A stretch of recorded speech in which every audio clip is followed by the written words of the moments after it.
Chat, what's up? What's up? Welcome to the World's co-stream, day 2. We're watching Worlds, Pokemon Worlds. It's day 2. It's Swiss round.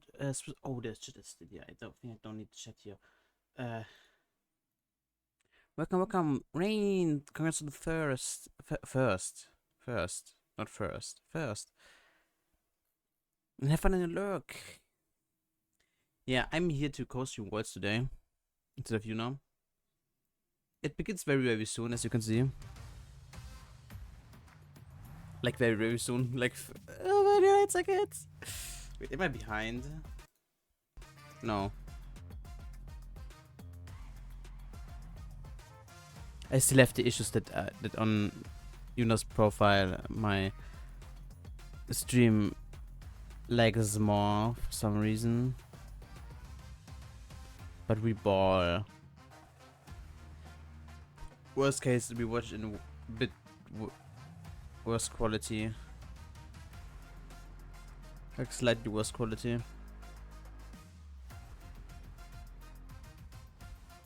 I also have to announce on a Discord. Words Day 2 co-stream with Muna.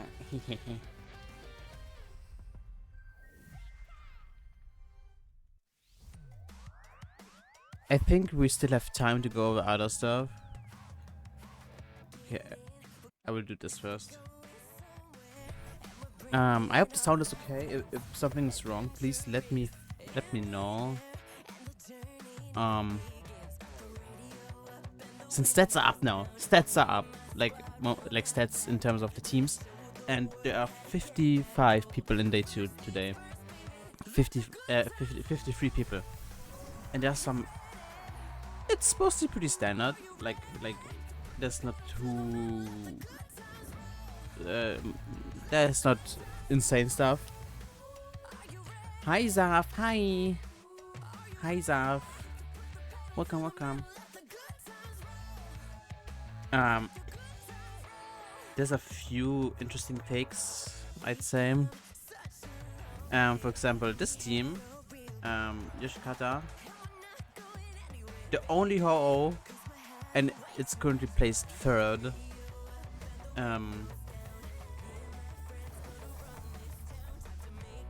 Oh, only one paper for record so far. Yup.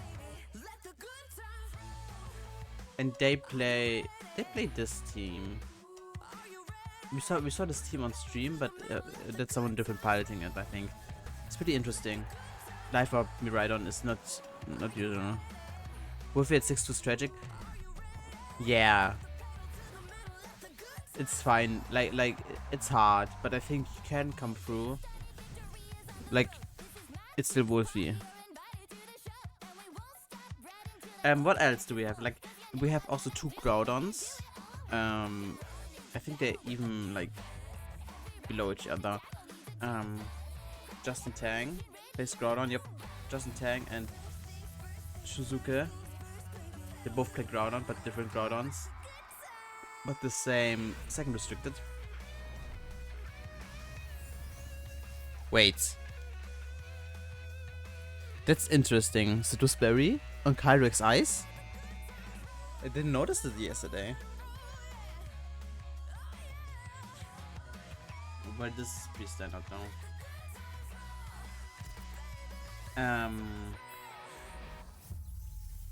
There's also only 2 Terrapagos, Max Morales and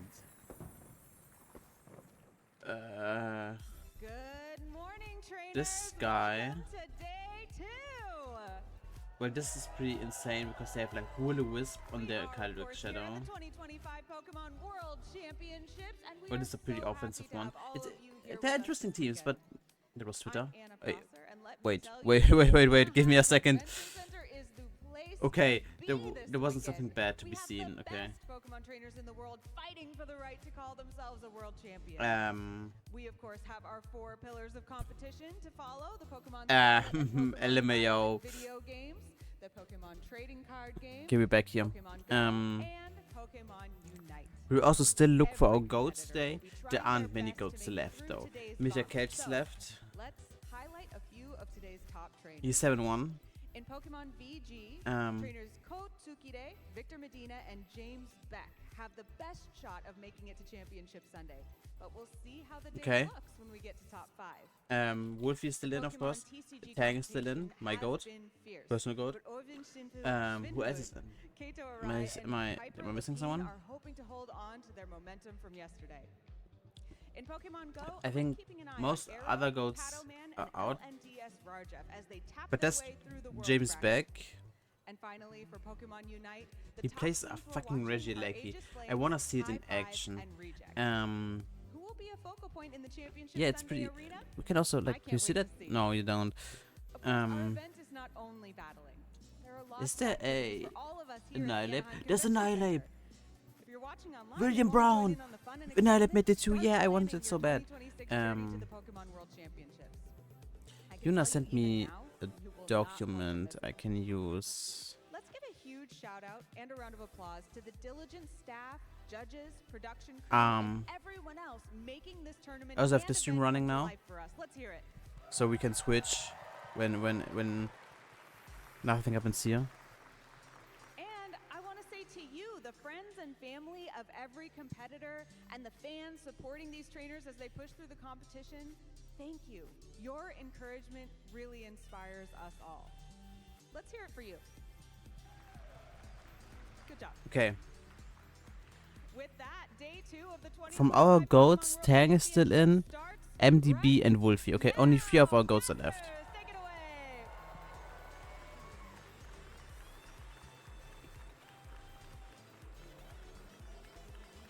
And as a reminder, well, thank you so much, Anna. Thank you as well. Good. Wait, I can just put on stream. It's old Chaz and Ben on the desk. 1 second. I say old Chaz and Ben. I'm still eating. It's not old Chaz, it's old Ben. I'm so stupid. Ben, I know you love a knock-knock joke, so go on. Knock-knock. Who's there? Urshif. Urshif who? It's better when you don't know that that's the format of joke I go for, right? The Kiriaku and etc. That's the guy. I talked about this guy. Now, listen, Ben, I think to get our vocal energy up. he's like he's like doing puns. Pokemon name it can be funny. Terra Stella Celesteela. See if you can do this at home as well. Terra Stella Celesteela. Terra Stella Celesteela. Terra Stella Celesteela. Terra Stella Celesteela. I cannot.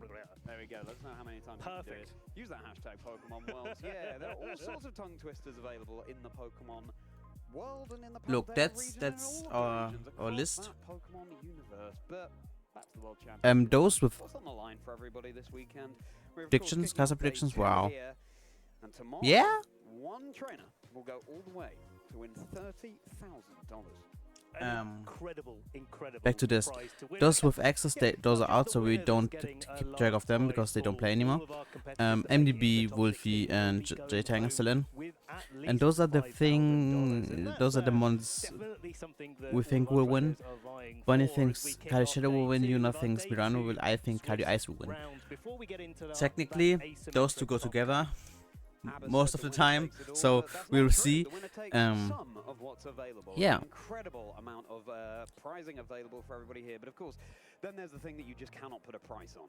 The prestige of not only being. Let's look at the other stream. Is there something? Oh, there's already a team. Oh, there's the other Groudon team. Interesting. That is an achievement in itself. That's the other match. We won't watch that probably. Very proud of themselves indeed. They definitely should be. Anyone that played in day 1, anyone that's an interesting matchup. It's something to take home. And it's Sun plus Calyrex with Sun plus Calyrex. Are capable of going all the way, regardless of how today or yesterday has gone for you. But we're going to be getting a little bit further into our competition here. We've got a few highlights though from day 1 that we want to showcase with you. Okay, highlights. Great rounds that we had before. Okay, here we go. So yeah, Christopher Hahn versus reigning world champion Luca Cheribelli. Look at that. Yeah. The critical hit smile. That, my friend, is a critical hit smile. It's the kind of joy that can only come from getting that bigger amount of damage. I hope the sound is okay still, by the way. That's it, yeah. Luca, however, has of course made. I'm still eating. So even though that because I haven't eaten all day. No, I'm streaming. Now this is the only Ho-Oh player in the entire competition, Ben. Yeah, Yoshitaka just giving us a masterclass in why whether or not Ho-Oh has been trailing off quite a lot in the later stages of Regulation Set I, actually it's still one of the key threats in the metagame. And look at it there, it's just being a backbone of Yoshitaka's team in that round 5 that we had yesterday, just carrying on playing time after time after time. Yeah, matches up so well into Calyrex, Shadow Rider, Zamazenta, but that common restricted pair nowhere to be seen in this final Swiss round where Wolfglick took down Marcus Dion. As ever, the margins were fine. Wolf likes to keep That us was on such the an edges of our insane seats, game. doesn't he, trainers? But wonderful to see them having that sportsman-like interaction at the end, saying, GG, well played. Listen, the amount of respect up there on that stage is overwhelming. Yeah, we can all be rivals when we're playing Pokemon, but I mean, there's so many examples across the season, many seasons in fact, of just the sportsmanship that goes alongside players getting off of the playing tables and just exchanging comments on the match that they just played and working together to improve as a whole, as a community. And I think that's something that we see across all of the games that we've got here this weekend, not just the video game. We've got the trading card game, we've got Pokemon Go, and we've got Pokemon Unite. Oh, they already started here. Okay, let's watch this in the meantime, I guess. Smurgle switching out to that Calyrex Ice Rider, trying to make sure to keep that pressure up with the potential Glacial Lance a little bit later as its ability is activated. As Murgle on Hirofumi's side is switching just as well, trying to maintain that because of course Murgle is the best Pokemon to have as a support, maybe even later on. Flame Charge going into that Calyrex, doing 50%, wow! Wow, that is a lot of damage, especially because there's no Terra available as well. But Precipice Blade immediately following suit, not enough to pick up the K on the Koraidon, and because the Landorus has switched in right didn't now dodge, for that Smeagol, it's going to be completely it's immune immune. to it. LMAO. Yeah, immune, and also quite threatening because this Groudon is of course that Terra Fire, which players have been using quite a bit, so it is still fearful of a Flare Blitz from this Koraidon, but it will have to respect the Earth Power that could just as well come out from this Landorus. So the speed is definitely on Hirofumi's side, but Shunsuke might be able to mitigate and try to see how to get his bulky Pokemon here on top here at the end of this turn. Yeah, exactly that, and you got to try to factor in whether to try to sack a Pokemon right now in order to be able to bring in another quite fresh from the back. But Koraidon opting to go on the defensive, as we see the Earth Power is enough to pick up the KO onto the Landorus, thanks to what was a surprisingly powerful Flame Charge non-Terra from the Koraidon the turn prior, and you see the focus, the targeting from that Groudon, just wanting to make sure you can finally nip off that Koraidon, perhaps in order to open up the bat Pokemon from Shunsuke's side, because this Landorus has been absolutely left untouched and taken advantage of this scenario, because if you are the Groudon, you've got to commit with the Heat Crash, but it may not be enough to pick up the KO unless you commit with the Terra, which surely is such a dangerous thing to do when you're faced up against a Landorus. Yep, exactly. As she said, and we do have Shunsuke thinking about what they could bring in. It is potentially the Smurgle, but we've seen that it's still asleep. It's only taking its first turn. But opposed to that, it is the Chi-Yu right now. Okay. It is coming out in full force with the Choice Scarf in the sun, giving the potential to go for a very strong heat wave. We can't forget that the Koraidon does mainstream. have a double Finally, slash. okay. Priority move to get the jump.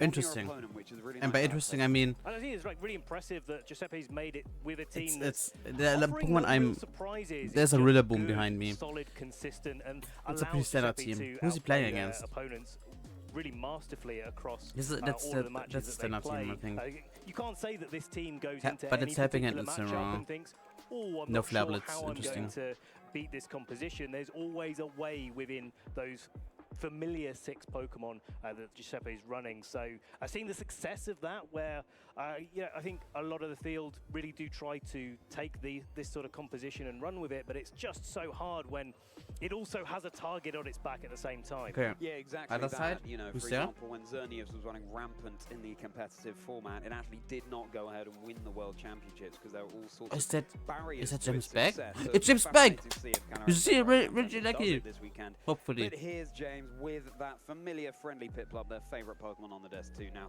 going to be another Calyrex Shadow Rider, but paired with Koraidon, not something we see too often.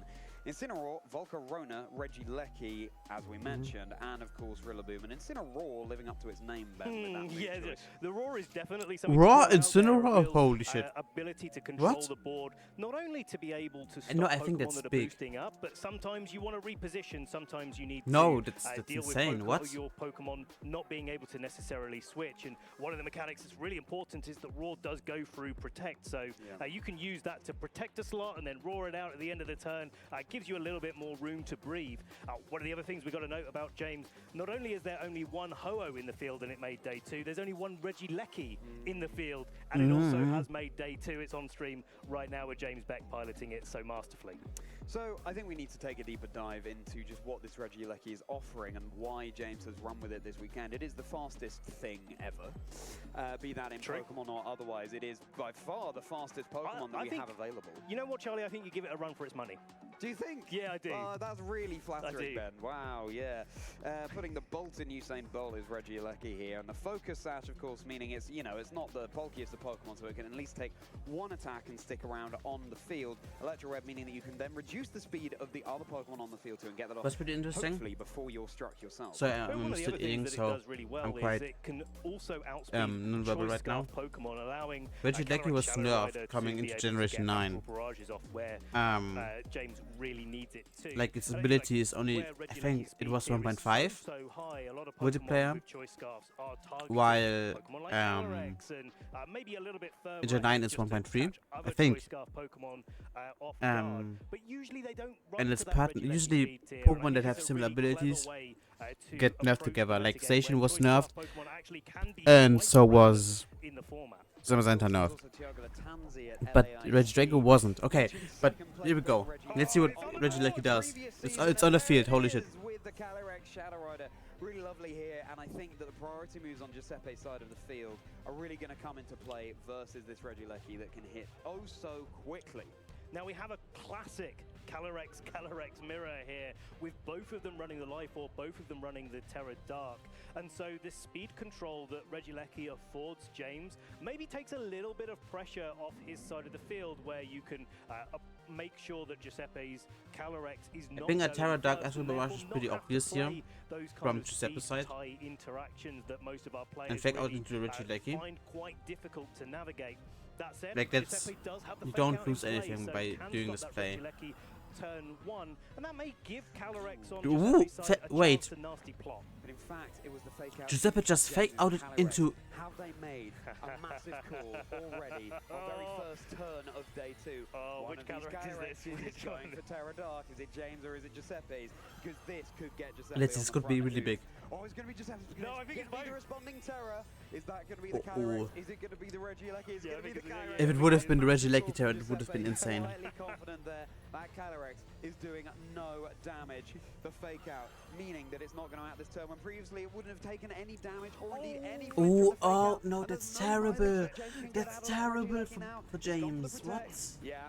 James recognizes that the call was made by He Giuseppe, got red. but now Giuseppe can get some free damage off with the Astral Barrage resisted into James's Calyrex. So now, no surprise here that these two Calyrex like to go for Terra Dark. There's not too many. Like, it's not other a Pokemon lot that of you'd damage, really like but to do that too, and it just damn. means that this mirror match is just that little bit more consistent. Now Regieleki does protect, and it does seem like James Beck has taken a little bit of a back foot Yeah, I in this think, spot, like, but Giuseppe's Regieleki still has the Calyrex focus can back, just now and it still puts massive go for pressure Astral Barrage onto over and Calyrex over and Giuseppe's over side. and over again. Even though the Astral Barrages are really only tickling each other here With no their real, Terra Darks, it actually, the extra damage from the Thunderbolt might actually be like, the it difference maker doesn't in get that this spot that where much a helping damage hand is not necessarily from gonna get there for Giuseppe, the where opposing a Calyrex, Thunderbolt, right? an Astral Barrage probably Because we just would. saw the damage. Well, will James be taking advantage of that transistor ability from the Regieleki? There's a word He will switch into- by going into for the Volt Incineroar, Switch, okay. and Incineroar takes that really pretty well, and now switching right to the back. I also love Regieleki because, of course, with so many Miraidon on the field, that would be boosting up his electric moves all the more. Oh, Incineroar, okay, makes sense. Speak of here, Incineroar joining the fray, providing another fake out, maybe playing Giuseppe at their own game, ready to flinch Giuseppe's Calyrex. Now, I didn't right just away, trading Astral Barrages now. Astral Barrage Both Probably. these now Dark-type Pokemon soaking up that damage really pretty well, and the responding Astral Barrage too. Yeah. So we're just trading pretty simply so far this game. Yeah, it's like blow for blow here, but it looks like Giuseppe is just like slightly ahead. What's I Incineroar think doing? The speed onto Parting the shot, Calyrex is the ooh. real difference maker here. Parting shot coming into the Calyrex, so lowering the special attack of it for a little bit later, but it looks like, and we haven't got this confirmed by any stretch of the imagination, that Giuseppe's Calyrex is maybe trained to be slightly faster than James's, so that advantage is sort of more squarely in Giuseppe's booster energy, favor, where special these two attack. Calyrex match up. Special attack No. boosted of Giuseppe's Raging Bolt here. There could be just a fun lap Now coming. you've had your special attack dropped over on James has to Calyrex. respect that, The I Raging think. Bolt will be soaking up that damage so Or you much just better. goes for a Calyrex Stereo Rush needs to again and be fake out into the Kyrex. I think that's the This, best Raging play, Bolt coming in as well for but Giuseppe is a really, it's still a nice, losing play, if you know what I to mean. get it in. You've got the thunderclap pressure onto the opposing Calyrex, and even if Like only a as you see crit there, the fake would out goes would into kill the Giuseppe's Calyrex on this Kyrex. turn, there is still the potential of thunderclap, but James reads right into that and Yeah, doesn't no. go for a protected defensive player switch, instead getting that Astral Barrage And the onto T-Bolt the Raging Bolt into of the Calyrex. Incineroar. Ooh, I didn't see that. Then James Boost did energy everything paid to correct. the Raging Bolt special attack here. If there is a trainer who can come back from that early deficit with the flinched Calyrex, it would be James. No stranger at all to be able to turn the tables, just knowing the decisions they need to make when the chips are down. But you know, I've played Giuseppe plenty of times in the local UK events, and I've got to tell you that Giuseppe is no stranger to having these sort of comebacks as well, playing these more slow, more grindy games where you I have think he to went for a grind final tap little now, bit, right? You have to switch around a little bit, you have to get your position before going in for the final blow. Well, Calyrex not going to be taking any damage. Oh, double As it's protect. Raging Okay, Bolt, so okay. just scouting out for what James might have been going in for. Of course, the fake out we saw on the previous turn, so no flinch protection in this situation. Just another Astral Barrage. Maybe Giuseppe trying to bait out a switch here that James could have gone for.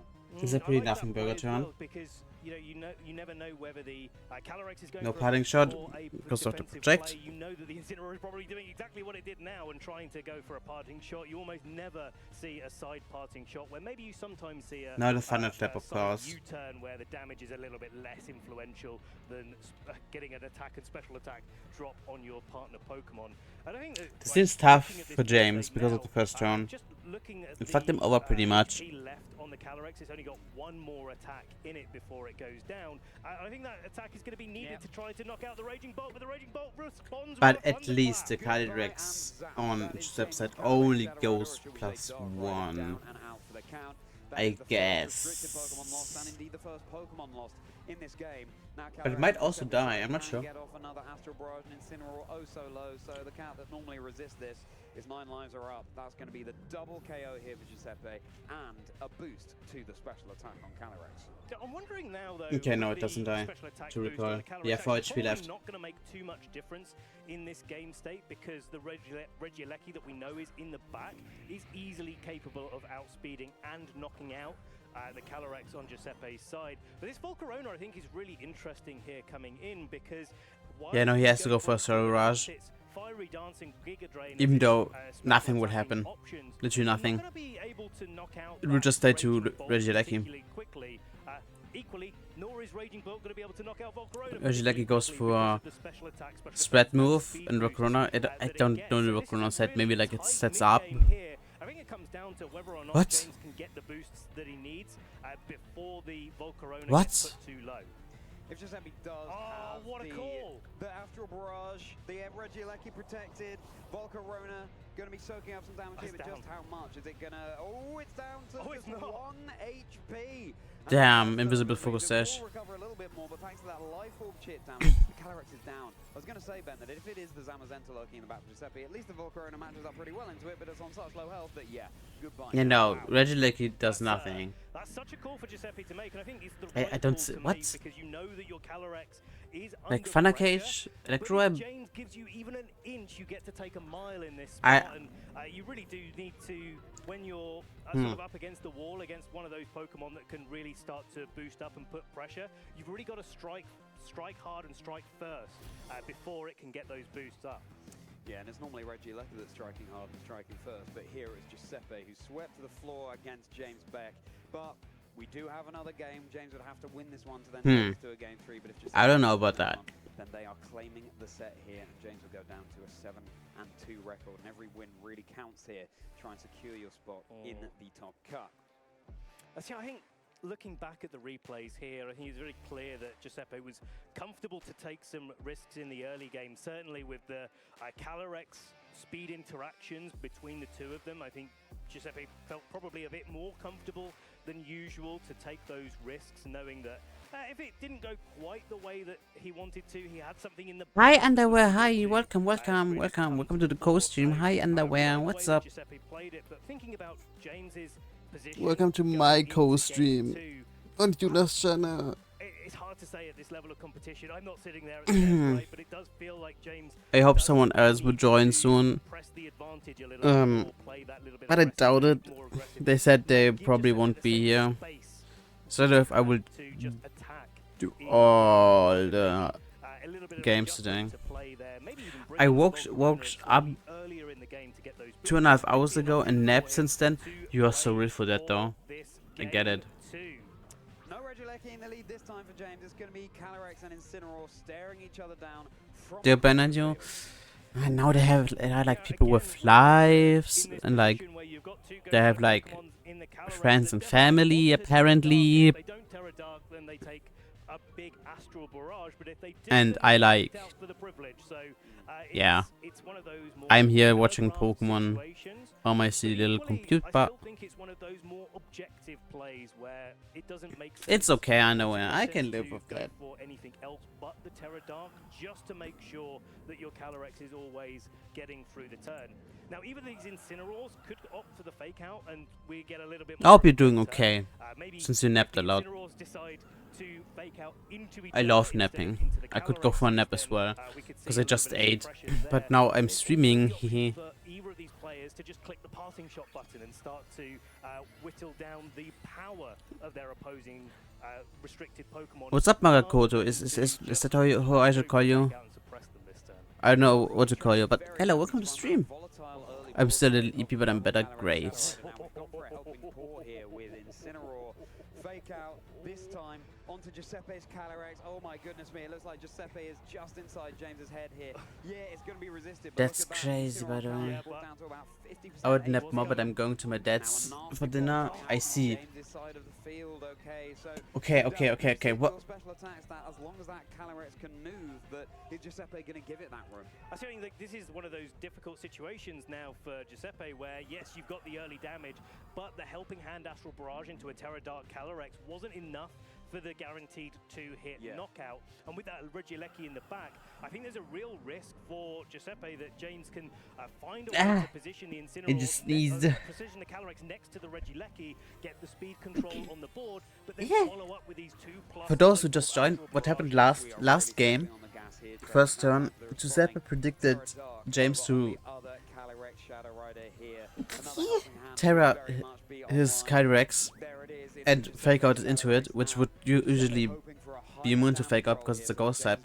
And now James did that, but Giuseppe didn't Terra. It just tanked damage, which is pretty interesting. Pivotal piece down for James, but maybe James doesn't mind that here, so that you can get that free switch into the Regieleki, like you said. Ooh, Incineroar lives. It's not. Parting shot huge. James has covered for it anyway. The parting shot, reducing Incineroar's attack over on Giuseppe's side. Incineroar's going out one way or the other, right? He's either getting knocked out, but then you put the Calyrex in a position where you can go for those electro webs with Regieleki and then follow it up with the Astral Barrage. Okay, now Regieleki comes in.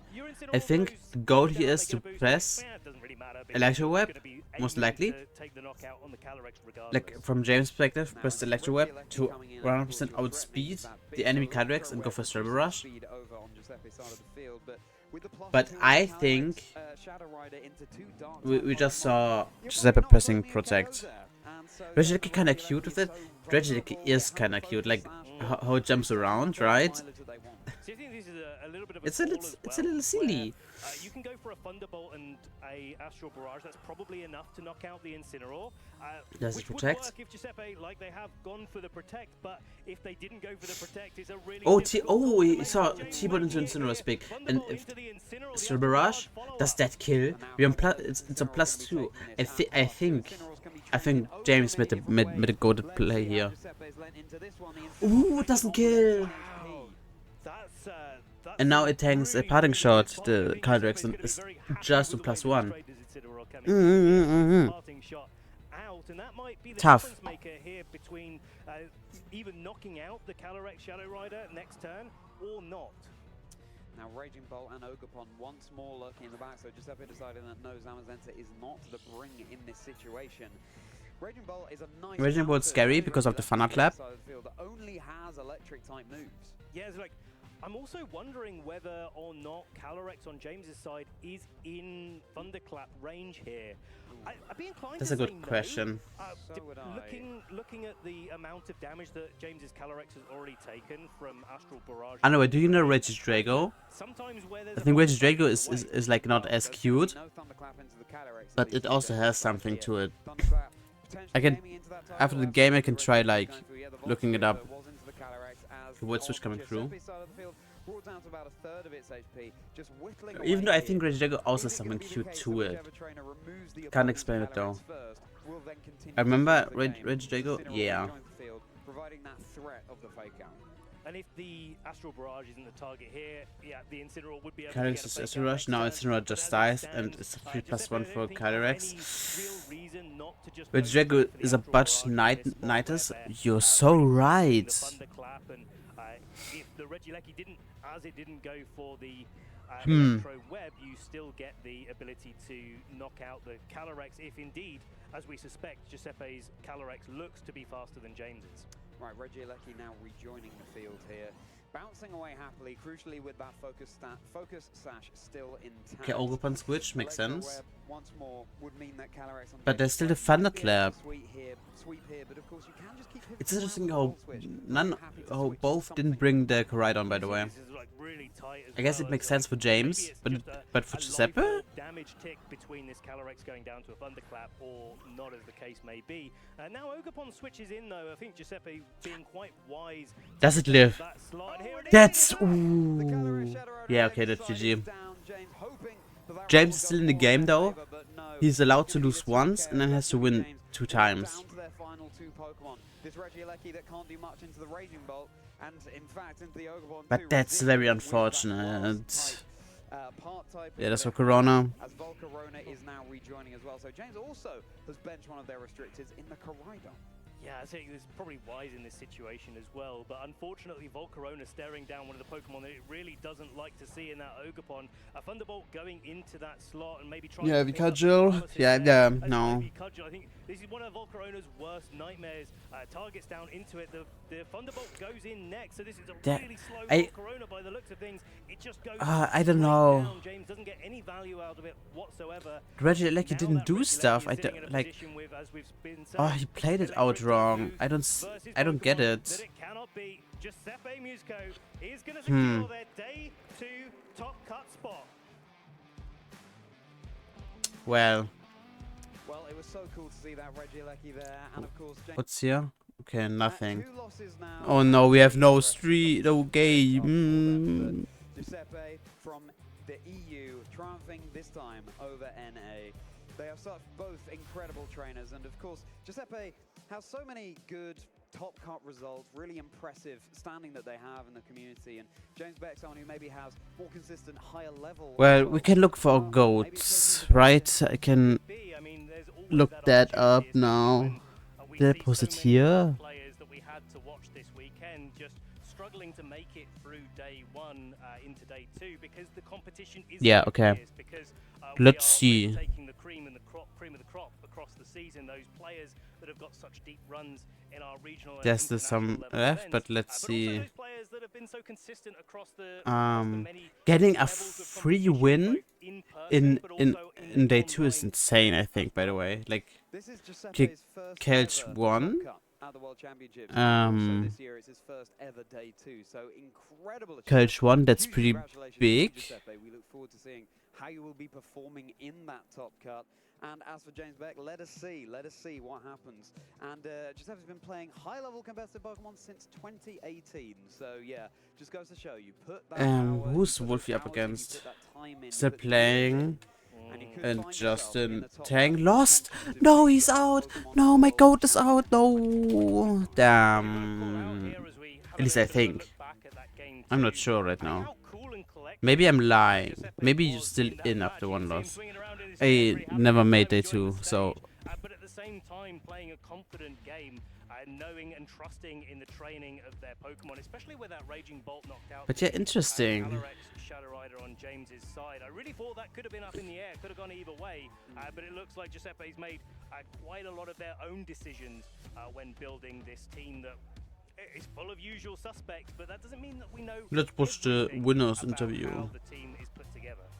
Yeah, you can see just how thrilled Giuseppe was there as well. I mean, it seemed like Giuseppe was giving us a bit of a clinic in that game. Yeah. It felt like James didn't really have a foot in the door. I still have a monster in the fridge.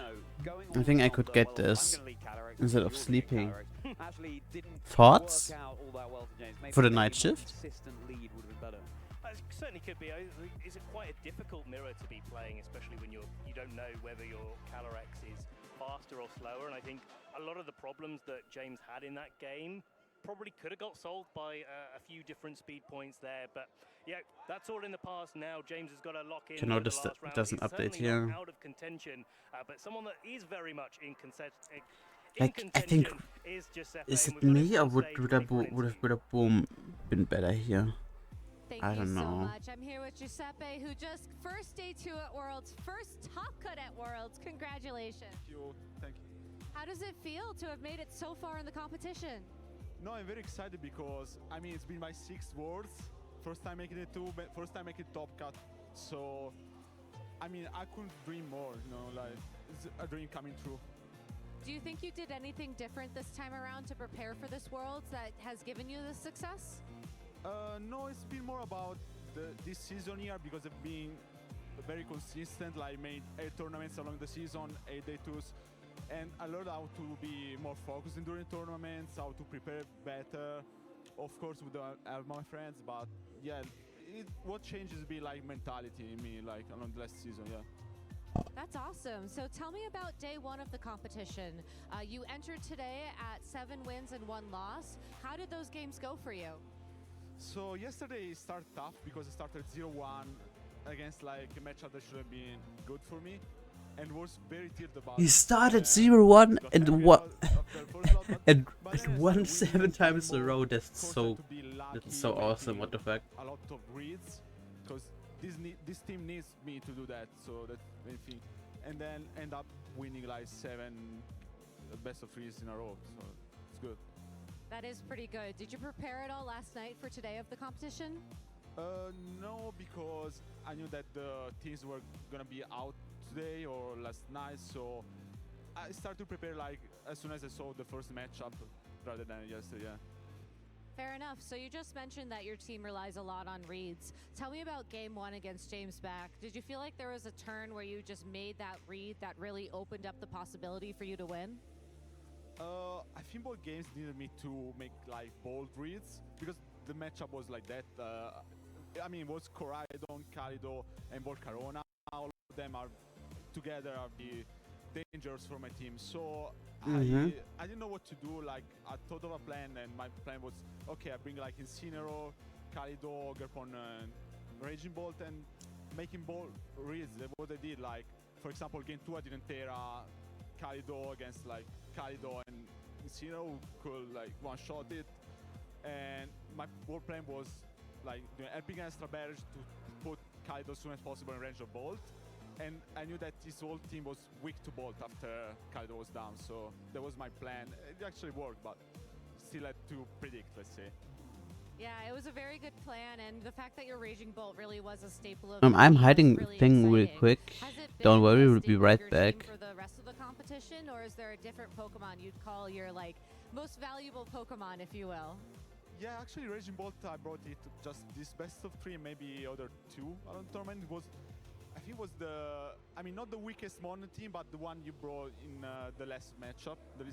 And I mean, all bonds have been valuable, but say as a non-restricted Pokemon, Ogre Pond has been really good because it can be like the third Uber of this team. Like when Terras does a lot of damage, it helps cover Volcarona and the like. Okay, Are dangerous for my team. I've that now for the meantime. W plays. Because apparently we've been. Yeah, shout out to my friend Push, shout out to Server, my group of friends, and Oh, that's to you the now, guys right? who prepare for the tournament. Marco, Oh, Maya. Luca, Maya Ruben, draws Snivy and here. Genius as Interesting. well. Shout What's out to my that? family is watching me right now, so No yeah. idea. What's Thank that? you so much, and best of luck in the final round of Swiss and in Top Cut. If you're going to want to watch that at home, you'll have to stay tuned because we'll be taking a short that break, but we'll be back interesting? with more of the competition right after that. Damn. What? Dirty Matt? Who's Dirty Matt? What the fuck? Who's so mean to my goat?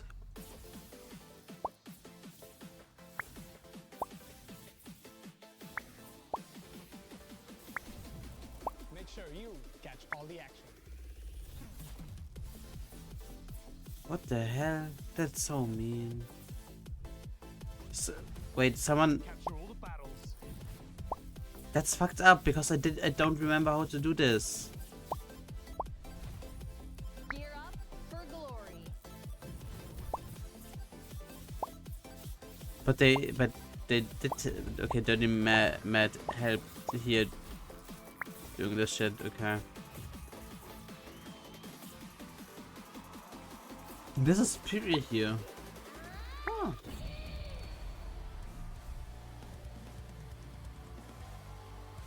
So far.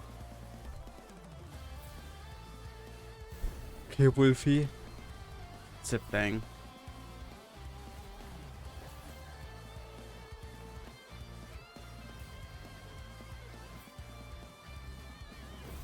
From LAIC How dare? to IC, Yeah. IC to here. We've traveled the world together. Sadly, there's not much space left for us, really. I hate that a bit. Comes down to this. The stage is set, the battles will be fierce, and the excitement is just beginning. Let's look over New York in general a bit. Let's hope there's nothing like that gets me banned.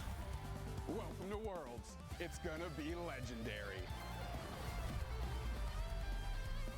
I just realized Relo, he's stupid as fuck. Yeah, that's real. Is the German guy still in? Yeah, Michael the Best is still in, and another German guy is also still in. He also just won, so he made top cut, pretty sure. As you can see, there are tons of great events here at the venue, and our goal, we want to bring you, the viewing audience, as close as It's so insane how packed it is here. Where Where did it go? What? No! What? Where did it go? What? Pokemon actually Where teamed did up with Toyota to demonstrate to the children of Pokemon today did what? the power of Oh yeah, imagination this can is influence funny. the world of tomorrow. We have trainers lined Where did it up all over go? here to maybe see, will this Miraidon change forms? What? We'll have to make sure that we check back later to see, but for now, let's get back to the battles. What the fuck? What? Hey there, Pokemon trainers. Where are you? Here with the one and They're only gone. host of the Gotta Catch 'Em All game show, Brian David Gilbert. Welcome. No to the internet Pokemon access World or servers are Championship. offline. Thank you very God much. fucking It is damn an it. honor to be here. It is overwhelming in the best ways. What has been the most overwhelming part of it? Truly just kind of absorbing the amount of exhibits I can go look at. God and damn it, also, I'm being figuring hate out crime right just now. how Do you much get of the my chat? budget I should go over, which I have already gone over, but I think I can go over it more because there's some really cool stuff here. All right, well, if you figure that out, let me know. Yeah, I'll tell you. But, you know, as the host of the Gotta Catch 'Em All game show, I gotta ask you about your Pokemon history because you ask your contestants about Pokemon, so Yes. I'm gonna flip the tables. Please. How did you first discover Pokemon? It feels like it's just always been there in my life, but also I was thinking about it like I do remember a very important Pokemon Damn. memory for me. No is W my plays. No sister idea and what to I, do like, watching doing over the shoulder things of now my because older brother there's nothing here. playing Pokemon Red, What on am I his supposed to phone, do? just, like, I'm pretty sure there are photos of us doing this. I definitely remember my brother getting very upset with us for like sticking our heads way too far over his shoulder. But that was such an important memory to me as a kid. And since then, I've just been playing the games, cards, everything. Do you have a Pokemon that you'd consider your first partner Pokemon? It's tough to say because most people know that I love Tangela so very much. But my first Tangela is your favorite Pokemon. It's crazy. Arcanine. Arcanine was like the one that I loved so much. I've always been a Squirtle guy for first partner Pokemon. When it comes to like truly first partner, I will never give away a Squirtle. Squirtle's my most important Pokemon there. No Charizard, good. As I grow, I think that's an Okay, important wait. thing in Did they Pokemon. post like highlights from yesterday? I'm looking at YouTube right now. I have no idea what to fucking do. I'm like genuinely. Favorite game in the Pokemon series? The hipster in me wants to say Pokemon Stadium because I will destroy any of you at the Scyther Pinsir game where you're chopping the logs. But doesn't look like it. Again, this is an open call. Any competitors, there should be a world championship for just that specific Pokemon VGC Worlds 2025 highlights. So how do you prepare for an episode of the game show? Very good question. That's day one recap. 36 straight hours of heavy meditation, just getting into the correct mind space, followed by intense like diction tongue twisters. Oh, of course. The Tyrunt and the Tyrogue tied at the tournament just over and over and over again, making sure that I can really pronounce, well, I just said pronounce everything. Making sure I can pronounce. I haven't finished my diction tongue twisters just yet, so wait for that tomorrow. I was going to say, you have until Saturday to get warmed up, so you have plenty of time. I've got time until Saturday. It'll work out great. And do you have any other like physical warm-ups that you do, or is it all a mental thing? It's predominantly mental, but you know I'm always getting those just in case I need to run on stage. I'm ready to go. Yeah, stretching out. This is the first time it's in person. It is the first time. I'm very excited about that. I think the audience's energy is going to be incredible, specifically when all of the audience knows the answer to a trivia question and none of my contestants do. All right. Well, It's just like, okay, recap is it's just a guy fun memories from that you want to share? with a face cam in the bottom right talking about the worlds. That's a bit not what I want. Spectacular to me, specifically Spraggle's claiming to be Team Rocket halfway through, to the point being so convincing that I truly had to like look at the producers behind and I was like, did you just not tell me about this thing? Did you hide this from even your host? But no, Well, it's just Spraggle's doing his thing.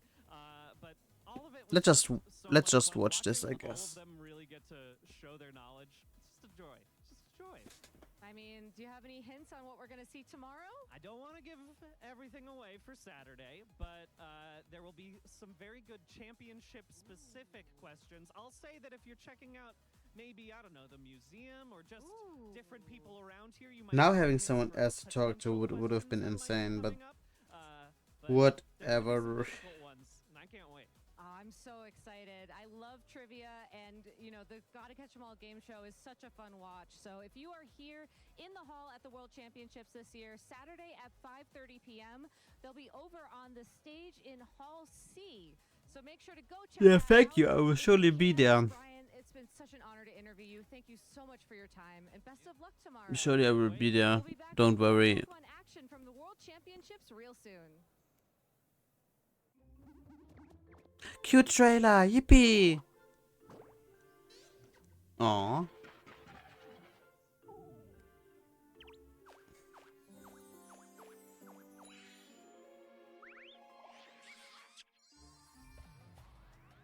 Damn. Hello, everybody, and welcome back to the 2025 Pokemon World Championships here in the sunny and beautiful Anaheim, California. Right, Wolfie. And I'm joined here by the one and only Still in. Cybertron, Like, saying to, still give you still an update playing. on the competition and maybe watch back one of our feature matches. I'm screaming because, okay, so many crazy storylines happening already. Michael Kelch just confirmed another spot in Top Cut. That's his third World's Top Cut in a row. That's Yeah, crazy. interesting thing to Misha Kelch, like our goat. He just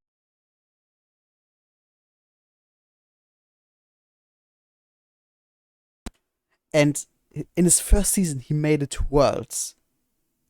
And made second fucking place. Second place. In the year after, he made third place. There's only one logical thing that could happen now. Right?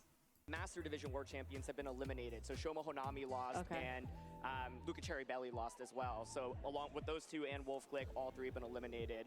But Ko Sukide, the 2019 Senior Division World Champion, already secured a spot in Top Cut yesterday. And Wait. yeah, Did he just say Wolf got eliminated? No, he's still saying. That is so cool. And he's doing it with the Lunala Mirai 0th place? You're so right, Underwear. That's the next logical thing. I think people were expecting it to be Luca potentially piloting it, of course. But in the end, it's going to be Ko that's bringing it all the way to the top right now. I know. I'm going to try and get an interview later if I can. But to give another update, to check my notes, I swear I'm not texting. Happy. I just spoke with Hirofumi, Mao, Harada, Michael Kelsch, and Naoto Kishida have all locked in cut. So congratulations to them.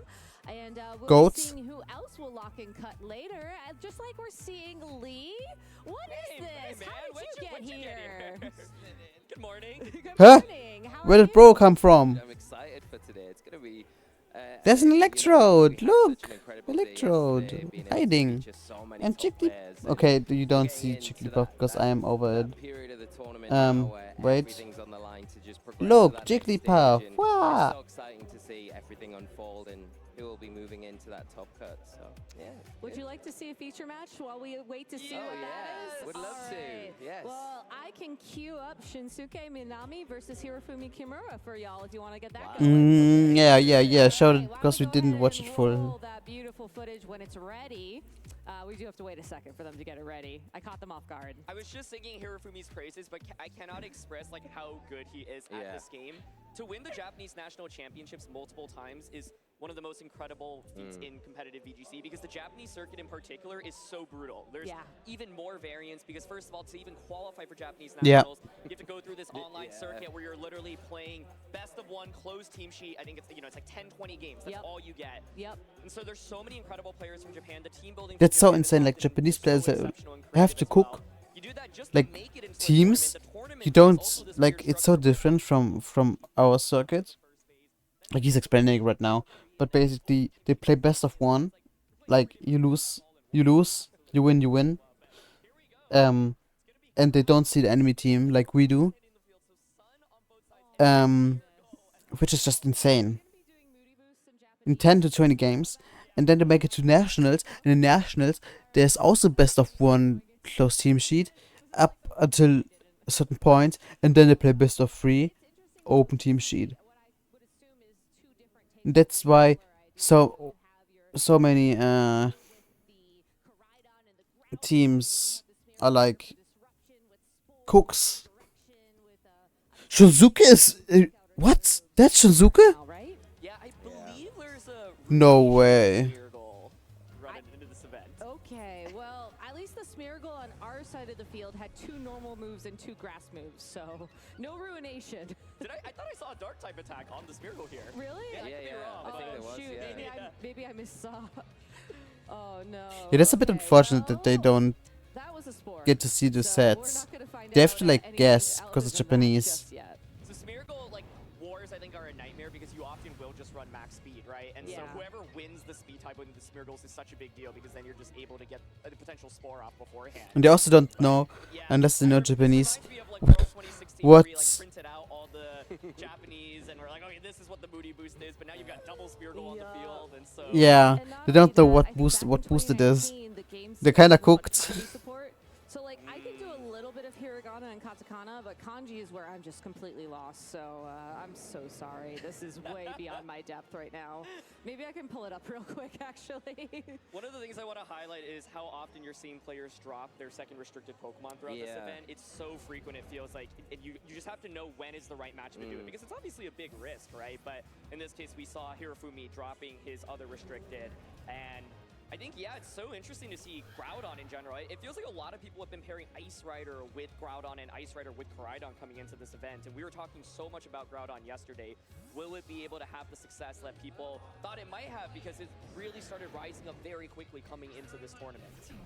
Yeah, we know what happens here. I saw the turn. That's just, doing so well as well coming into this event. And a lot of players probably haven't prepared super hard going into that matchup, so it's nice to see kind of doing well. I wonder if this Smeagol there on Hirofumi's side got maybe a speed drop. Maybe. And why he switched it out. Yeah, that makes sense. He could have just kept it in and maybe gone for the Spore into the Groudon, shut it down for a turn. And yeah. The Lando coming in, that's nice. The Koraidon here, you know, shows its bulk, by the way, right? Takes two different Precipice Blades. Lander's a really nice switch in. I think it's like Landers is great if you're able to eliminate the Ice Rider. I think Ice Rider is just a nightmare kind of for Landers often to deal with here, but it switched in on a flame charge and it took over half its health, right? So it's dangerously low, and that just makes it so much harder. I think Ice Rider is such an incredible Pokemon into Landers and Koraidon if it's at full health and has the ability to, you know, go for like a defensive Terra, for example. Yeah. But taking that much damage on the switch, it never feels great. No, and now it's probably going to be KO'd. Yeah, there it is. Interesting that the Groudon was left alone, but knowing that the Koraidon could just protect, it's a really safe play for Hirofumi. 10? 10 what? Yeah, What did you use? Coming out, so you're in a nice spot as well, and it feels so difficult now. Was it Precipice Blades? What? Wait. What the fuck is Precipice Blade called in Japanese? Why is it? Why is there a 10 in it? Sort of disruption, impact, support. Pretty healthy, but you kind of don't want to even look into stabilization until you get rid of that Landorus. And now Landorus hasn't really got the threat of that Ice Rider. It's kind of sitting in a super nice position. I think turn one of this game was interesting, by the way, because it was Smeargle versus No, I don't get it. Because it's like... Neither of them decided to fake out. And part of the scary thing is, what if whatever. my opponent's Smeargle, but they win the speed tie, they fake out the Okay, let's check here real quick. Then essentially I get nothing off this Still not updated. But then the other restricted Pokemon gets a huge attack off, right? Yeah. And so both players were like, I don't really want to deal with this speed tie war, right? But imagine if it was just fake out going into the Smeargle that got the Spore off that turn, then you eat up a Precipice Blades, you just faint there immediately, right? So that's one thing to pay attention to in these Smeargle wars. And, you know, all of us are old school VGC players. We played when Smeargle was truly like the menace of society in 2016. Smeargle was worse once. We hate Smeargle right now, but Smeargle was worse. Because back then... Obviously, back in the day, Dark Void was just one of the most broken moves. Maybe the most broken move in the game, right? It was. Smeargle was able to use Dark Void, which was is Darkrai's signature move, and it could sleep everything on the opposing field. It had like 80 accuracy. Instead, 2 targets, so it had like a great chance to sleep at least one target, and like an 80% chance to sleep both targets.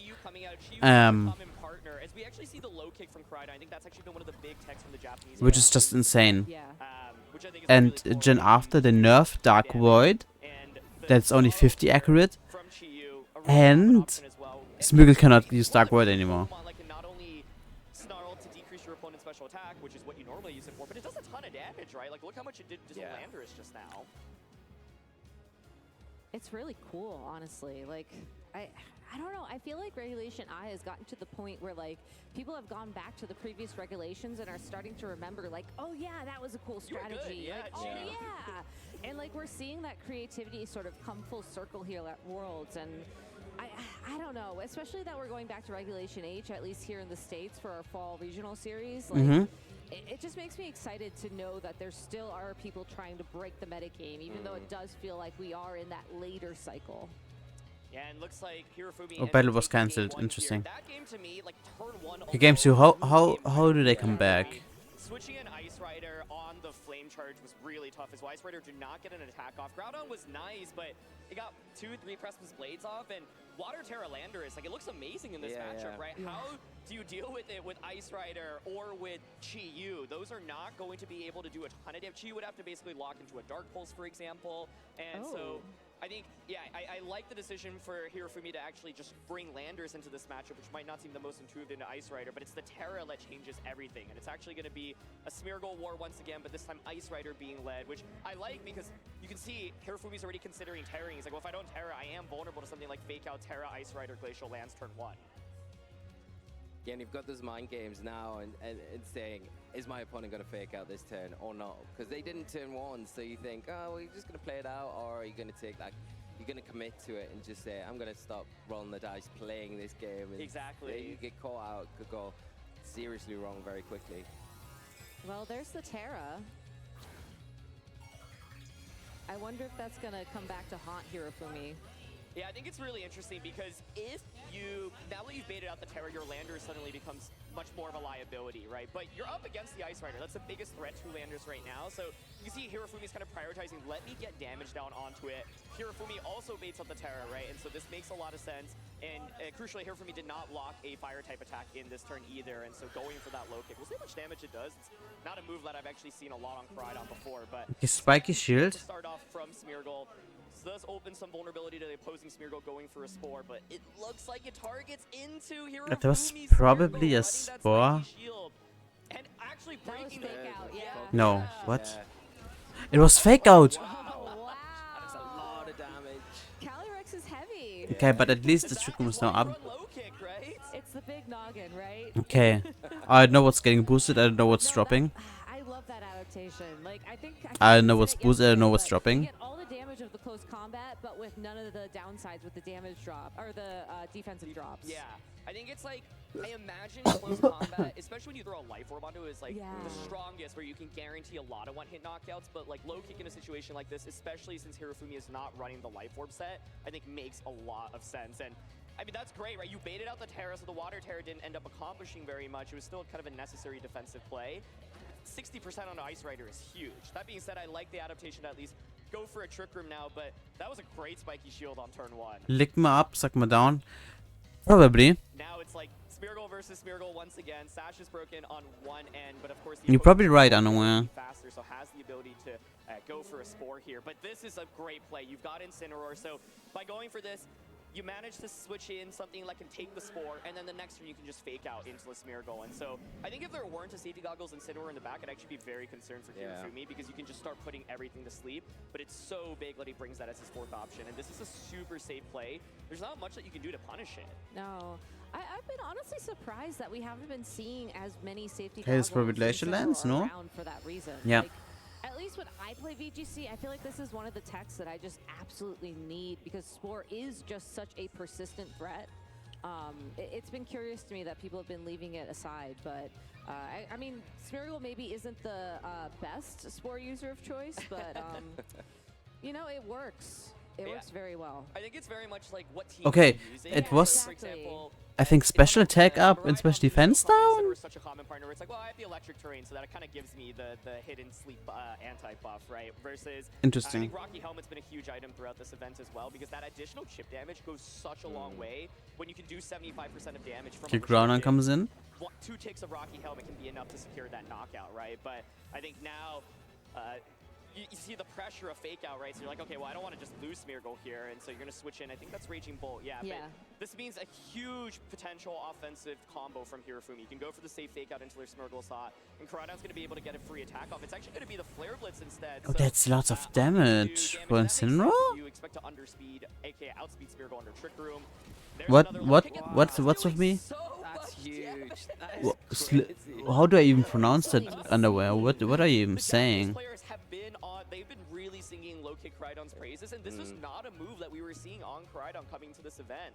Mao, who you mentioned, has top cut the World Championships now, and also I believe got top 4 at Worlds in a previous year. He's using low kick Koraidon. I think I saw him tweet like, low kick Koraidon is broken. Like something Boof? that. And so I've been really impressed by it, but it feels bad when you've set up Trick Room, but you're the one making switches right Sloof? now. Rhydon's just launching Sloof attacks Muna? and attacks, and there's just What not does that enough even brain mean? right now. The I have Rhydon no finally hits the idea. field, so there is that press and I'm blade pressure. As you Upit. can see, Hirofumi's like, okay, now I probably need to reposition, but I think Hirofumi now is looking to just stall out that Trick Room. Once Trick Room's over, you get Rhydon back in, and it feels like you can one-shot everything with low kick from this point onwards. Like a Was low detective? kick more of a recent adaptation Mm-hmm. like the Japan Championship Series, or was this something? You'll be finding. Yeah, yeah, yeah. Coming into Okay, now I get I it. know Japan had a bunch of Thank you for grassroots explaining. tournaments leading up to the World Championships, so maybe it Because was I'm a good genuinely idea in one of stupid. those, kind of like how we had our own developments. Yeah, it is just something that I will say was Wait, not, did like, I get a super big on drop? my radar, as Wait. this is gonna be a huge move that you're gonna I have see. to But exit players theater like mode real Scarlet quick. You focus see the people I'm I feel following. like it's rare to see Incineroar get one-hit KO'd by a non-super like 75%, Or you but saw them for I a think sec. that's also okay for Hirofumi because he's like, look, I'm just Interesting. a couple more turns to Trick Room. Pressure of a Pokemon Go detected.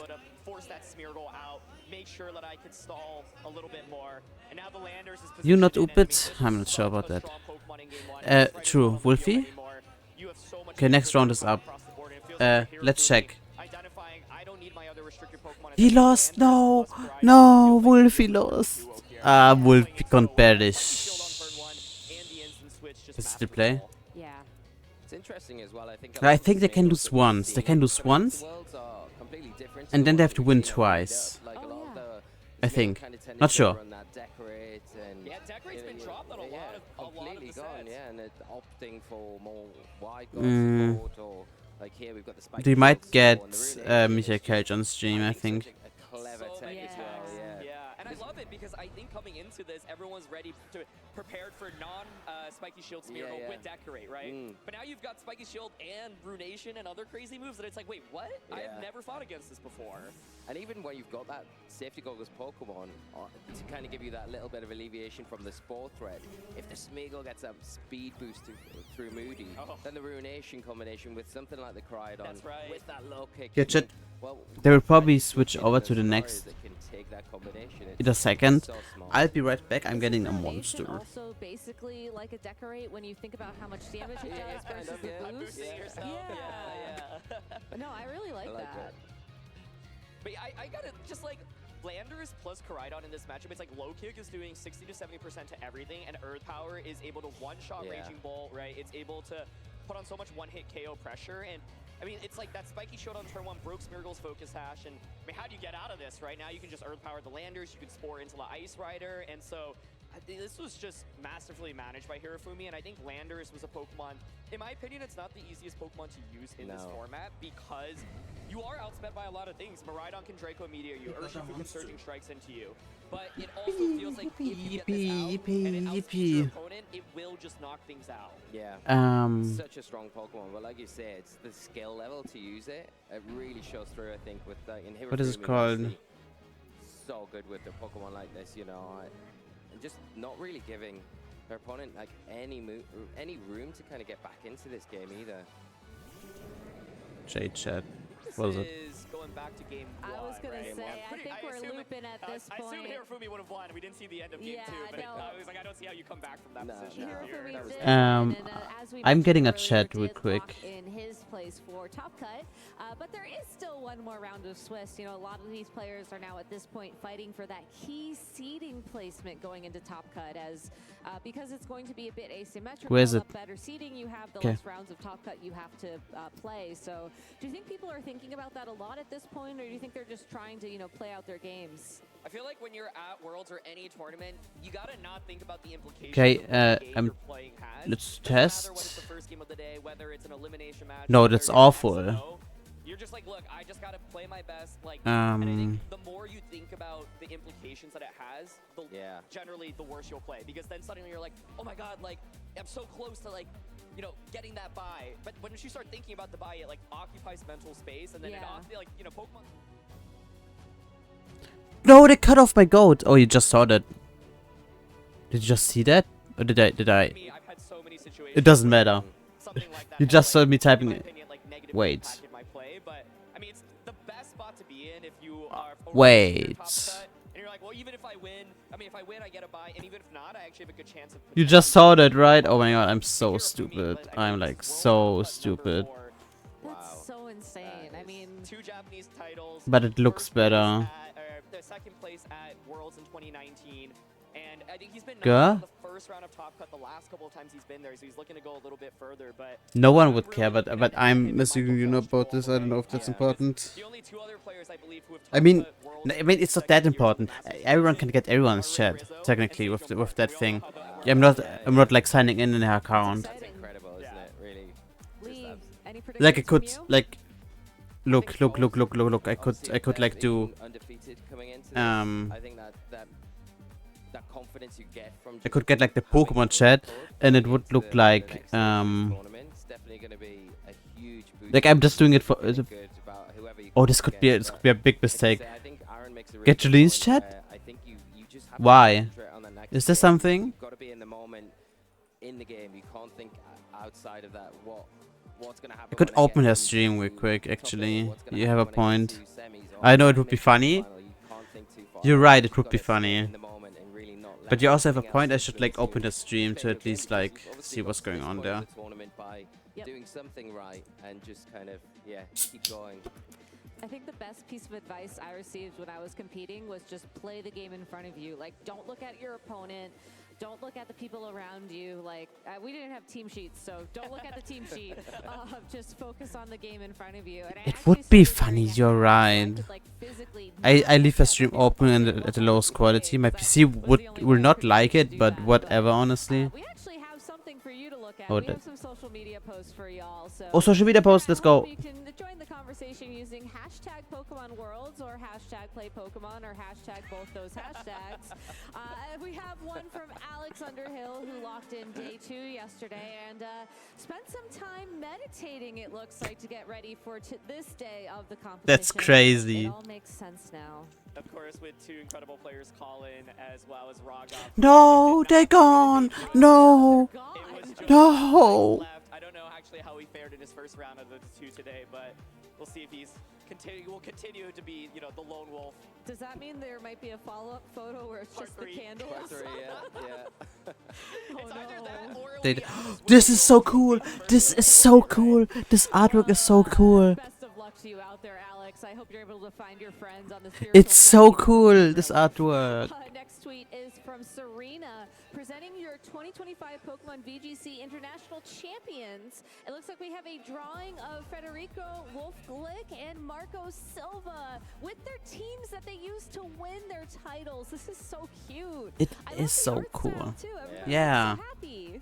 One of just phenomenal. And I think the teams that have won this year have been super fun. You know, Marco using that Charizard, which no one really had pegged as a huge threat, but he had just been maining that team that came out of Japan. Wolf, of course, using his trusty Perish combination with Screamtail and Gothitelle. No one was really using that in that EUIC. And Federico using a team that actually had kind of been established very early on in the format. 5 of the 6 actually won the first regionals, but very different sets. Federico basically made his own That's the next game on. There's a Ditto and Sneasler, so Yuna's pick also made it today too. Brought it to the World Championships. I think I saw as maybe the #1 premier pilot of this team and fell a little bit short. And I think it goes to show how difficult this World Championship is. That all 3 of the international champions, maybe considered, you know, the favorites to win this tournament, have all now been eliminated. We watch here real quick. Until no, I want to see the social media posts. More fan art. The 2025 Pokemon World Championships. Machamp getting a bit of a The sneeze workout like yup, there it's in sneezing. Giving his friends a boost. Achoo. All the athletes, do your best. Achoo. From D-Suke. I love this so much. But also the Toad School managing to balance on the roller skate or the roller blades. Or no, those are skates. Because it's the 4x4 or the 2x2, not the 4x4. There's a difference between roller blades and roller skates. It's okay. This is amazing. Whatever. I love all this fan art. Y'all are so talented. Osare That's so cool. Yeah. Every Pokemon trainer. What is this? There's so much. But it's going on in TCG. this picture. Tyranitar looks like he wants something though. He looks very perturbed. And is that a shiny Fletchling up there? Where? Oh my god, this is Oh, incredible. you see it. I'm like just trying to spot every little thing with my eye. I love the I Victini in know. the top left. Oh my god. I was so distracted right. by everything else, I didn't even see that. This is absolutely incredible. Thank you so much for sharing your art with us, Osare. These are all like absolutely beautiful. I think. I always thought like fan art is like one of the coolest things that you can receive. Achoo! Hi Berserk, welcome to the stream. It's like amazing that people will go out of their way to make it, right? And so I had an agreement with my girlfriend and roommates that if I debuted Worlds, I'd shave my beard, so mustache era is coming tomorrow. Just last year, it was truly amazing to follow. Truly amazing to follow. Where? But I was the one who actually found this post last night. He had an agreement with his girlfriend and his roommates that if he made day 2, he would shave his beard. So the mustache era is coming tomorrow, aka today. So Do we have Patrick, a picture of the mustache? No, he did not post a picture. So I don't know how he did in his last round, but I'm like, I want to see him like win on stream and just like do it. Oh right? my goodness. That'd be so awesome. You could use that hashtag Pokemon Oh! to give us an update on the mustache situation. Baby on stream. Oh my goodness, hello! Hello! Baby on stream. Your 2035 video game junior division world champion. My goodness, there's actually our director's son there outside in the audience cheering him Pokemon on. baby, I true. hope you're enjoying the show. They 20, did you say 2035? They will grow up to be a Pokemon world champion, alhamdulillah. By then, which is kind of crazy to think about because juniors is 10 and so let's say 2030. Okay, 2030. Yeah. And that's a good goal to work for, I think. So yeah. Maybe follow in his dad's footsteps. Hi Maya, hi. Best title. Hi Maya. We're out of tweets right now, but I also want to make sure everyone knows, guys, it's Gabby's birthday. Doesn't have high enough friendship value yet. Incredible host It here. will be though, it will be. Has been such a big part of the VGC community, so Gabby, happy birthday. Thank you. We will sing you happy birthday on the stream at some point, but for now we're going to save it for a little bit. All right. Well, thank you. It's really special that every couple of years I get to spend my birthday with you all here. Pokemon is my chosen family, and honestly, I would have it no other way. Those are so wholesome last minutes. What the fuck? Back with us in VGC, so we're very grateful to have you here. No need to be so wholesome. Hello, it's a Pokemon VGC stream. I want crits and be mad for Justin Tang losing. Unless you muted no Soggy, she hates me. It's insane. She hates me. All right. Do Damn. we have casters ready, or are we still just vibing here for a bit? We're vibing. All right. So why don't we go ahead and talk a little bit about what's going on here in the hall for our viewers at home. Did you two have any opportunities to walk around yet? I have not had an opportunity, but I know there's a pin badge thing going on that I really want Sierra and Boo to. were doing it, right? Yeah, and I really want to get involved because the pin badges look incredible. Have you guys seen them? Yes. I have not. Have you not? Oh yeah, they're amazing. They're all like kind of outlined, different colors, and yeah, it's all the kind of key art from the World Championships. So It's like the neon signs, Yeah, right? yeah. They're really cool. But otherwise, I haven't really had much of a chance to get out and about. I'm hoping today I might get a little opportunity to go out and about. But have you? I have. Well, so I've been to every World since 2008, with the exception of 2009 and 10. So I went to 2008 and then 2011 and every single one onwards. Actually, Like, shoot, me too. That's insane. I had no idea. so this is like what World's number 14 for me. When I started going to these, I was literally like in the juniors division, like I was a kid, and I cannot express to you That's all the scale what? at which it has grown. Bro, Unk is old. Chat, Unk is so old. I think Worlds previously, it's obviously mainly a celebration of the. Yet he would community side of beat it, my but ass now in there's a Pokemon. whole nother hall that's connected Because to the Pokemon is like tournament, and there's so many different not a things you can do. mechanical We had a game, caster meet and greet which makes yesterday, and actually I think that was pretty so cool, and playable for everyone.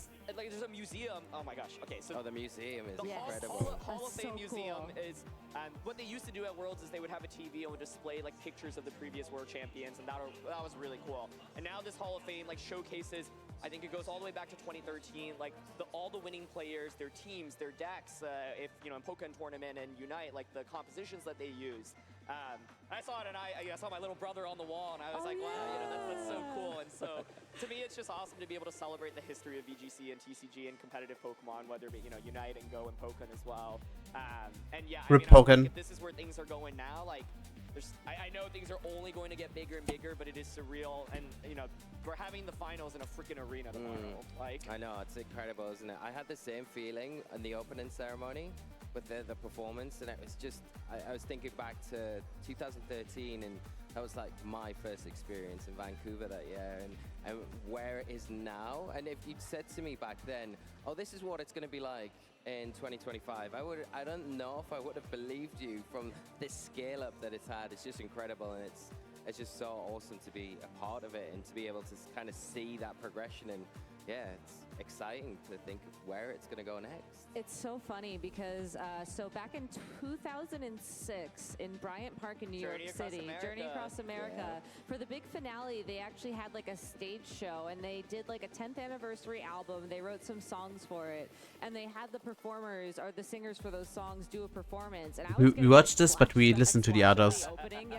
It's Japanese again. We have to guess the moves. Bigger scale than that being here, and I think it was Woodhammer and Flame Charge. the biggest Pokemon thing I had ever seen is now dwarfed in comparison. Like, we've gone from the like super tiny Pokemon that gets you the ribbon to the super big Pokemon that gets you the ribbon in Scarlet and Violet.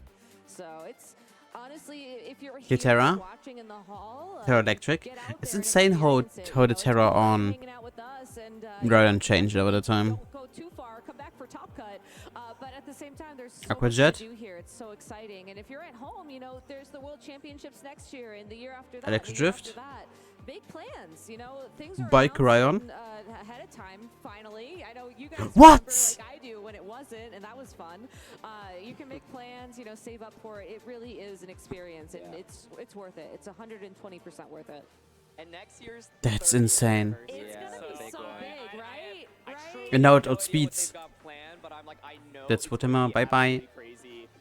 It's going to be 10 years after we had Worlds in San Francisco in 2016 as well, and so I'm really excited to return and just see how much. But they bigger probably the have an environment instant on the other side. Like this ballroom in a hotel room, my and you had to like go goodness. down this escalator, and it was like super crowded, and I'm like, I think now we're moving up a little bit, you know. We outgrew so. that hotel. I Yeah, think that was like the first time, because the year after when we were in Anaheim for the first time, that was the first year we had a convention center. Never mind. Okay. Before that, it was all just hotel ballrooms. So yeah, that was fun. It was. It was very tight quarters though. It's U-turn I'm so and switch eager out? for No, to direct see how switch out. this ends in No. VGC. And, one of the U-turn. things we were talking about earlier that I want to bring us back to is kind of like, what do you do when you're in the Send trade and you right? pointer. You're Sorry, playing here. we I don't think one of the do most cool that things here. about You the can go World on the Championships is Discord how, if you like, type there's exclamation mark so D or much, like, Discord oh my goodness, like, I'm about and to ask play there. my But top we are eight. usually not You a remember that it's like we do not trade in chat just, here. like, We're here to under watch the 30 World right? So if Championship. if you start that first I'm match, sorry. you have to win multiple games today in order to make it a championship Sunday. You have to be playing some of the best Pokemon in your life in order to make it to the finals, right? And it's like every opponent in front of you has truly been Protect. exceptional. And I think that if people sometimes don't know just how much of a mental game it can be, it's very difficult to play Did 100% they at double your tag peak into throughout the course of the Kyrex? tournament. Top cut alone, every Oh. game is so draining, and you need to figure out the systems in order to basically keep your composure and try to play as well as you can. Especially, top 8, you're playing on stream, it's so nerve-wracking, right? You've got the whole world watching you, and so I think, Worlds in particular, stakes just feel so much higher because this is it. This is your dream in front of you. It is, and the stakes are about to get even higher as we are getting our next round. Oh, our finally. Final round of Swiss here at the World Championships. Never mind. Ready to go. So I we're thought it gonna was take 3 a ones look of to Swiss. look back on some World Championship history with Oranguru. I think you guys remember the Oranguru game from back in the day. So why don't we go ahead and take a look at that as we get ready for our next round of Swiss. What? Hey Pokemon trainers, welcome to Pokemon Championships History, What? a series where we showcase important What? matches throughout the history of competitive Pokemon. It's time to flash back to Championship Sunday at the 2023 North America International Championships. Welcome to the finals in the junior division of the Pokemon video game. Most iconic moments in Pokemon come from trainers in the Masters division, but this time around, the juniors stole the show in Columbus. The trainers in the juniors division often show the purest form of passion for the game of Pokemon. Mm-hmm. I've never been to a championship. Oh, this is a national. Whatever. What? Avery's energy made him an immediate fan. This t-shirt is so big! What? The t-shirt is so big! What the fuck? The t-shirt is too big for them! Avery It looks like a dress. With the help of his hard Trick Room team. Trick Room can be a difficult strategy to implement, especially when relying on an unconventional Pokemon like Oranguru. Oranguru is my favorite of all time. I mean, he supports other Pokemon. Oranguru is carrying a very interesting move called Instruct. So if you're able to get the Torkoal into position or something that's just going to be a little bit slower, then you can start firing off some big damage that way. Trick Room teams flip the game on its head by having the slowest Pokemon on the field move first. Tell us about your team that you're about to play. It is hard Trick Room. Hard Trick Room game plans can even be difficult for masters. That's adorable. But Avery was ready to show the world that juniors are wise well beyond their years. For his strategy to work, Avery's Oranguru would need to twist the dimensions. We're going all in with a terastallization on the Oranguru. Well, the game plan is being executed for Avery very, very quickly here. With Iron Hands going down, Avery brings Torkoal onto the field for free. Under Trick Room, Torkoal is one of the Hi, Lucia. Hello, welcome to the stream. All fire attacks by 50%, and Oranguru's Instruct allowing it to attack twice in one turn. This Torkoal was ready to erupt. This Torkoal across the way as we see the eruption come through, and that's going to help a little bit, but Tinglu still takes a ton of damage on the switch in. With the momentum in Avery's favor, Takumi's savvy defense turns the tides of Game 1 and punishes Torkoal, putting the Australian youngster in a winning position. Despite properly setting up Trick Room, Game 1 got away from Avery. But even if Oranguru didn't work the first time, it was important for Avery to trust the process and rely Okay, on fun the looking strategy that here. got him to the finals. This one is going into Game 2 with Takumi up 1-0. After the exact same turn 1 play in Game 2, Avery's Torkoal was ready to take over, which meant it was time for Oranguru to do it again. Avery once again has the opportunity to bring in the Torkoals. Let's do it again. Yep, there's the Instruct. Learning from his mistakes against Tinglu in Game 1, Avery made an adjustment to keep momentum on his side. This was where last game got a little bit different because he went for the overheat into the Protect. Let's see if Avery goes for it again. It is an Earth Power! See you later, Chi-Yu. Although it didn't have a single attacking move, Terrifier Oranguru was the star of the show. The ability to instruct your teammate to Kaboom! attack You're so right. would lead to more offense than Takumi could handle. Doesn't hit this time around. It's going to be another overheat from the Torkoal. Avery's confidence was back, taking down Takumi's team one by one. This championship would be decided in Game 3. The crowd became enchanted with Avery and Oranguru. It was incredibly amusing to watch such a simple yet repeatably effective strategy from a junior. With the first two games playing out the exact same way on turn 1, there would be no surprise what these two trainers would do in Game 3. This is 3 games, 3 identical turn 1s. If it ain't broke, don't fix it. With Trick Room set up, the crowd was chanting, "Do it again," knowing another Instruct was on the way. Avery's bravery, relying on a 90% accurate overheat to connect twice into Chi-Yu, would put him into a commanding position. With Takumi's back against the wall, he would put all his hopes into Terra Water Fluttermane, but Avery's Oranguru had one final instruction: become champion. We know what's coming, and even with that defensive terror, Avery is getting another bite of the cherry. Avery will be a well-deserved champion, showing a crazy strategy. Yeah. And people had forgotten about it too. Avery is immortalized in Pokemon history as the champion, captivating the audience's heart with his charming personality. As for the Oranguru that clicked Instruct 13 times in the finals, Avery summed up its role on the team perfectly. So, tell us about your Oranguru. How do you use it? It doesn't do any damage. Who knows what the future holds for Avery, and who knows what Iron Hands was going for in all 3 games. But we can be sure Poor that Iron Avery's Hands. future will be bright in Pokemon as long as he remembers to do it again. Thank you for watching, and let us know some of your favorite competitive Pokemon moments by using the hashtag #PlayPokemon. Hello, everyone, and thank you so much for joining us for Day 2 of the Pokemon World Championships for 2025 here in Anaheim, California. My name is Rosemary Kelly, and I'm so stoked to be here with Scott Glaza. Feels like an annual tradition, and I love that this is something we have to do every single year together. And I feel like we had some great matches over the course of our time casting together as well. This should be a really great one. My favorite, also least favorite point in the tournament. I feel like with this last round of Swiss, I know. it's so exciting where some players are going to punch their tickets in the top cut, but also it's so sad to lose the players who aren't quite going to be able to make it this round. If you've gotten to the point where you're 7-2, you're good enough to make the world's top cut. But hey, not everybody's out. It was an interesting history lesson. Now I want to see the next match. Sorry. From phase 1 into phase 2 today. We lost some really big names, but now hopefully we can turn our attention to celebrating those players that are going to be able to make it in there. Let's go ahead and take a look at our pairings that we have for this upcoming round, because this is where we really get to set the stage and look at the stakes. Everybody that is sitting at that 7-2 record, they right now are in that danger zone. They've got to win this next matchup in order to make it into that top cut. Lose, you're out. Yeah, only 7 players are safe, right? Where, great representation from Japan here with 4 of the 7 players who are already moving on.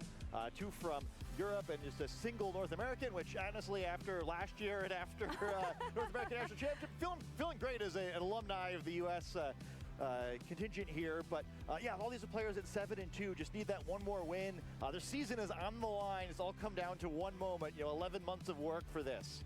I can feel a tension in the air already as our players are getting ready. Of course, we are still setting up that stage, but we are excited to be able to show you that match in just a couple of moments. We've got Chi-Hong Chu versus Nick Navarre that we will be featuring on the main stage. Of course, you can tune into our amazing alternative lobby stream run by Victory Road, so you can check out another one of these incredible win and in matches. Look at the stack names, though, Scott. It does not get any closer than this. Yeah, I wish I could watch all of these matchups. Should be a lot of fun seeing who comes out on top here. Some players who've made it to the stage event tournament before, some others who, it seems surprising they haven't been here before. Some names I'm less familiar with that, hey, we've had a lot of big names go out already. I think we had 3 different Masters Division World Champions get eliminated last round. So, hey, somebody's got to be the winner this year. Maybe it's going to be one of these players. It does look like we are about to make history as we finish out our Swiss round number 10 and look closer to that single elimination top cut bracket that will be coming up after this. But it's so tough. I mean, you've got Patrick Connors, the North America International Champion. I think one of those amazing stories coming out of that season is that Patrick Connors, he hadn't even won a local level in Florida, and then he goes all the way to the North America International Championships as one of his very first official events and wins the whole thing. Yeah, it really proves, hey, you put the work in, you're a good player, things can work out for you, right? You can make it happen at your first event, and he's been really impressive, too, in the years since, where really enjoyed listening to him talk about the game. He's a really well-spoken individual, and yeah, there's so many people. I mean, I get Cedric, too, who very much, we kind of enjoyed watching him coming up from the senior division, now a strong Masters Division player. He makes a little content himself and was very impressed by how well he comes off, too. So 2 of the big brains for North America facing off this round. Sad we're going to lose one of them, but excited to see how whoever wins that match does in the top cut. And we've got a lot of amazing regional representation there as well, and I think that's also something that makes me just so excited about this being the World Championships. We get players from all around the world that are of such high caliber, battling it out in some of the best matches of their life. Yeah, and this is the moment, right, where the pressure is just so high for the players here, where again, they've been working for 11 months, since the last World Championship to try to qualify for this event. They are so close. Once you get to the single elimination bracket, anything can happen, but I think this is the worst point to lose. I've been a game away before, I know how it feels, and you always wonder if it doesn't happen, right, where it's still a great run, right? I think all these players should be super proud of themselves, but you at least want to get the chance to go all the way. Or the butterfly effect of what if I had just won that one round yesterday? Would I be in a different position today? But it's so hard to make that call because then you're playing different opponents, you're playing different teams. But I do hope that that is the big takeaway for our competitors that have made it this far. This is a huge accomplishment, even to have made it to the World Championships this year. That's true. It was one of our most exclusive World Championships yet, with only the top X players making it from each of those regions. And so I hope that's like the insane thing about the World Championship in Pokemon. Only the top 75 of each region makes it. Should be proud of themselves too. Should be a lot of fun to get to. Plus those who win championships. And what a way to end out our Swiss rounds with one of the tales. Weather War. A classic weather war with Nick Navarre from the U.S. bringing bringing that Kyogre, and Chi Hong-chu coming in as the Taiwanese Master Ball League champion with the Torkoal for Sun. Yeah, almost feels a little classic GS Cup here. Torkoal's going to be playing the part of Groudon here in this production of the Weather Wars. He's just short. Yeah, you know, it's Groudon was defeated, but he sent his friend the Turtle to try to defeat Kyogre. But it could be an uphill battle here, right? I think you always want to be on the rain side of that Weather War. You can do naturally have that type advantage. You're going to reduce the damage of the fire type attacks if you ever get the advantage. And boy, there are a lot of Pokemon who are either really good or really bad against Torkoal here, where Torkoal will activate the ability of Flutter Mane, has to deal with these 2 water type Pokemon, but also has 3 Pokemon who are weak against fire type attacks. So if you know, somehow the board is set up in a way it's a pretty standard team, by the way. Maybe we can get a big edge, but I think It's just interesting that the Kyogre doesn't play any ice move. I guess there's the Ice Rider, but still. Also no Thunder. Otherwise, it's like a pretty standard team. You don't need the Fire Water Grass core necessarily. You know, you could play. Could play Incineroar in a rain team. In this matchup, and Nick comes in with a ton of experience with Yeah. his Rain Core, even taking a look back at what he Hi, to get top 32 I'm at that event. look, I'm here every stream, but I'm not sure. Should I call you Echoes? Or what should I call you? But welcome to the stream. This Iron Jugulus from this NAIC team did get replaced by the Rillaboom as well, going back towards okay, Murata might be a problem. Yeah, and I think also just kind of makes the team a little more defensive. It pivots a little bit better, which could matter a lot in this matchup. You know, with the Weather War, it tends to be a lot of going in and going out. And Yuna today isn't here. I'm here for Yuna. Yuna will be back tomorrow. Its buddy Rillaboom U-turn out of battle and bring it right back in if it switches out afterward. Yeah. Galaxy Nova. Okay. Okay. Then I'm sorry. He hasn't run into a single one this entire tournament, and even in And the Taiwanese Master Ball League, there was only one welcome you top again, 32 Nova. that he could have possibly faced. I have to This think, will be an uphill because I was about to say something completely different. I'm so sorry. With this being the same 6 that What I wanted to say. You know, we'll be back tomorrow. She asked me if I wanna do day 2 today, and I will stream day 2 today. Yeah. Preparing for a tournament like this too is, hey, you know, I can have a great matchup with every team. Maybe I'll allow some of my matchups to be a little bit weaker. I think perhaps Kyogre is one of those Pokemon. That's a hard checkroom team, by the way. But he does have some options here. The Torkoal will deal a lot of damage if it's able to get an attack off under drought, especially if its health is high enough that it can use that eruption with the choice specs. Will not need a lot of attacks to do a lot of damage, but actually setting up the Trick Room and getting Torkoal onto the field is going to be tricky here. We did see the taunt on the Flutter Mane on Nick's team. It's going to be very tricky here. Perhaps going to force one of these more supportive Pokemon like Indeedee or Smeargle to use Follow Me and eat a taunt. Thing is, I don't like Smeargle, so I hope the other person wins. So play a little bit more predictably, and maybe gives Nick a position where he can try to take advantage of the limited options his opponent has. Absolutely. Let's see. I'm hoping that maybe one of the saving graces on Chi Hong's team is going to be those 3 Grass Terras as well. If you look at Amoonguss as one of those potential answers to if the Trick Room gets set up, if you can get past that taunt on the Okay, Flutter guys, Mane, EP. then you Okay, at least okay. have a couple of Good. answers, but you have to pick one. And so you can see our Guys, players EP bro are will fall asleep on stage. but yeah, you gotta definitely pay attention to how you will do if this Trick Room gets set up. And let's not forget that Nick Navarre also has a Calyrex Ice Rider on his team. Yeah, it also has that Trick Room move. Kind of like 4 choices other than the Protect you really have to pick between. For him, he dropped the high horsepower, so has Glacial Lance, Trick Room, and Leech Seed, which can also kind of be impactful here. You know, if this is a more pivoting-based game, something like the Indeedee tries to stay on the field for a while, maybe it's an option to try to get a Leech Seed off. Speaking of maybe if the option of this game going longer, although, you know, with the Torkoal, you know, usually here for a good time rather than a long time. The Pollen Puff on Amoonguss for Nick is something to keep in mind as well. All these Pokemon pretty good at getting in and out of battle, and if Amoonguss can get maybe a cheeky Pollen Puff off, knowing that Spore isn't going to work so well potentially in this matchup, could still be very impactful. Well, as we enter into our final round of Swiss that we will be featuring here on the Pokemon World Championship stage, let's get hyped up for Nick Navarre versus Chi Hong-chu as they take to the stage and enter into our first game of this best of 3. It's an interesting combination here. We do get No. Weather War floor immediately with Kyogre coming out. Will activate the drizzle. Okay, I thought for a second that Nick picked no music. That would have been insane. Is not a lead combination I've seen a whole lot of, but I think it's kind of fun here. We're going to see the Flutter Mane, which is going to get the photosynthesis boost from that drought. So the weather war is not all good, but you know, I think it's sort of a fun solution, right? I think a lot of like the more defensive leads are really going to struggle with the taunt from Flutter Mane, and you know, that's a bad lead for Nick. Like, what's he gonna do? Switch out into his fire type weaknesses when there's a Torkoal on the field? What the fuck? You may have to take a water type attack from Kyogre in return.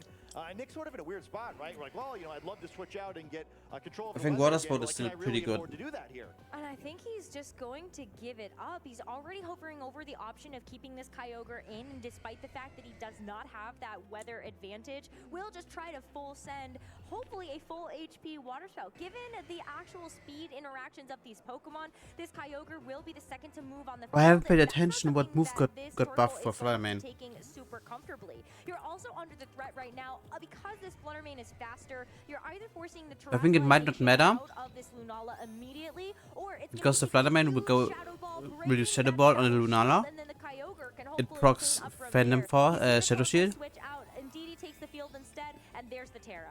Yeah, it's a very interesting move here. We can see the Torkoal coming out immediately, switching out of battle despite It's having Zero control of Grass. the Okay, weather. never And, fucking mind them. This really interesting path. This I've Lunala never is really good. seen a team like this approach a matchup this way, and maybe catching Nick a little bit off guard. Well, here's the Shadow Ball from the Flutter Mane that's going to go into this newly terrestrialized Lunala. You can see how that Shadow Shield is going to Oh, the help out Spadef there. drop The is special defense awful. drop is huge. This might be a big turn for at least getting some extra damage through, but it certainly does not help for Expanding later on Force? in this game versus this Flutter Mane. Ooh. That terrain, though, getting set up allows this Lunala to have that Expanding Force become that spread move, and it's a pretty good damage trade for Chi-Hong, all things considered. I love this angle. You know, you're looking at the team sheet. It's a hard Trick Room team, and you know, there's no caster cam right now, so you have to imagine me air quoting hard Trick Room because that's really interesting, right? You see the Expanding Force, not even trying to go for the Trick Room. A taunt there would have been a huge mistake, and you know, Another just Shadow Ball getting just to kills Lunala, now. that I think. water spout wasn't so strong, and now Kyogre's gonna have a hard time Because of using the that first to battle force to special switch out defense here, drop. and this bad matchup's looking a little playable.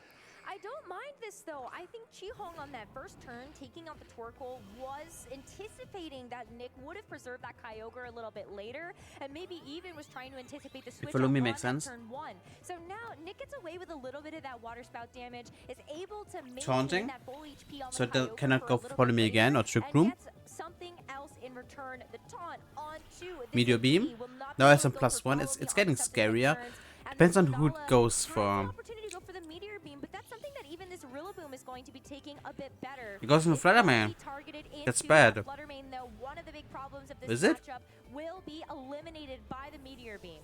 So that's really interesting as this match plays out. So now no longer has to worry about that taunt for game one. This Lunala has become even more threatening with that boosted special I think attack. he can just go the for taunt Ice on Rider Indeedee now. is pretty troublesome. You don't love to see that.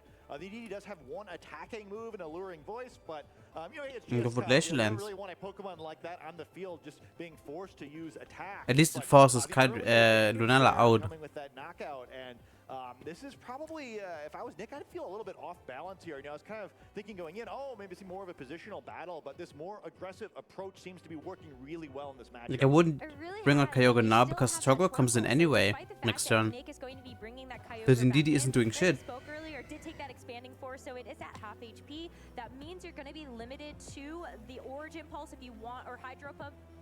Either of those two moves to really be able to take advantage of the rain. Chi-Hong has the option to bring in the Torkoal. Yeah, and we saw how well that the Lunala was able to take the water spout. Whatever water type attack we will see here will be weaker than that if Torkoal is able to come and reduce the damage again. And hey, you know, that Grass Terra is looking pretty good against Rillaboom too. They potentially have to take a super effective U-turn, but you know, I think you're fine if that's the worst you're taking.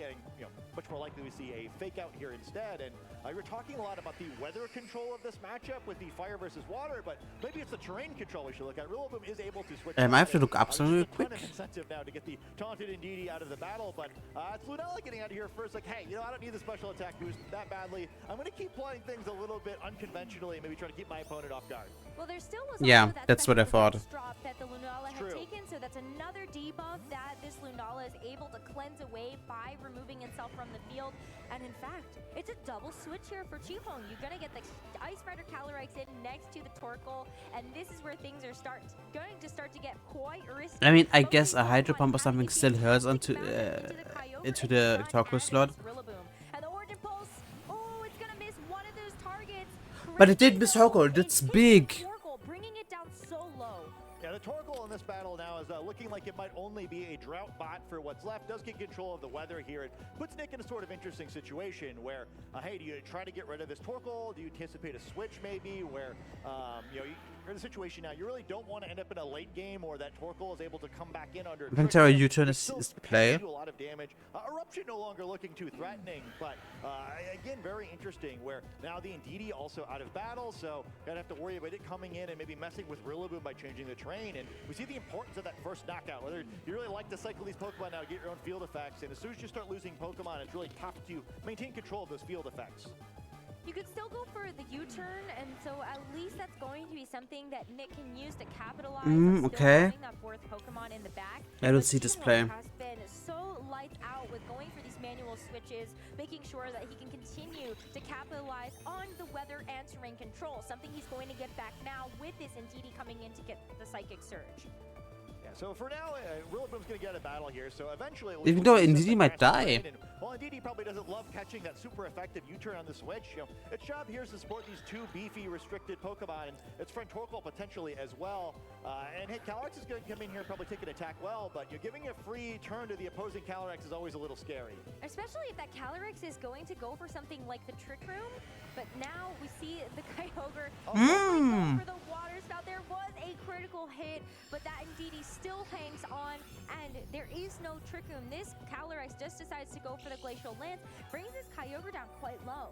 Yeah, and that's critical here where not only is it such an important Pokemon, but Nick getting down to 2 Pokemon would potentially set up a situation where he loses these control of the terrain for the remainder of the battle. Rillaboom going to be able to switch in once more, so we will see the grassy terrain once again. But now he's going to have to worry about this endgame, right? Well, okay, so there's 2 different paths. I think Nick is in a better position. Gets it up on the opposing side, Torkoal comes back in, and despite having that low HP, kind of makes a big play like we saw Ursaring make it low HP yesterday, picked up some knockouts. Or the flip side is still scary, like, where, hey, maybe Indeedee switches Torkoal may live Glacial Lance. So Nick's have to play this carefully and would really love to get a knockout here to try to simplify this game a little bit. But losing the terrain while with expanding for Lunala is kind of yucky, I think. You're going to be knocking out that Indeedee no matter what, despite your HP bar going a little low. But Indeedee says, I'm not going to go down without a fight. Here's the helping hand. Yeah, Glacial Lance wouldn't have been enough before, but maybe just be trading KOs here. Wow, look at how little damage that Water Spout is going to do, but at least you're able to get that Indeedee out of the way. I guess I get it going forward so to get a safe KO. Oh, Leaf Seed miss. And now the okay. But the Kyogre goes down, and what a big turn here for Chihong to get away with. Oh, that's pretty scary here. That's really going to make the remainder of this game trickier.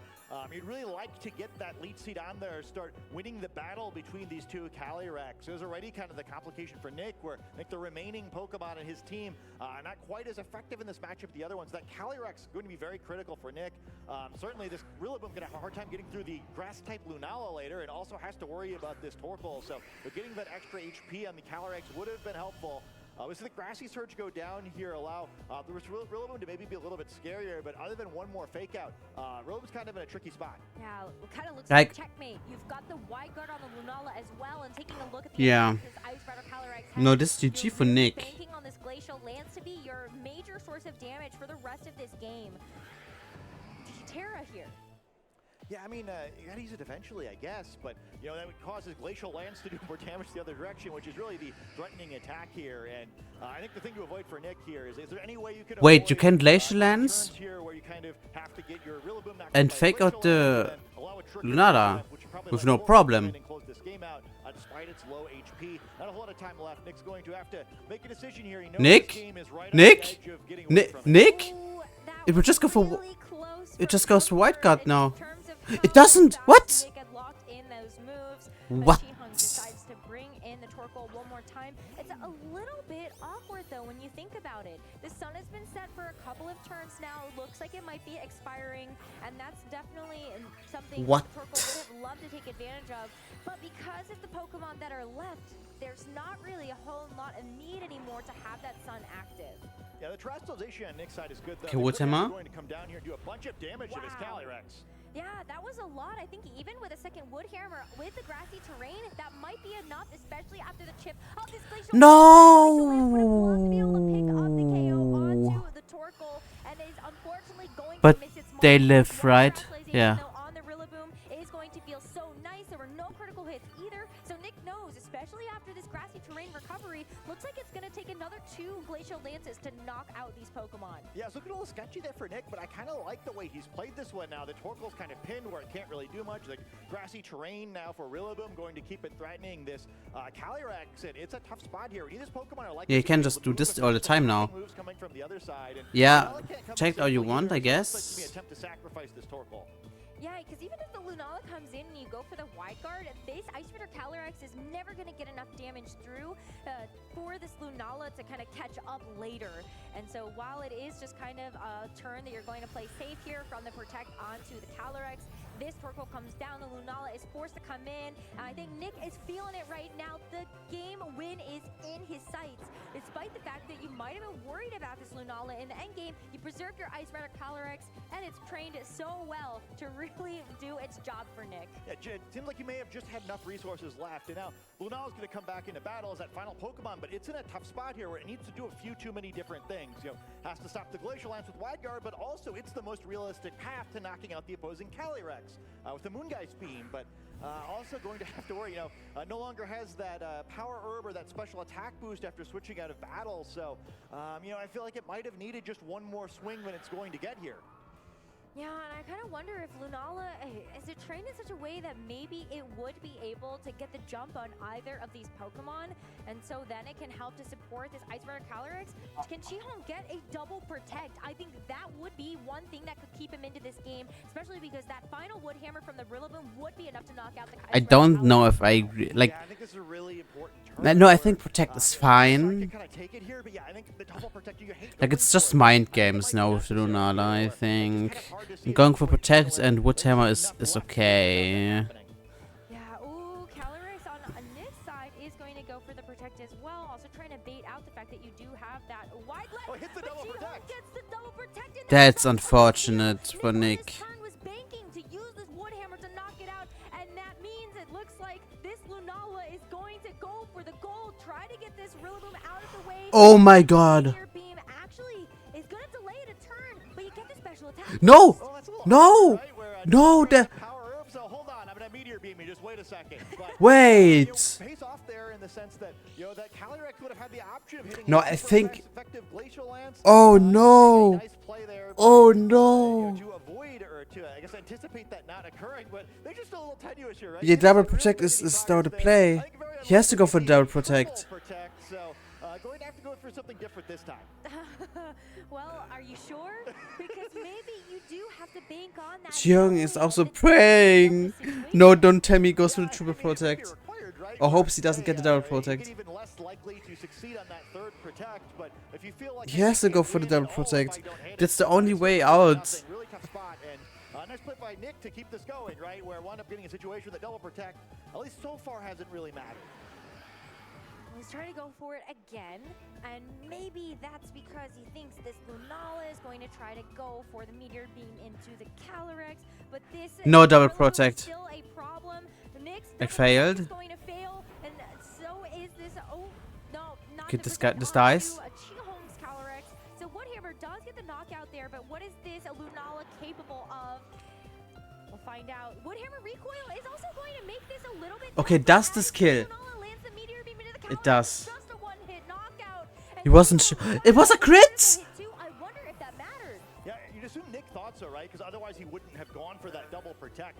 Really wound up burning him to protect the previous turn. Usually it's so easy to put the beam after the power herb's gone because you have to worry about that. But Crit? going to go for the U-turn here, do a decent amount of damage. But now that this Lunala special attack's been boosted, this is going to do a lot of damage. Yeah, even though this Rillaboom does have this self-fist, it's been taking the chip from Damn.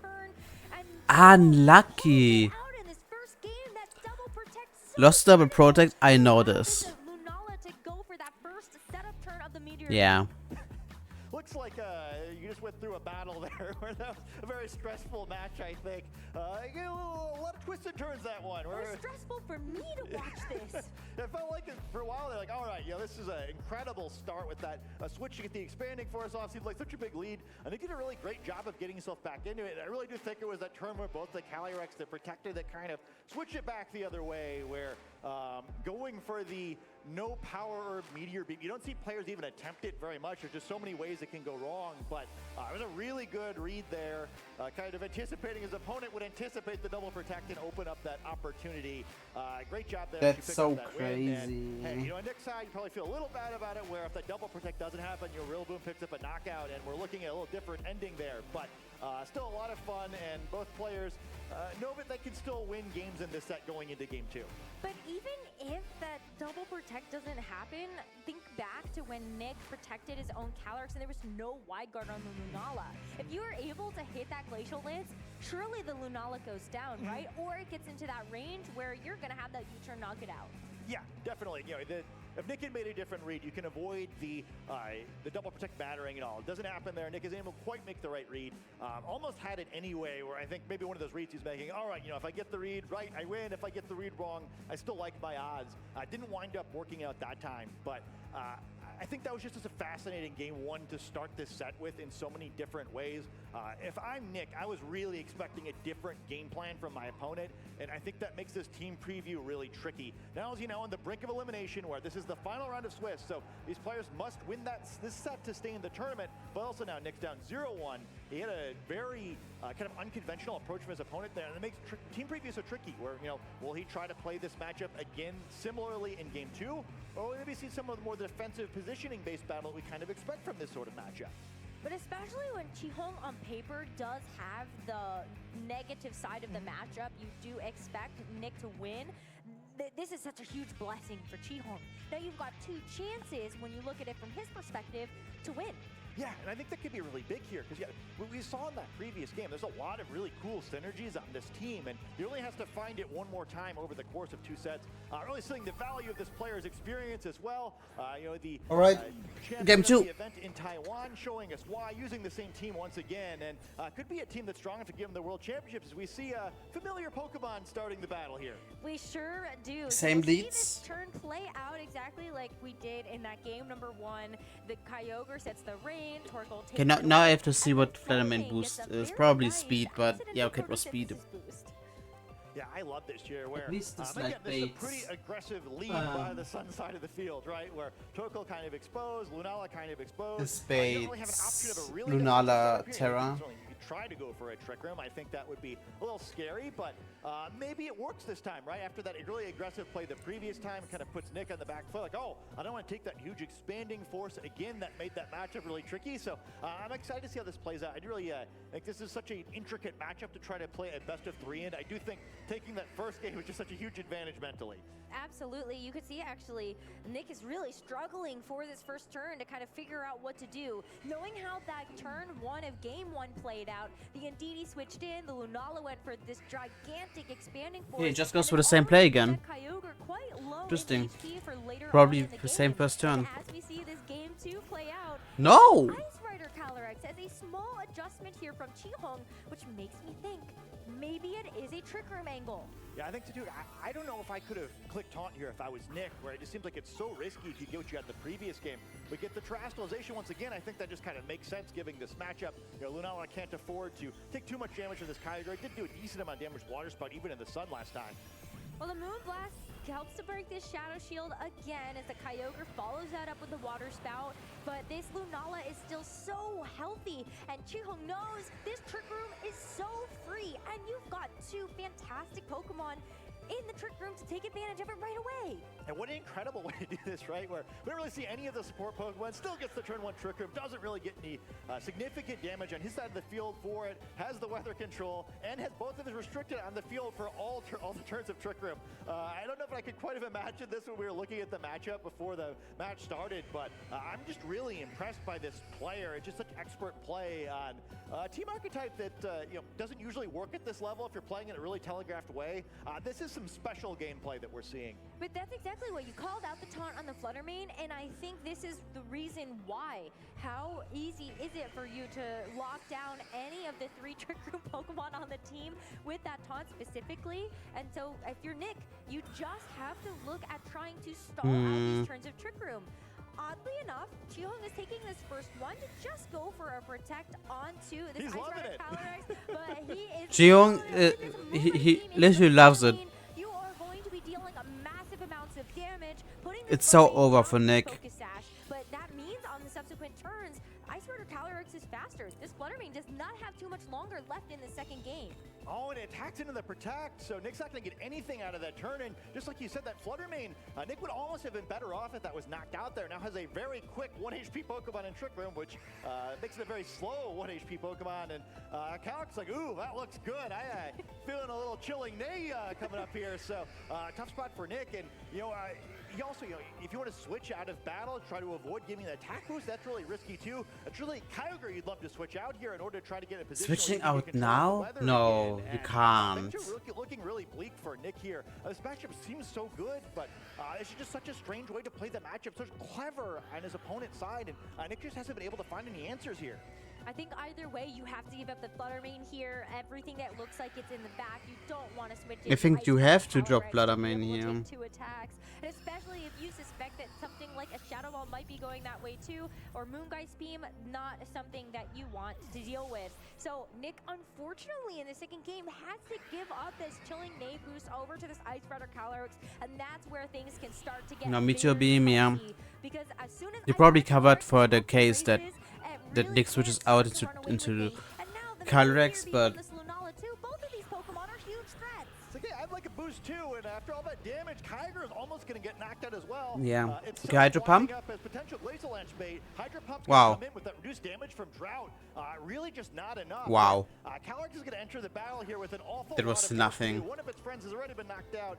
Its buddy Kyogre is pretty low in HP as well, and while normally a Calyrex entering the field during Trick Room is so exciting, neither of his Pokemon look quite ready to be knocked out. They just have to worry about a potential wide guard, and maybe if you're a Nick side, like, okay, well, I'm threatening this, I can try to reverse the Trick Room, but if you do that and just get double attacked, the game is going to end. So really important play for Nick here. Can you get away with this Glacial Lance? Can you get away with a Leech Seed?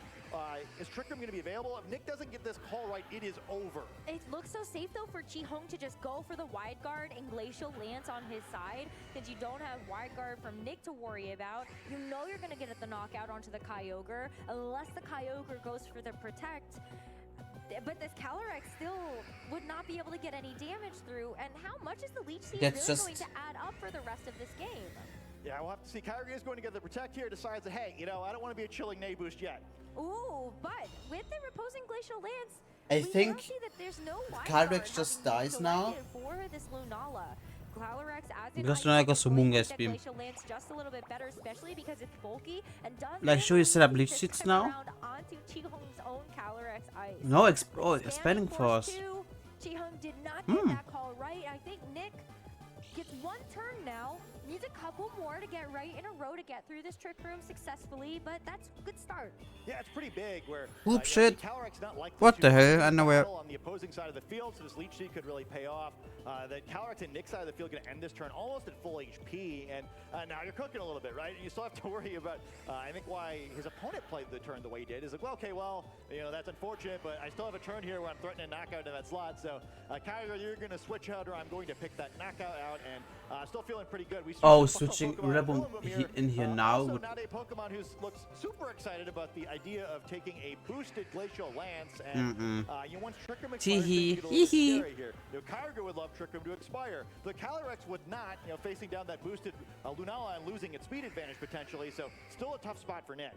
Okay, that's an insane switch. That's where you have to look at this next critical turn here from Ji-Hong to actually now, as we see here, preserve the Lunala. After getting that Meteor Beam boost, it feels bad again, but Ji-Hong said But that's a good it's switch. okay in that first game, and it worked out beautifully for him. Keeping And Kyogre now for he the brought weather. Torkoal back onto the field Didn't to expect that. hopefully I didn't get expect through the these opponent next switch. I couple just of turns. expected the You White are Guard. also going to be able to take this Ice Spreader Calyrex just a little bit better, but we see Chi-Hong is able to go first. Bye-bye, His Rillaboom. attack boost onto this Ice Spreader Calyrex. It's just a one-hit knockout onto the Rillaboom, and so now Nick is stuck with just his Kyogre next to the Ice Rider Calyrex, but at least you get weather control for 2 turns. Yeah, it's like Kyogre's gonna be able to come back in. I'm not gonna say for free, but first this Glacial Lance will come down.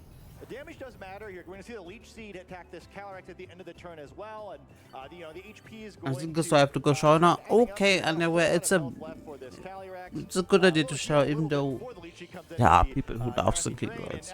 I mean, what? End of turn effects. The Calyrex at Nick's side is going to be very healthy, but Bye-bye. Kyogre going to switch back in eventually with its low HP, and while Trick Room is going to expire and the Drizzle is going to be set for Nick, he had to pay just an incredible amount of resources to get through this Trick Room. Really only got the Leech Seed on the opposing Calyrex and a bit of damage. Well, I don't think my parents do. Yeah, I know you have to go to your dad's place. His Flutter Mane and almost all of his Kyogre's HP. This is a tough turn, though, and Nick is going to have to hope this Origin Impulse lands onto both targets. From here, the Ice Rider Calyrex is short. No, don't go for Water Spout. Don't go for Water Spout.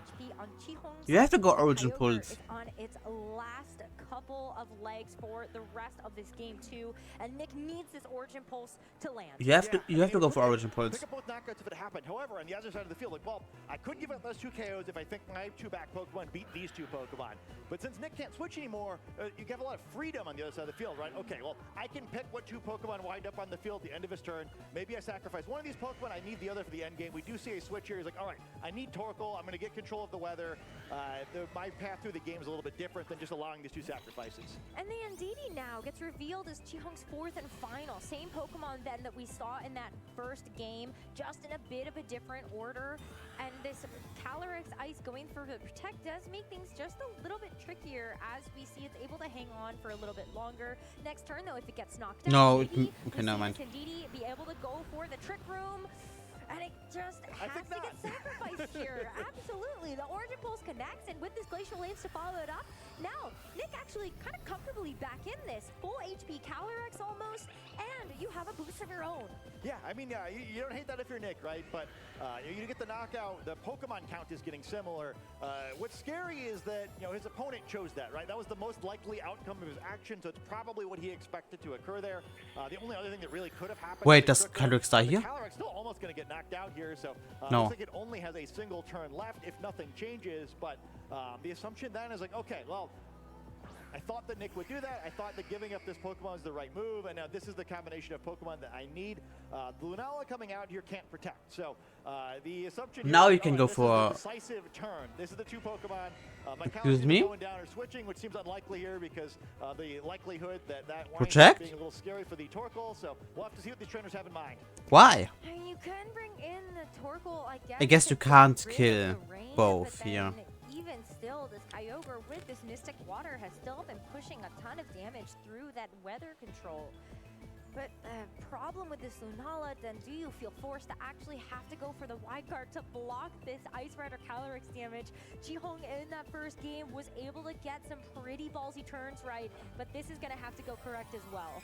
Yeah, keep in mind, 2 of Kyogre's attacks are spread moves as well, so do you anticipate a Wide Guard, the Hydro Pump in? A lot of really interesting options as the Terastallization comes down. Terra Fairy is going to be the Terastallization of choice for Nick as we see the rest of this turn play out. Kyogre first to protect, and Chi-Hong may be able to weave something in here like a Trick Room, but the Lunala just tries to go Alright, for a expanding Spinning force. And this is the KO onto the Kyogre, and it's able to do a significant chunk to this Calyrex, but of course you were probably hoping to There's a get double little KO, bit no? more. And now with the Ice-type Glacial Lance, He's so back. Grass Lunala is down for the count, and Nick gets away with 2 boosts now to this Calyrex Ice Rider with only that Torkoal left. It's a looking grim. hey, you know, the type trick doesn't matter too much when you have that much boosted attack. And, you know, Torko's going to come in and theoretically have some advantage. You know, it's going to have its drought up against Kyogre. It's going to, you know, be healthy or something. But, yeah, you can't. It looks so bad for Nick, right? He was really behind there, but was able to battle back in this one. Kyogre staying in the field's a big deal, too. Well, continues to add complication for this Torkoal. And, hey, you know, maybe the wrong Pokemon was preserved after all. Now, Glacial Lance is going to be resisted by this Torkoal, but because of how the 3 boosts now that this Ice Rider Calyrex has gotten, you're so right. Sometimes it doesn't matter. It just matters that you've got a ton of damage. I'm not going to do the math there. But this, I mean, this Kyogre, Isn't it better to go for Hydro? I don't know what has less accuracy. Okay, it doesn't matter. There you go. Origin Pulse in the range. Damn. It's also going to be single target into a super effective Torkoal. So that is going to be nice. We got a game 3. This series. We've got 1 game apiece. But let's check on our goats. This 3rd game to see who will move forward to this World Championship top cut. Man, what a fun set this has been. 9-1. Nick had a tough start to that game, really had to give up a lot in Trick Room, but not too much, right? And I think that's kind of just this format. You know, the Pokemon in this format deal so much damage, and again, there's been such clever use of the Trick Room on this team that they're going to have to take some damage, but able to keep Calyrex healthy and just really dominated that game. And if we think back to game 1, hey, you know, maybe if the Leech Seeds hits, we see something more similar to what we saw in game 2. So both trainers maybe back to the drawing board here, but I'm feeling pretty good if I'm Nick. As much as it was like maybe a little bit sketchy. Like you only, like Misha Catch only lost 1 game on stream, then won everything else. Going to the decisive game of the set. Yeah, but maybe this What's going time on here? around, does Nothing. Qihong then just decide to go for, if you go for the Trick Room again, does Nick then say, okay, I'll just taunt you this time around? It's a really tough call when you've seen these 2 games already play out in such a different fashion. That lead as well as that first turn is so critical. Yeah, and I think to kind of go back to we mentioned in team preview too, I do still feel like all things equal, Nick's team kind of has the advantage there. And I think it's some of why that was able to swing back, where it really is important for the Sun team to keep the advantage on the field, because you know once that starts slipping away, it's really tricky. And yet with both weather and the terrain sort of being necessary, there's a lot of switching you have to do to be ready to attack, and not a whole lot of attacking. Which I think is some of how Nick was able to get through that. I'm still shocked though, where that it just seemed like such incredible positioning. Turn 2 of game 2, where both restricted Pokemon are out there ready to fire away. We see a great read on the first turn of the Trick Room as well. It just seems so decisive, but Nick was still able to battle it back. I mean, that's just so scary. Where you know, I think I would be very tempted to change things up on the other side of the field, despite the game 1 win, just because like it felt like. RNG aside, that was about as good as it could go. But I kind of wonder maybe if Qihong can change things up just a little bit, where that Torkoal is doing more. You already called this out in game number 1. It was primarily there just to make sure that it had control of the weather away from the Kyogre. But it's got to do more than that. This thing has Terra Fire. It's got choice specs. How much damage it's able to do with Eruption and Weather Ball is just so immense when you've got all those additional modifiers on top of it. Plus this thing has Solar Beam. In the sun, full send it at the Kyogre. Yeah, we haven't seen it attack at all, right? And you know, this team's a little tricky there. We've got 3 Pokemon that can't use Protect and 2 Pokemon that can't attack. So, you know, they're kind of all one direction or another. But despite everything we've seen in the first game 2 3, games, same these leads players once more. I like what I've done in the previous games. I think that these same lead combination is going to send me to the top cut of this World Championships. It's gonna have to be make or break for either Qihong or Nick. They can see that final hurdle in sight.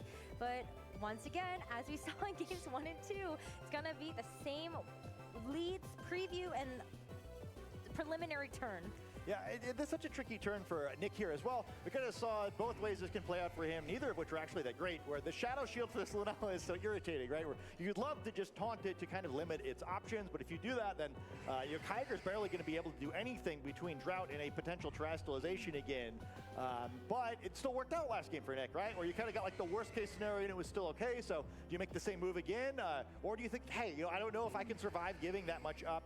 Nick doing a great job of taking all his time, thinking this through. This is a choice with a lot of consequences. Comfort Taunt now? Choose to do here. Yeah, really big, risky call, because if Qihong decides to go all out onto the attack, no, I could think I see it. backfire in a major way. But with the Torkoal taking its lead, No, it's Expanding Force. It's Expanding Force. Expanding Force. Urshifu. What? Urshifu? What? A big change up here for the second game, but the taunt into the Lunala. What? And there's also no Terra water spout now going through with full HP. Damn. Take over 50% of its health. No with trick the room. move in, and Lunala gets a trick No, room Lunala. Yeah, Has to tank something. And it was a great read. You know, Chion's probably thinking, oh, I didn't trick him the first 2 games. Surely I can get away with it in game 3, but not so fast. Nick calls the taunt. Urshifu going to switch in. That is the single strike Urshifu, not the rapid strike Urshifu that we know and love. This Urshifu really prefers. No in love is crazy. You maybe love it. I only know it. Has the speed advantage, and suddenly Nick's looking really good after seeming so doomed at the beginning of game 2. I mean, this is what we should expect out of such an experienced player like Nick Navarre. He's been playing VGC for almost over a decade. Not only a 2-time regional champion, but also having multiple top cut performances in these huge international competitions, and he's able to get that call right in these game 3s. You know he's been here before. The work's not cut out just yet, as Nick is going to be moving into this next turn with a Rillaboom switch in, and this Flutter Mane has full control right now. Yeah, I mean, the Flutter Mane kind of just got knocked out quickly the previous game. This time it's Yeah, makes sense. Terra baited. On the field, no longer has to worry about any potential trick room shenanigans. Lunala forced to terastalize, even though it's in a pretty awkward spot here without weather control and facing these Pokemon down. Sucker Punch going to fail with another clever switch, and Nick's made yet another read. And the Moonblast here will finish off that Urshifu for good for this 3rd game. Nick got his ass. It's crazy. Pokemon, and I think he knows it's gonna be a tough uphill battle from here. Maybe you're able to weave in just a bit more damage with the Meteor Beam from the Lunala as you get this special attack boost and the Power Urge to be able to make it go quickly. That unfortunately has to hit into the Rillaboom, and the Assault Vest and the Typing allows it to hang on with so much more HP. Yeah, and this is the first time we've seen Nick take a Pokemon advantage other than a 2-0 and 2-1 at the end of the previous game. You know, the field effects, even when he was at the Pokemon disadvantage, kind of like slowly trended toward his favor because of natural type advantages. I think having the Pokemon advantage is even more devastating here. You know, Calyrex going to come out. It could also potentially use a Trick Room here, but you know, Flutter Mane able to use a Taunt if it's needed. And Nick's got a pretty great positioning here, making Urshifu look a little Urshifoolish that previous turn, and he could be right about to send himself to the top cut. I mean, it's tough here too, because this Ice Rider Calyrex, not only can it not terastalize, but you're staring down a Flutter Mane that's able to hit you with a Shadow Ball. This Rillaboom, we've seen how much it can do on top of grass terrain with the Wood Hammers. That might just be enough for a knockout. Yeah, I mean, either of these Pokemon. We had a fake out, first time fake out on the previous games, the the set. Terastallization for Lunala has been so impactful, but this game it hasn't done anything, and it makes this turn a lot easier to play for Nick because he knows there's no Terastallization to worry about. No special attack drop. Watch. For the fake out onto the Ice Rider Almost. Calyrex and to go for that extra offensive game plan on the next turn. The Moongeist Beam will help out a little bit to make sure that this Flutter Mane is a bit easier to manage, but you still have the speed control. Because that fake out was onto that Ice Rider Calyrex, you cannot set up Trick Room this turn. Yeah, and now it's sort of a tricky spot. You know, previously in this set, that 1 HP Flutter Mane has looked like fast food for the Calyrex, but this time it's going to be a pretty expensive meal. No, Taunt is shipped off. On the field. If you want to pick that knockout up, you have to take a lot of risk. Where ooh, I love this. I love this. I love this. I love this. I love this. Great thing though is that the taunt is just worn off. So now potentially either these Pokemon use Trick Room. All of the options are available for both trainers, but Nick is still right on the precipice again. But he was right on the precipice of losing before, and it was able to be turned around. So we'll have to see if his opponent can do the same thing. Still okay, not over yet, I think I love this. You are managed to get Nick, my guy. Either of these Pokemon, Torkoal can Nick, my guy. And at least deal a little bit of damage while the Kyogre is still waiting in the back. But that is the tricky thing. This Kyogre is still quite healthy and waiting in the back. You know, it's really, really tough from here as this Flutter Mane is going to commit its Terra. Yeah, I wonder if you're trying to see maybe a Moonblast and a U-turn could pick up the knockout in this Lunala, which maybe sets up a world where the Kyogre could finish the game off. Well, the Moonblast into the Lunala first. No! It is going to take it down quite low. Special attack drop, whatever. You U-turn? Huge. That it got, and that U-turn does the job. Chihong in this third game is down to his final 2 Pokemon. His Ice Rider Calyrex, if it's able to set up this Trick Room, then might be a little bit better off. Does it go for Trick Room or does it get the Flaming kill? Any moment and make sure that you've got a No, okay, Expression says he didn't go for Trick Room. It's going to be the Calyrex at Nick's side of the field entering the battlefield once again. can take any attacks here pretty well and kind of just be a nice pivot here without sending Kyogre back out and, changing the weather before Torkoal comes Yeah, back in. it goes for the place kill. it lands, I think Chi-Hong would have loved to be able to pick off that Rillaboom on the other side, but you will settle for a low HP Flutter Mane and getting the Terastallization out of Nick's arsenal for the rest of the game. Yeah, at least get some resources, and that Chilling Neigh will give an attack boost. And we saw how big of a difference that can make, even in a troublesome game in Game 2 for the Calyrex and Nick's side of the field. But things are a little bit bleaker here. No Trick Room setup this time. Torkoal going to need to enter the battlefield as the final Pokemon on his side of the field. Rillaboom is going to come out for Nick here, enabling him to switch out into Kyogre whenever he wants to and get the weather control for the remainder of this battle. That is tough though, because you are in a spot where you have a couple of decisions you can make. If you're the Rillaboom, do you go for the fake out onto this? Yeah, that's a valid choice of play. Are you actually okay with switching in this Kyogre? You have to fake out the Calyrex here to prevent the Trick Room. And you have the choice specs. I mean, that is a good thing for Nick to know, is that this Torkoal has to lock into something for the rest of this game. Yeah, that's true, where Eruption is pretty scary here, where normally you'd love to use it, but even if you get one big Eruption off, then what, right? Where there's no way you're ending this turn with speed control, because I think that the fake out is almost certainly going to come down to the Calyrex. I think it's a pretty telegraphed play. And yeah, I think the fake out onto the Calyrex, switching to the Kyogre is really tough to deal with. The Torkoal can't protect next turn, so if Kyogre doesn't miss one of its spread moves, it's just going to knock the Torkoal out, and this Calyrex is going to be isolated against 3 Pokemon, potentially one of which can Leech Seed it. As the Kyogre comes in, it sets the rain and sets the pace for the rest of this third game. Chi-Hong is going to play it a little bit safe too, with this Ice Fire Calyrex deciding to go for the protect. So Rillaboom That's okay. isn't quite able to land the mark. That's just okay. Torkoal has to lock into something, and it is going to be The weather ball. So Huh? that's They're not quite able to knock out its own protecting Calyrex. Yeah. Maybe we're having a little fun here, given that this game has kind of gotten out of hand, and kind of regardless of what happened there, maybe wanting to knock the Rillaboom out and He mind controlled him too much and he attacked his own I mom. think Nick really likes his positioning here, where not really any way to avoid a water spout knock on the Torkoal. This Wood Hammer is going to come down, and at the end of his turn, I think Nick will have an insurmountable advantage. Yeah, Chi-Hong is already getting ready to shake Nick's hand after the water Damn. spout, able to secure the final 2 That's it? knockouts. And congratulations, That's a tiny Groudon. finds himself once Yeah. again in a top 32 of And the it World lost. Championships with another chance to win it all. Yeah, what an impressive victory there. Where I can't believe he didn't Yippee! for the game 1 with the game All right. He was so far down at the beginning of game 2. I think he was But there's able to still... persevere Oh, and James so Beck is still in impressive it. as a player. Interesting. He's had some really tough matches on stream, especially at the end of Swiss rounds and these win and ins on Also, hi, Dragon. haven't just kind of gone his way. Kyogre won the weather war. Yup. I think it was just such an impressive victory where it would have been so easy to collapse there. I don't think anyone would have blamed him. His opponent was playing so well, sort of a tough sort of line to read into, and he was able to find the right way through the game. I think the other thing I'd really love to just identify that Nick did so well there is he took 45 seconds almost every turn, right? I think that was a really complicated game. Obviously, the stakes were as high as they're ever going to be in the Swiss version of the tournament, and he made sure he made his best move every play. A lot of lock-ins at 1 second, and I just thought that was such like a mature, experienced way to It was an approach that insane situation. set. Really proud of him, kind of, Super meticulous and such a job well done. here Especially after for the game 1. Navarre. But I want to give some major kudos to Chi-Hong, because in this tough matchup, you were still able to win that first game off the back of quite an unconventional lead and game plan. And unfortunately, while you weren't able to make it through the final 2 games to find yourself into the top cut, Chi-Hong still finishes off this tournament as one of the best performing players from the Asia Pacific region, comes in as the Taiwanese Master Ball League champion, and that's just such a difficult feat to accomplish. So congratulations. Yeah, absolutely. Incredible run, right? Where I was kind of expecting that. Damn, okay.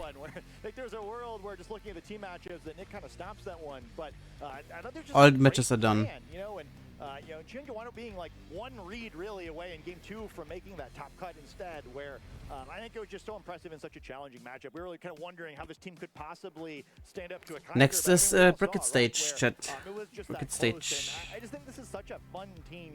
No one else is really using anything like this. We haven't seen a whole lot of Kyogre at all, really, but or the Kyogre Torkoal rather at all. And just there's so many ways that it can beat you. And even that single strike Urshifu, right? We do see it on the hard Trick Room sometimes, but I think it's the first one we've had on stream all weekend. And it just, it was fun, right? Where I think it's not, again, it's an archetype that I think people would not have put super high on their tier list, but this was a different way of playing it. And I think it probably opened a lot of people's eyes that, hey, you know, this team composition is a little stronger than I thought it was. I mean, we saw last year at the World Championships, Diego Ferreira was able to do so well at Worlds with a hard trick room archetype. Chi Hong is going to be Okay, I able think to they follow up wanted with a similar to way. do this shit right and now kind of like some because it's interesting like things to done. point out between these two players. Chi Hong had not played against a Kyogre Let at me all in the open the World Play Championships until Pokemon this Blue Sky point. account. There were only 4 in our second phase of competition for our Swiss rounds today. And Chi Hong also had the only Torkoal.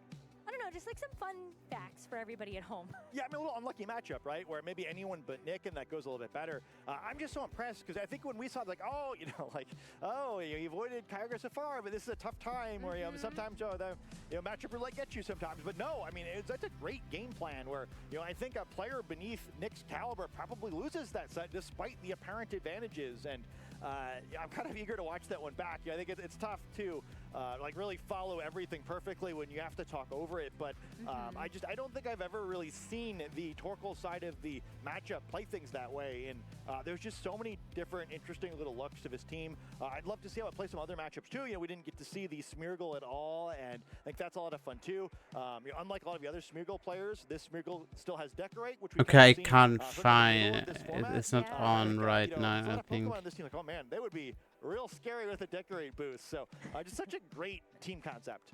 I love it, and I think I've always appreciated the creativity Maybe on that a lot of Twitter? the Asia-Pacific players Not have Twitch. brought. I think we look Twitter. at some of these smaller Asia-Pacific regions as being able to bring something that's a little bit out of pocket. But then Japan, of course, also bringing the edge when it comes down to these creative team Edging. compositions. But the winner of this match was Nick Navarre, who will be moving forward into our top cut. So let's hear what he has to say. Thank you so much, Rosemary. I'm here with Nick Navarre, who just locked in his second ever top cut at the World Championships. Congratulations, Nick. Thank you, Gabby. It's great to be here, and just happy that one went in my favor. Yeah. So how did day one of the competition go for you? This is our first time checking in with you this weekend. Yeah, I was on the side stream, the other broadcast for one of my sets. Yeah, and that's I got true. Absolutely smoked by Shoma, but that was round 2, and I brought it back from 1-1. Yeah. To make the 6-2 and won my 2 sets today. I was Banger. doing really well against Zamazentas. I beat 6 of them in day 1, and I beat another one in day 2. So this is my first win in this tournament that wasn't over a Zamazenta. That's some fun trivia. All right. Well, I mean, now I have to ask, were you prepared for Zamazenta coming into this tournament, or was that just a happy accident? I mean, it's just what the pairings spit out. Like, my team's clicks a lot of spread moves, so there's definitely some Zamazenta teams that can be tricky, but just a lot of stuff went my way. Like, I don't know. Just some breaks I mean, it's Pokemon, so stuff happens. I mean, you say that you got some breaks, but we also saw you make some incredible reads in that last game against Chi-Hun. I want to take it back especially to game number 2, where it felt like there was a really distinct turning point where the momentum started to go in your favor. Where do you think that you were able to sort of take command of that match and start sort of piloting? Yeah, towards honestly, win condition? So the early turns went really poorly for me. Scroll further, maybe but I we posted took eventually. one pivotal turn in the middle where I got to get a leech seed on his Ice Rider, and he expanding forest instead of Moongeist beaming. He was really torn up about that one, like visibly, but because I think I lost the game if he had gone for Moongeist, but I didn't see better lines than hoping he didn't, and he didn't. So I'm still here. Fair enough. And then going into game number 3, there was that turn 1 where you went for the taunt onto the Lunala. Was that like a confident read on your part, or were you just hoping that he wouldn't attack? Yeah, I mean, like, he could have done either one, and either one would have been viable. Just, I got it right in game 3 after getting it wrong in game 2. I did get it right in game 1, but it wasn't that big of a payoff. So, I mean, I did decide that taunt was probably the better move there, but the fact that I had opted out of it in game 1 and 2 did, like, push it more in that side's favor. All right, well, but real quick, I also want to talk about your team because we saw you get top 32 at NAIC with Kaiser. This is what I was looking for. But you had like a basketball going on there. You know, it was a bit of a more unique take. All the players today too. For the team coming into this tournament, were you trying to find a more consistent build? So I really like Basque still. Just it's got the problem where it's weak to Ghost, and Calyrex Shadow Rider is really oppressive. So you kind of need it to not be weak to Ghost. I think like 16 of them made it further. The main decision point on that. Otherwise, I really do like Basque Legion. Last Respects is really strong, and I mean, it just needs it like has some fun modes that it can go into on the team. Can I look here? It doesn't have to Terra to be a Ghost type. No. It does a lot of stuff that I really prefer, but it just doesn't. It's not. It's not tenable in one of the matchups that we needed. So it's an Urshifu. Urshifu's pretty good too. All right, well, maybe in Regulation H it'll make a comeback, or Oh yeah. Who knows?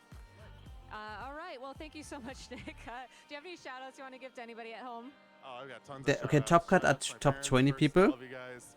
Tub Nation, I love you guys. So there will be 2 more matches, I think. So do we have a bracket? Gavin Michaels for building the team and I think honestly doing a bunch of the refining between Nats and Worlds and helping me with matchups. Unless I'm wrong. Really carrying me, honestly.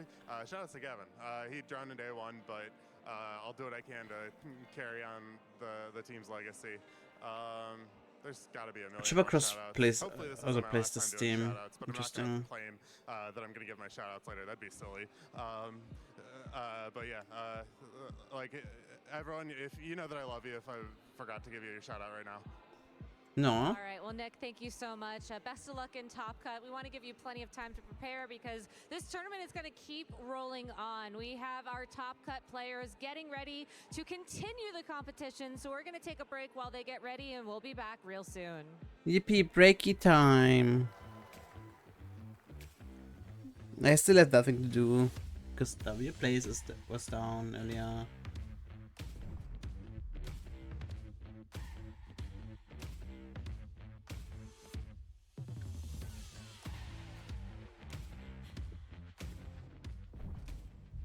Chip Ritchie here, and I'm catching up with Tate Duncan, who is a first-time competitor at this Worlds, and I'm also joined by his mom, Luarna. Tate, how are you feeling, man? Your very first Worlds. Well, I think it's amazing. Like, my first Worlds, this is like my second year, and I've already made it, which is phenomenal. It is phenomenal. Congratulations on your success just to get to this point. Tell us a little bit about your background. How'd you get started playing Pokemon cards? Well, first to me, it was just a hobby opening packs. Then once I came over to the store, hearing that there was this TCG game, so that's how I started. Okay, bro did not know what the TCG stands for. Wilbur Smith actually went to Worlds Honolulu last year, and Mum and I realized that this was a real thing. So one day I thought we should get into this, and here I am. And here you are, just like that, snap of the fingers, and here we are. I want to ask you, Mom, do you have a favorite moment from this season, kind of traveling and watching Tate compete and get to this accomplishment? Yeah, it's been a long season, so I think actually locking in Worlds was a favourite because you don't really know if we're going to make it or not. So many cups and challenges and a lot of coaching, and then travelling for regionals and travelling for internationals, but locking it in was just relief and just excitement. What about you, Tate? Did you have a favorite moment this year? Oh, a favourite moment this year? Well, at Brisbane, a boy named Charlie went almost undefeated and won the whole thing, except he lost one match, and guess who beat him? I was the only What is he? What? Wow. So you were able to defeat the He's champion. savage. Maybe you're the champion. What the in hell? our hearts, absolutely. Well, talk to us about this Worlds. What are you most looking forward to? What are you expecting to get out of this weekend? I don't really care about my results that much, despite like trying to do well. Like I really hope to have a lot of fun, and like that's what I originally had TCG for.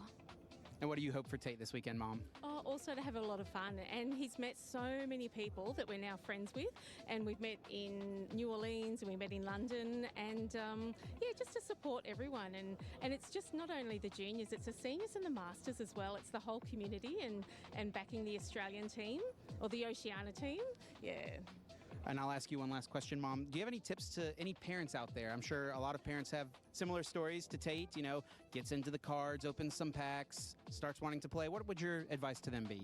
I think the biggest thing is you have to commit. When we decided that we're going for Worlds and really trying hard for Cups and Challenges, we're about 700 kilometres for a round trip for us to go to Cups and Challenges. Yeah, so it was a commitment, and he was super keen, he was dedicated, he put in the training, and you need to commit. I have to send something real quick.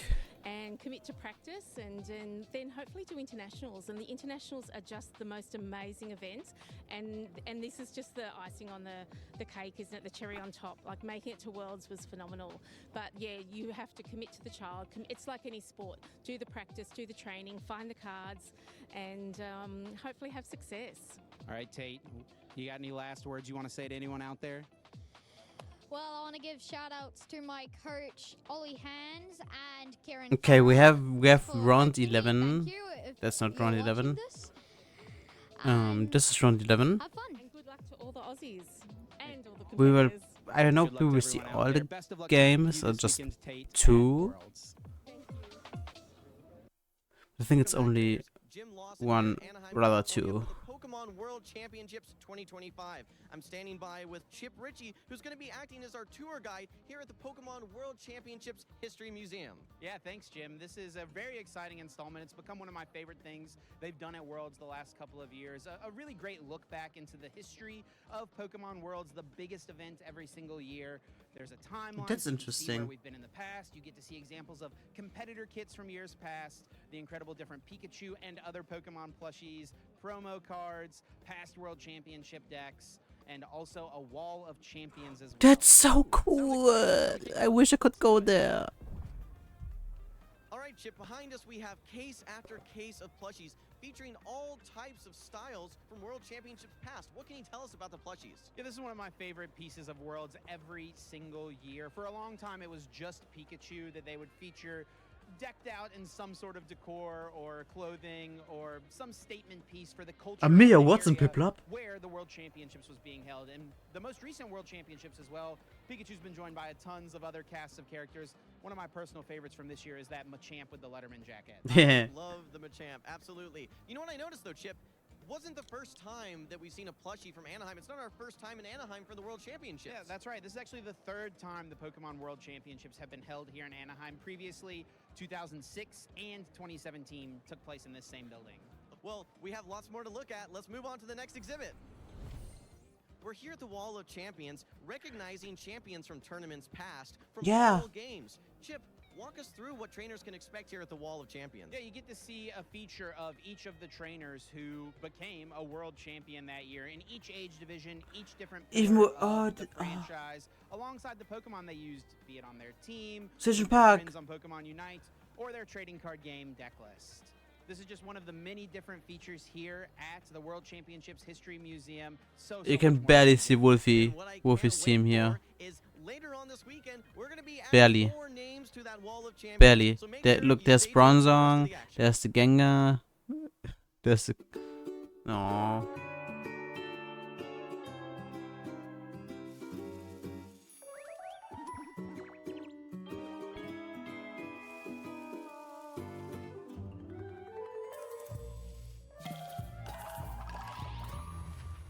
Okay. I wonder which of them they will feature on stream. Okay, but Chad, I will have to be right back. Actually, like I actually have to be right back. I have to go to the toilet. Toilet break, pee break. Where's the text? Text.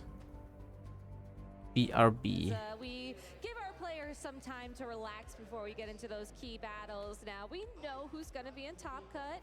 We have a little bit of knowledge on their teams, their play styles, their histories, but we also have a feature match prepped. So what I figure is we can have that footage on in the background while we, talk about the match a little bit if we're feeling it, but we can also go ahead and talk about the Top Cut coming up because we have the footage from the side TV. We show the footage from the side TV. Am I right? Yeah. I feel like this is the best problem to have when there's so much going on and so much to talk about that it's like, I guess we have to have all of it, right? Yeah. And you can listen with your ears to what we're saying. You can watch with your eyes with what's going on. And then your brain does two things at once and you feel productive. It's great. I love it. Yeah. That's a value. Yeah. You're getting 2 for 1 here on the Video Game Championship Series Scream. So real quick before we go to talk about our top cut, this match will be Joji Kaeda versus Masayoshi Kuro. And there you see the leads on the stream. And let's go ahead and while we get this match started, I'm going to go ahead and pull out my handy dandy cheat sheet and pull up the bracket because we have a buy-in round for Top Cut as it is an asymmetrical Top Cut. And those matches will be Nick Navarre, who we just saw on stream, versus Carlos Cabal, Maddie Morgan versus Masayoshi Kuro, who... Spoilers! Shoot. Oh, wow. I feel, Gabby, you had one job over here. I had one job over here. Trainers, I have a prediction for who is about to win this match. I will not take you up on that. Scott, I might have to agree with you here. Can't miss them all, right? We also have Theotime Masu versus Cedric Bernier and Eric Brock versus Choppa Cross. So those will be our first 4 matches happening in the bracket. I believe we'll be featuring 2 of those matches, one on our stream, one on the side stream. So that should be pretty exciting. I feel like this whole World Championships has been really exciting. Seeing who is in Top Cut and the caliber of these players is amazing, especially too when you're looking at the regional differences, everything else. I think that has been quite interesting to see who's been able to come out on top because, I mean, when we're looking at NAIC and who was able to make a big splash there, specifically regions, I feel like we got a lot of that flipped. Yeah, we did. Yeah. I think the one thing that really jumps out to me coming into day 2 in particular and the Top Cut is the variety of restricted pairs that we've got. There's so much variety where you think, oh, that might just be, we've seen a lot of Calyrex Shadow Riders Amazenta on stream, a lot of Lunala as well. But there is so much variety. I think we've got 2 Kyogre teams in Top Cut. I think Cedric was one of the other players outside of Nick that is running Kyogre and has been able to get them. So it's really nice to see the diversity, and I think it gives a really good reflection of the format in general as well.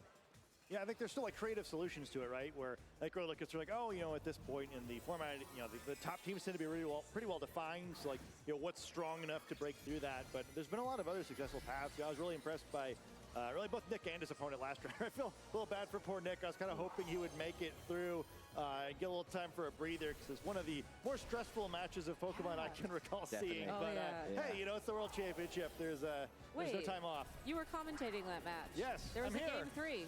Yeah. Your curse is broken. Oh, yeah. That's true. Yeah, it does happen sometimes, apparently.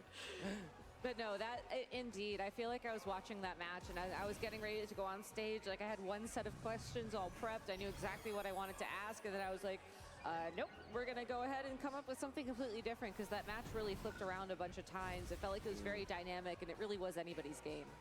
Yeah, I mean, I think I always love watching a match where, like, you come to the end, like, oh man, both these trainers are maybe better than I thought they were. Or, everyone can't win both players can't win a match, right? It's just not the way it works. But I thought both of them just played really well. And hey, you know, at this level, sometimes you play well and lose.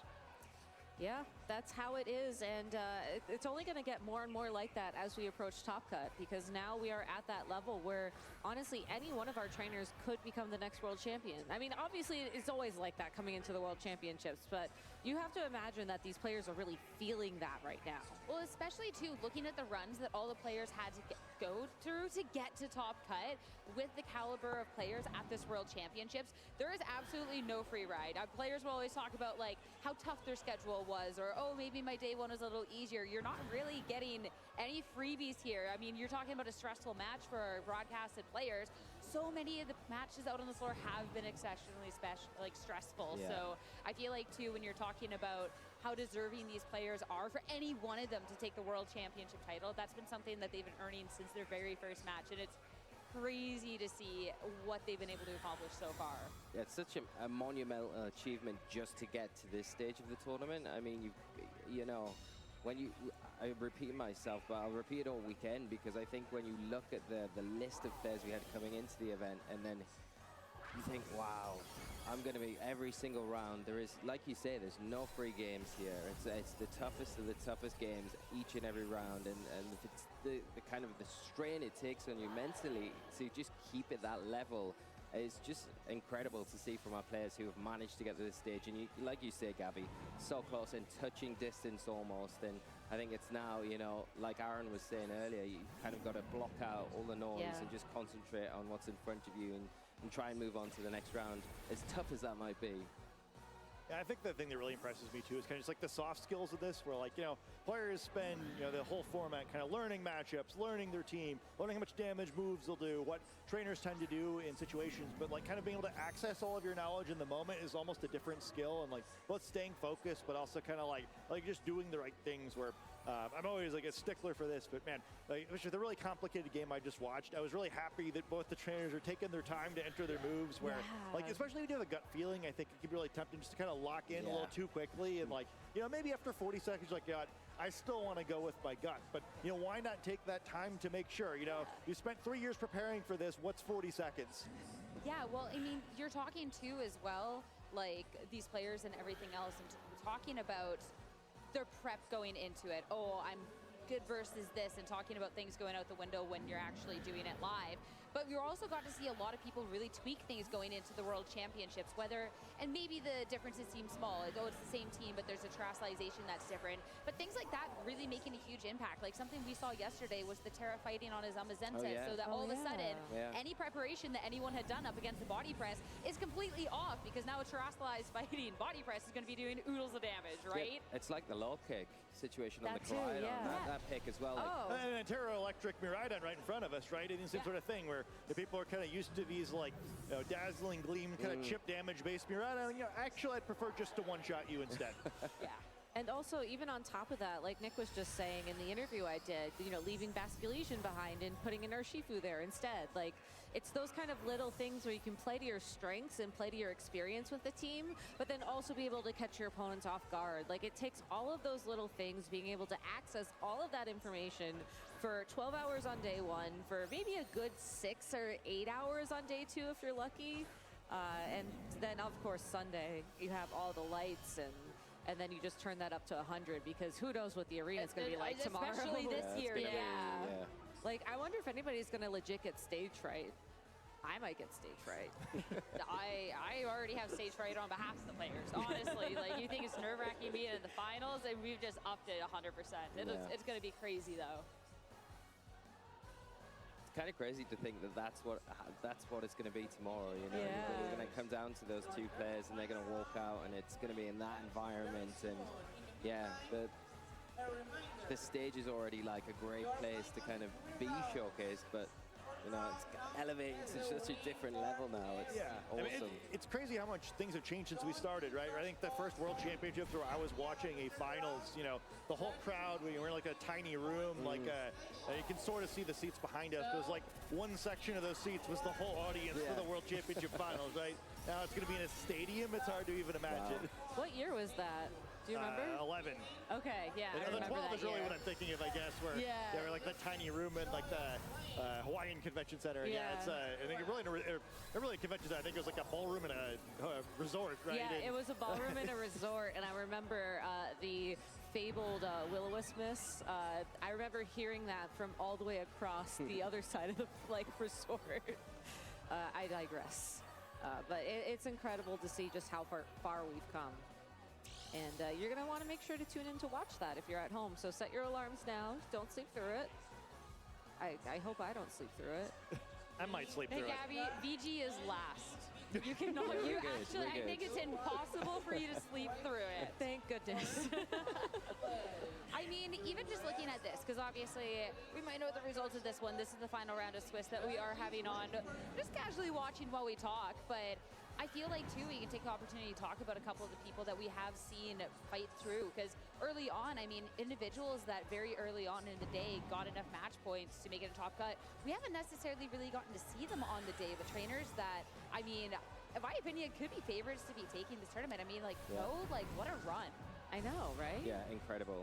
I think, you know, the team comp as well with the low kick, I think is like, you know, one of those things that is just really smart decision, because like we've been talking about, when you're coming in preparing for certain things, when something comes along like that just throws off your whole game plan against that team comp, then where do you go?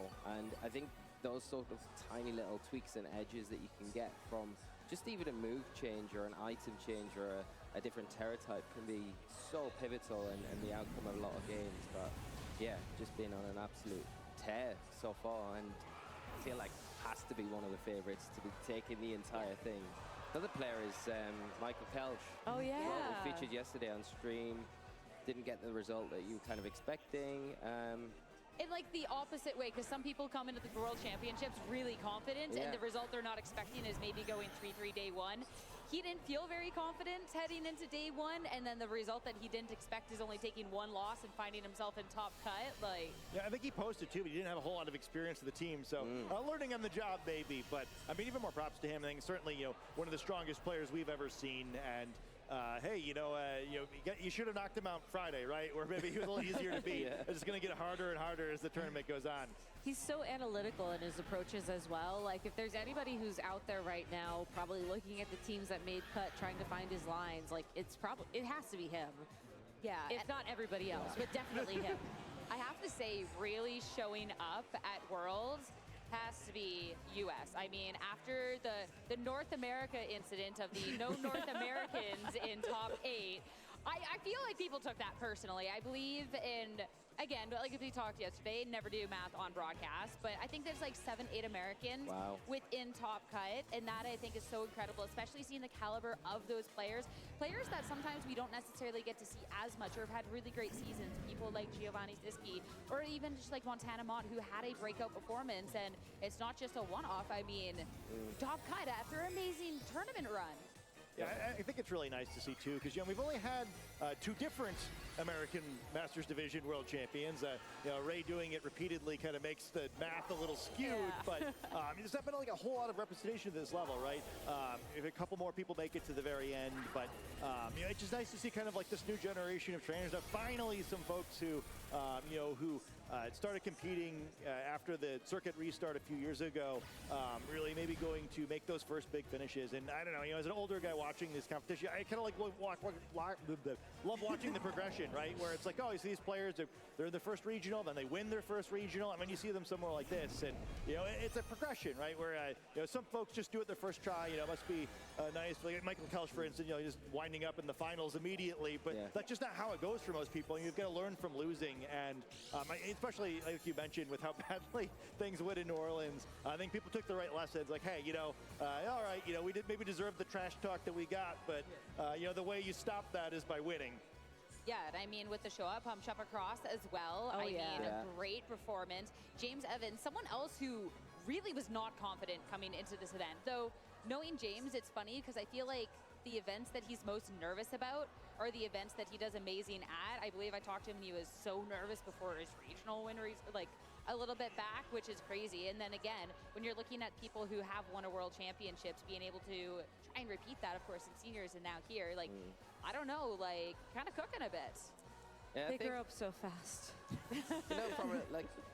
From my standpoint, being based in Europe most of the season, I do feel like a lot of the NA players do get a hard rap, and looking from afar, I know how talented these players are, and it is hard sometimes to kind of look and say, why aren't they performing at these big events? And it can be a number of things. So coming in this weekend, it's really nice to see a lot of these players, and you've got the numbers I have now, returned. to have a really good shot at maybe Welcome getting back a to myself. NA world champion at the end of the weekend. So finally, Thinking about the Ruby Sapphire Sonic, you're so right. From you, though, because obviously we It's a talked about, banger. But like Victor Medina as well, who we saw Victor, yesterday. And again, Victor, always the bridesmaid, never the bride. When you're looking at a couple of these runs that Hi, he's underwear. I mean, such a skilled player, such a nice individual as well, and being able to see his run throughout has just been really nice. Yeah, we're kind of talking yesterday, like, be such a nice guy to have as the world champion if you were to win it, right? Yeah. Where, what better represented for the game? But, I mean, all these I still have no idea what to but do. then you also have, I think think it was Joe who brought this up on the pre-show, which was last week, and then you brought it up yesterday. The whole odd year Japanese winner thing that we have in contention as well. What I have Also, one it's a idea. double restricted format, which tends to go very well for Japanese players. I don't know, man. It feels like there's just so much still in the air, superstitions. Which makes it exciting, right? Yeah, it's it like really does. It's really open, and I think there's so many players. Well, any one of them, like we said at the top of coming into this, could potentially win it, and I think that's a genuine statement. I think the quality throughout this top cut now is you wouldn't be surprised any one of those names actually being on the pedestal at the end, holding that Pika trophy. I might argue, I think it's the two curses colliding, because, I mean, we've played, I think this is the 4th GS Cup Worlds. Japan only won one of them, right? Is Window capture. So which superstition is going to come true this weekend? I don't, and I feel like that's such an interesting one as well, because when you're looking at the players within Top Cut, I think that there is one more American than Japanese player, but they're definitely the biggest representation within the Top Cut is the Japanese players and the American players. And seeing the caliber of the Japanese players as well, I mean, Mao's just been absolutely crazy. We talked about already a little bit. Now I have something to do. Hehehe. This is my favorite Omega run. It's like a ROM hack. Yeah. It is just so inspirational. That's what I would love to talk to somebody about and just Okay, really I dive guess. deep into. Like, how do you go from preparing we can for, fish you know, here. a global Wait, do I already have the old style rod? tournament where everything is awful, it's closed team sheet, best Hell of yeah, one, yeah, have hell to yeah. I play have the within old 20 rod. games, Awesome. to a tournament where, like Aaron was saying earlier, you know, you have maybe like single elimination, closed team sheet, best of one. to Staryu? best of Staryu is three big. with the Japan Championship Series to the World Championships and still do so At least I well think so. playing basically Okay, Pokemon I'm soon out of Pokeballs. it's such a broad skill set that I don't think a lot of players I really love gaming. excel at. Honestly, You're the so only right. other player I can think of that's really proven themselves in all of those different avenues is probably Wolf with, you know, the GC win this year in addition to the regionals and the IC. I mean, I What feel should I like a lot call of it? passion for the game. There was a The Staryu. really big tournament in Japan, unofficial, for a lot of practice going into it, and looking at even just the online tournaments they do before the event. I should play a know the ROM amount hack, of but I preparation they do, find it hard to especially a replay little bit Pokemon more games. centralized, which is where we can start to see a Yeah, lot I have the more two, but if diversity. it's a challenge ROM hack, it's easier for me because they often speed things up in the early game and you don't have to go through a catching tutorial, you get Pokeballs real quick and so on. If you need one to play, I can like help you with it. Because it would be pretty fun. For fun, right? And you know, I think this is a fun game where, you know, the stakes are so high sometimes where it's kind of easy to get frustrated. Like, oh, you know, if it wasn't for that one critical hit or whatever, where, hey, you know, if there's a whole lot of prizes anyway, you're kind of just playing for glory. Like, all right, you know, it was still fun, right? Where, you know, I mean, I've seen so many matches. I think I call it if I was Jewel. on either side of the game, I would have. You know, you could smile and shake the hand at the end there, right? Where, Like you know, it's hard to win this is that how you type Jewel? Yeah, right. Right. I'm not having a typo. Okay, it's fine. Good. We can just go for Misty. I would have to look up her team first. NAIC, I mean, the conversation was Italy dominance, right? Because that is Let me exactly what we sell. saw when we Oh see wait, I Eric can't, Macaronetti right? and Marco Silva in the finals after the seasons they've had, Oh. and then now Damn. going into the top cut here. Let me only sell one this. player left from Yeah. Italy, Giuseppe Musico. I mean, it's been playing insane, and I've heard only like the greatest things. I haven't been able to catch matches out on the floor. I've only heard the best from those matches. But that was a little bit of a surprise, I think. Even in our pre-show with players to watch, with how strong Italy's been, they got their own slide. Yeah. It's been a running theme pretty much most of the season from Italy. You know, they've been so strong in the regional events. I know it's on hold real quick. My favorite style is the Gen 3 style. So I take rank. Okay, yeah. If you want it right now, there's a classic Radical Red. It's like hard, but it has every mon until Gen 9 in it. Hasn't really turned out like that so far. You've got Giuseppe, and Giuseppe's such a strong trainer, so consistent as well, and he's playing. Yeah, every month until Gen 9. Weekend. So all hopes lost with them wait, can I just? All of Italy backing him. Oh, never I mean, mind. that just goes back to the conversation of the strength of the competition at this World Championship. And just really fast paced. It's like Fire Red, but yeah. For the legendary ROMs, if I have to think about it, there's a bunch of Emerald ROMs. There's like Pokemon Rowe, like ROWE. It's just Emerald, but it's really fast paced.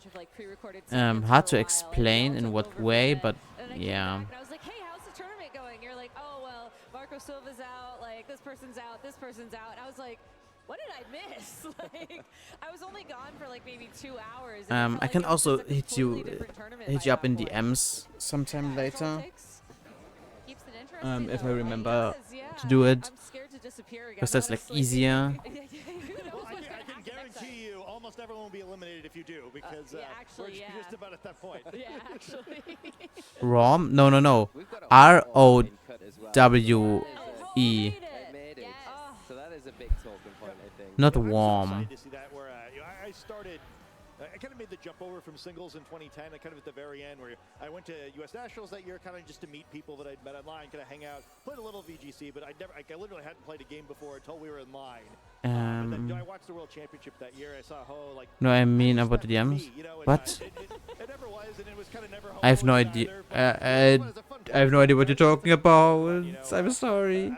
Maybe its place in the lore is a little better if it is place in the big game championships, but it's another one where players aren't really. I think Missy's just cleared by Fluffy and Breloom. You really like the Ho-Oh side of that matchup, and it just started tricky to play. It's a deceptively bulky Pokemon, especially on the special side.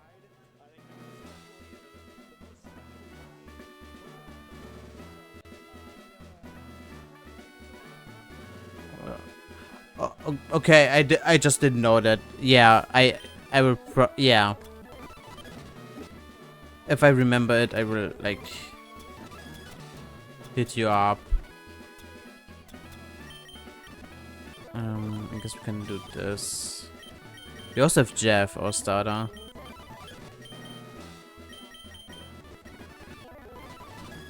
Yeah, let's just ball.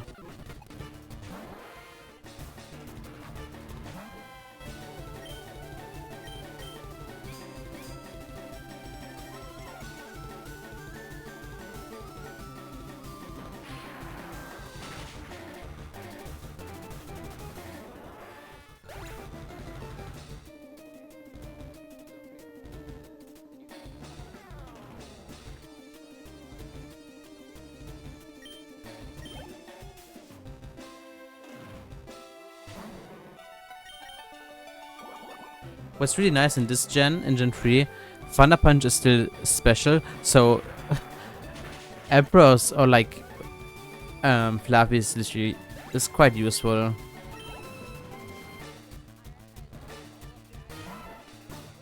This one has a Aurora Beam, I think, but it just goes for Water Pulse.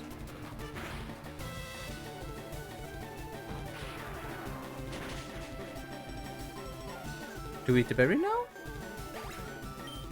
We should, right?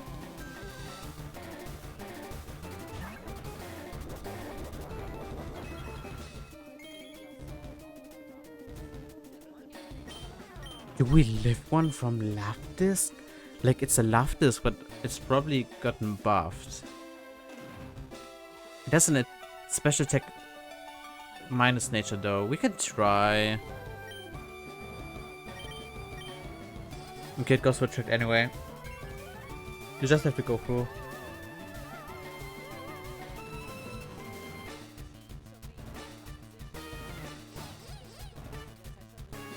Damn, okay, immobilized by love is crazy.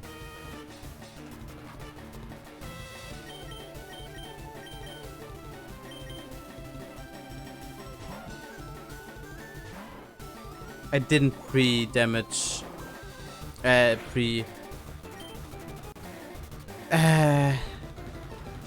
Pre-burned my Eradicate. Doesn't matter. We just higher thing into quick attack. Which should be enough. We get crit.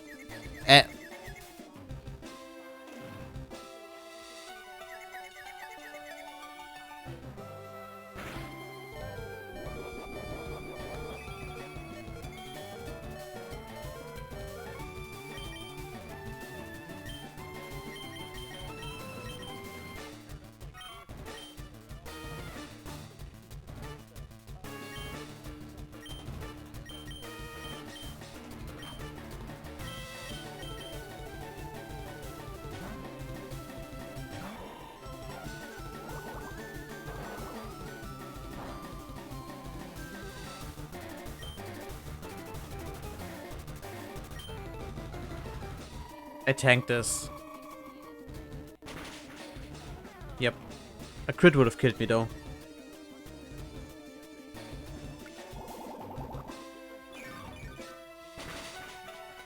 Ugh!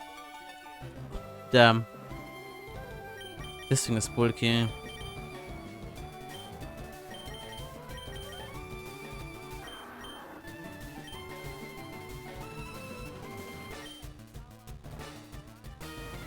That my red cat got crit is so stupid.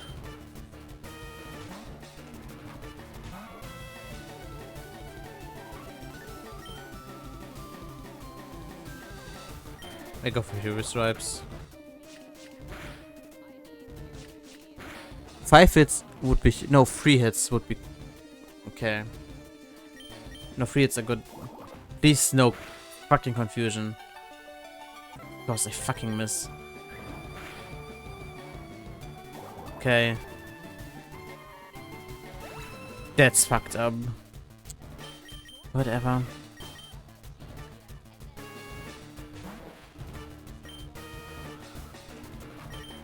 It's a potion angle.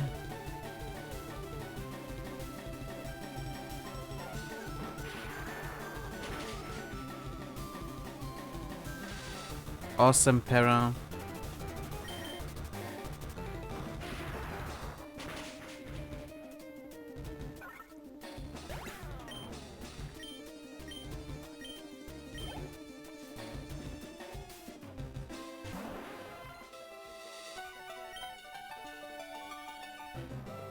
I T-wave it. I tank 1. Awesome. This did exactly 30.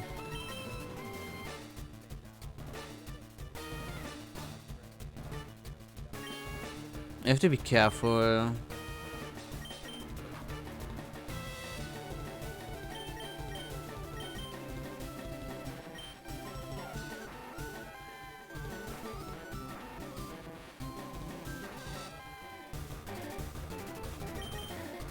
I can.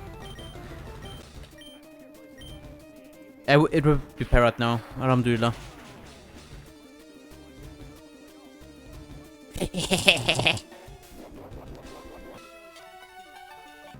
Oh, Citusberry is unfortunate.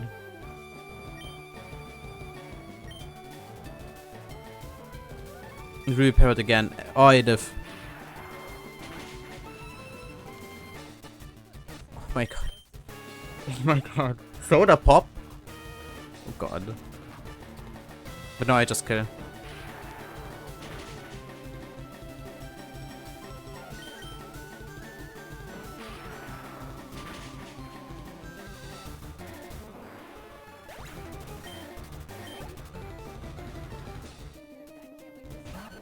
Togetic.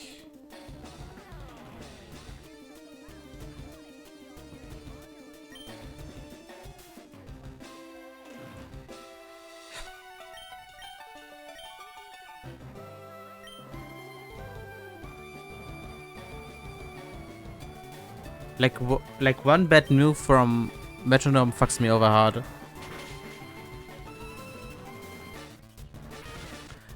course, it's still possible here. Oh no, why? I'm so stupid. No one saw that.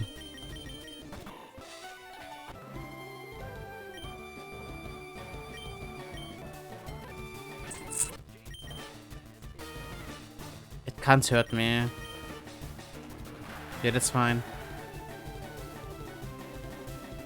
Hello. Okay.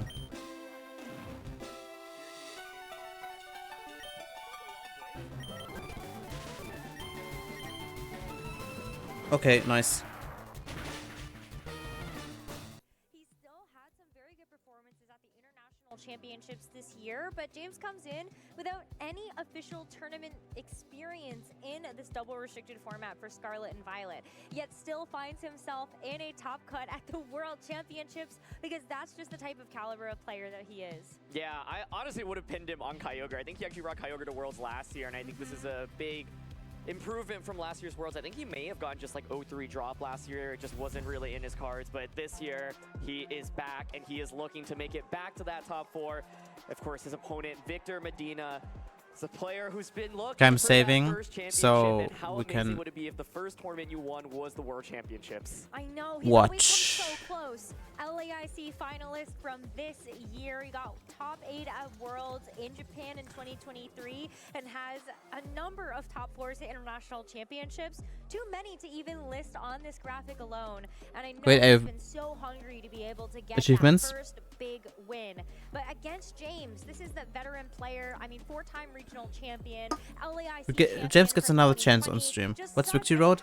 Player, and that's why Mao and Whoa, that's how old. I kind of want to see this. That's right, ladies and gentlemen, and everybody watching. Kind of want to see Bo. We are going to be starting with one of our top 16 matches because how could we? There's no better way to start it, right? Exactly, and Victor has been using this team for quite a while now. Basically, since Regulation I started, he has been a big player of Shadow Rider plus Zamazenta.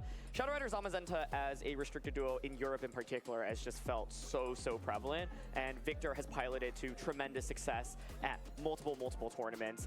James, of course, using this brand new restricted duo of Calyrex, Shadow Rider, and Koraidon. Super offensive, not as common. He's got that Regieleki as well. As we take a quick look at Victor's team, crucially pay attention to that Smeargle, Pokemon that has been very prevalent in the format. Not having Decorate here, but instead having Wide Guard. Double Wide Guard on this team definitely makes it such a big threat for all of the other teams that are running the Shadow Rider Calyrex, the Kyogres with Origin Pulse, the Ice Rider Calyrexes. And so I think just being able to have multiple options in terms of that protective move, I think really makes It's top 16 the team already. so versatile. Especially when you look at not just the Smeargle, but you have 2 very key pieces for just balance in terms of Incineroar and Rillaboom. Yeah, that's top 16. There's a reason why What? they've been staples in this format, and it's no surprise to see them Yeah, that's top 16 already. alongside What? that Zamazenta and Shadow Rider Calyrex. Yeah, I honestly think the Wide Guard is such a big move to pay attention to playing in top this 16 matchup already. because James, of course, is running I'm Shadow confused. Rider. And not only do you have Wide Guard, which of course What's with protects them? you from the Astral Barrage,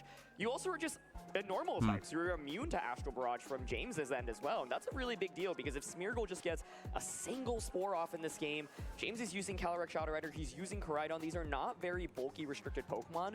Putting them to sleep often will just allow you to deal with them very quickly afterwards. And so I definitely have my eyes out on Victor Smeargle in particular. And the question that I have is how can James respond to it? There's only one way that you're going to be able to bypass that Spore, and that's with the Rillaboom. There are no other grass terrestrializations on this team, so you're very susceptible to that.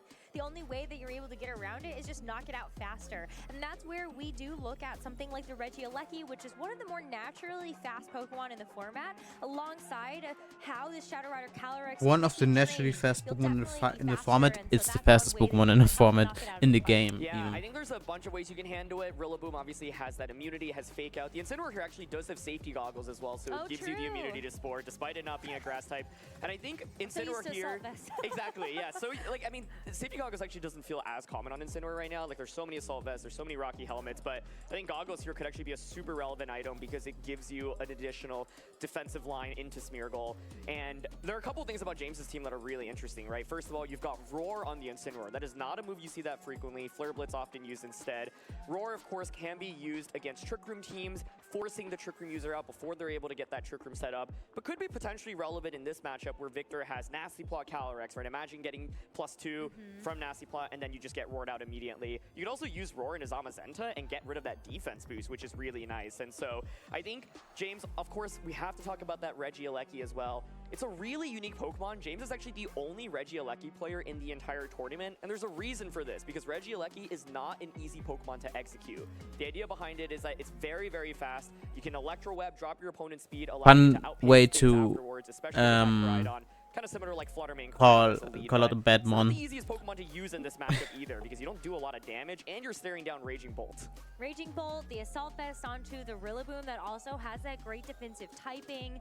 It could be a little difficult, but I think also depending on how these Shadow Rider Calyrex are trained, one Electro would help you seal the deal versus the opposing one. And so I think we'll really need to see what is led here as well as the speed interactions of these particular Pokemon. Yeah, I think Rillaboom is probably the least likely Pokemon to be brought from either ends. And one thing that Victor has done a ton in this tournament was actually drop one of his restricteds, namely that Zamazenta. There is a Volcarona on the opposing side, and one of the main reasons you use Volcarona in this format is specifically to deal with Zamazenta.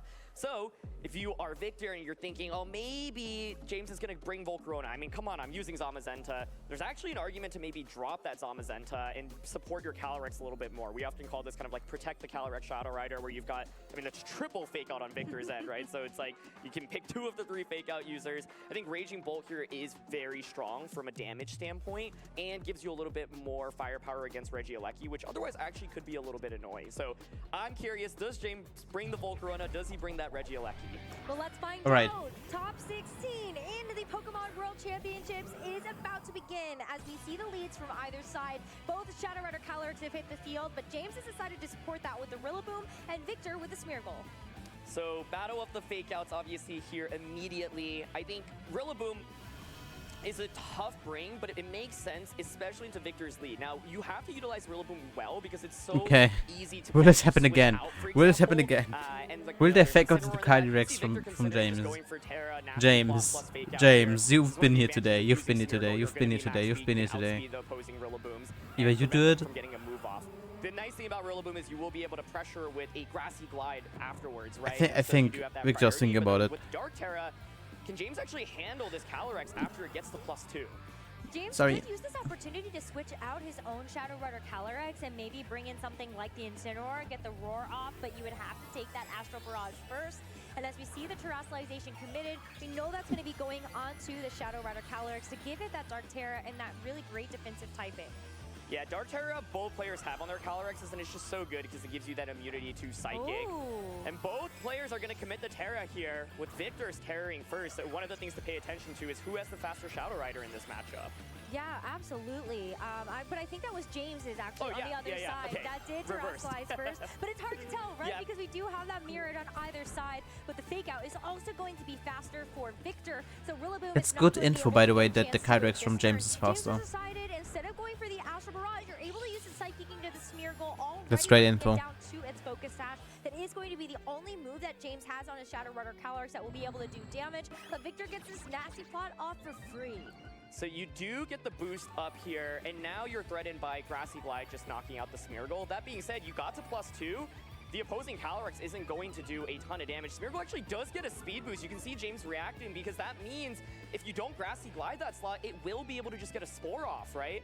And so you can see Victor, a lot of interesting things here. First of all, no Zamazenta in the back. Victor's also saying, well, I think you know you have to respect the Spore possibility, so why don't I take advantage of this and switch in the Incineroar? And it's tough too because how is James actually going to be able to damage this Calyrex? We already saw the Psychic. You're not able to use that since the Dark Terror Calyrex would be immune. And so now as the Incineroar comes in, it's also kind of nice because you're getting an Intimidate drop onto this Rillaboom while also Moody Smeargle plus the speed gone. Absolutely. Yeah, I think what they just said is pretty important here. I think they just abused that James has to respect the Spore. So Calyrex has to protect here because it got the +2 speed, right? But let's see how much this does. +2 life orb. Oh, fall short of the knockout. That Assault Vest being a huge item.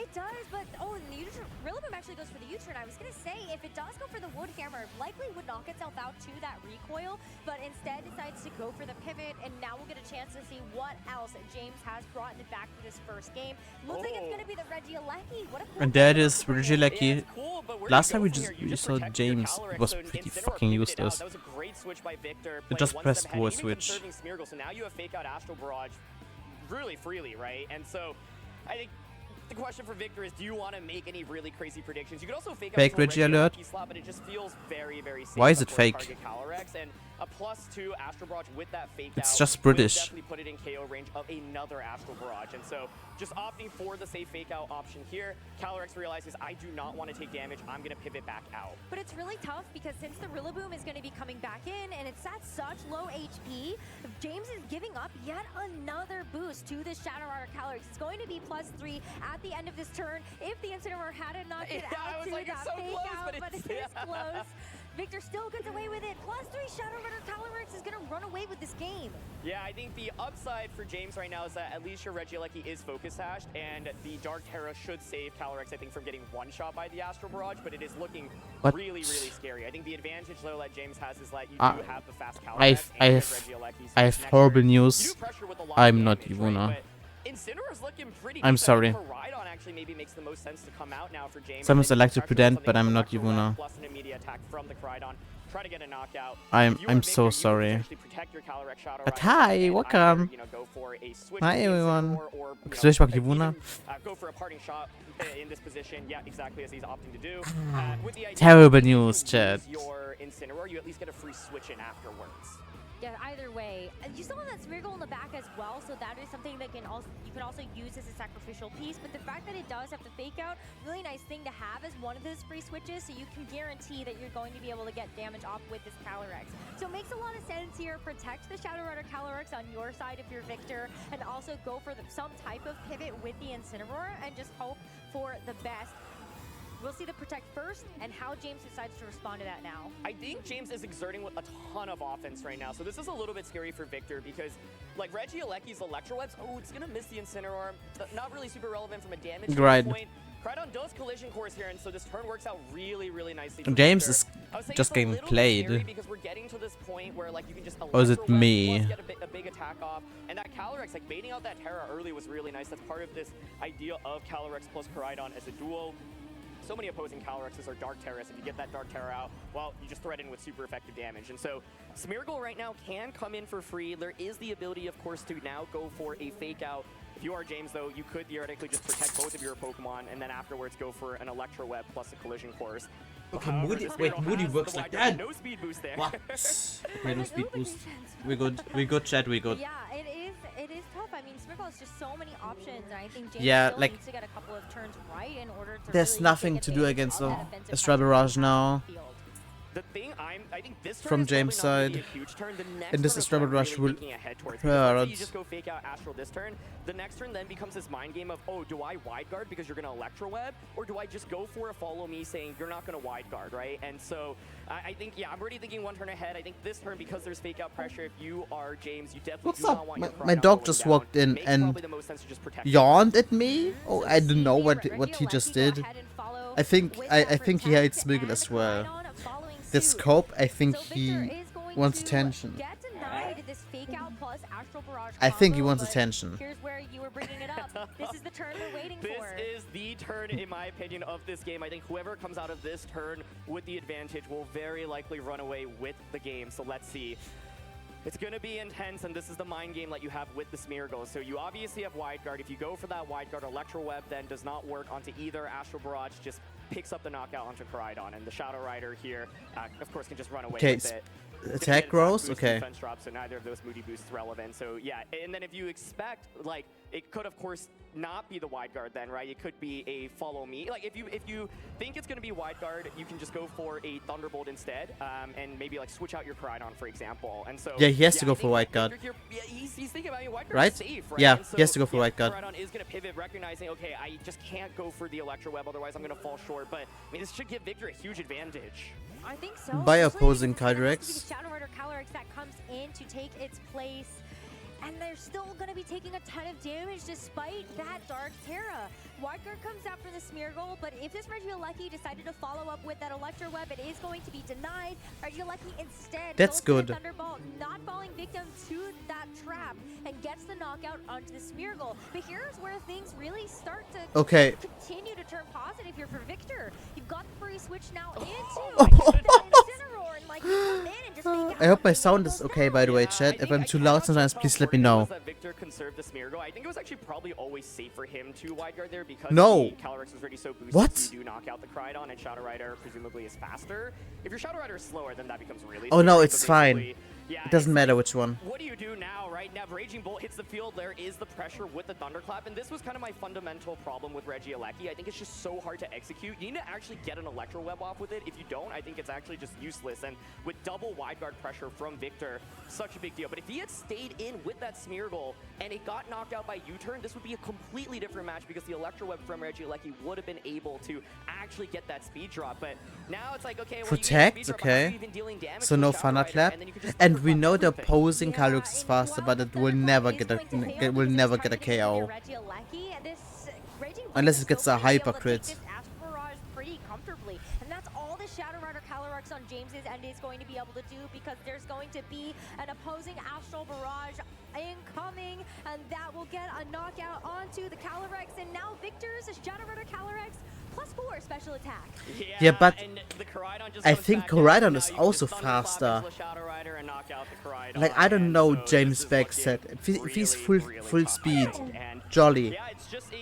He outspeeds Calyrex, because this seems like a modest Calyrex. This is a greedy ass Calyrex. Makes Regieleki, I think, relatively useless. And you're calling this out in the pregame, right? There's This is a greedy Calyrex. Regieleki wants to click that Electro Web, but are you ever actually going to be able to accomplish that if Victor has any wide guard user out? But I think the key Like, it doesn't win him the game, I think, but with the U-turn, right? And Smeargle actually switching out, it got that boost, so I think James definitely got really scared and had to respect that slot. But now it's just Thunderclap. like we will see now. But I think Koraidon, like, it's not full speed Koraidon if it's slower. Okay, it's not full speed Koraidon.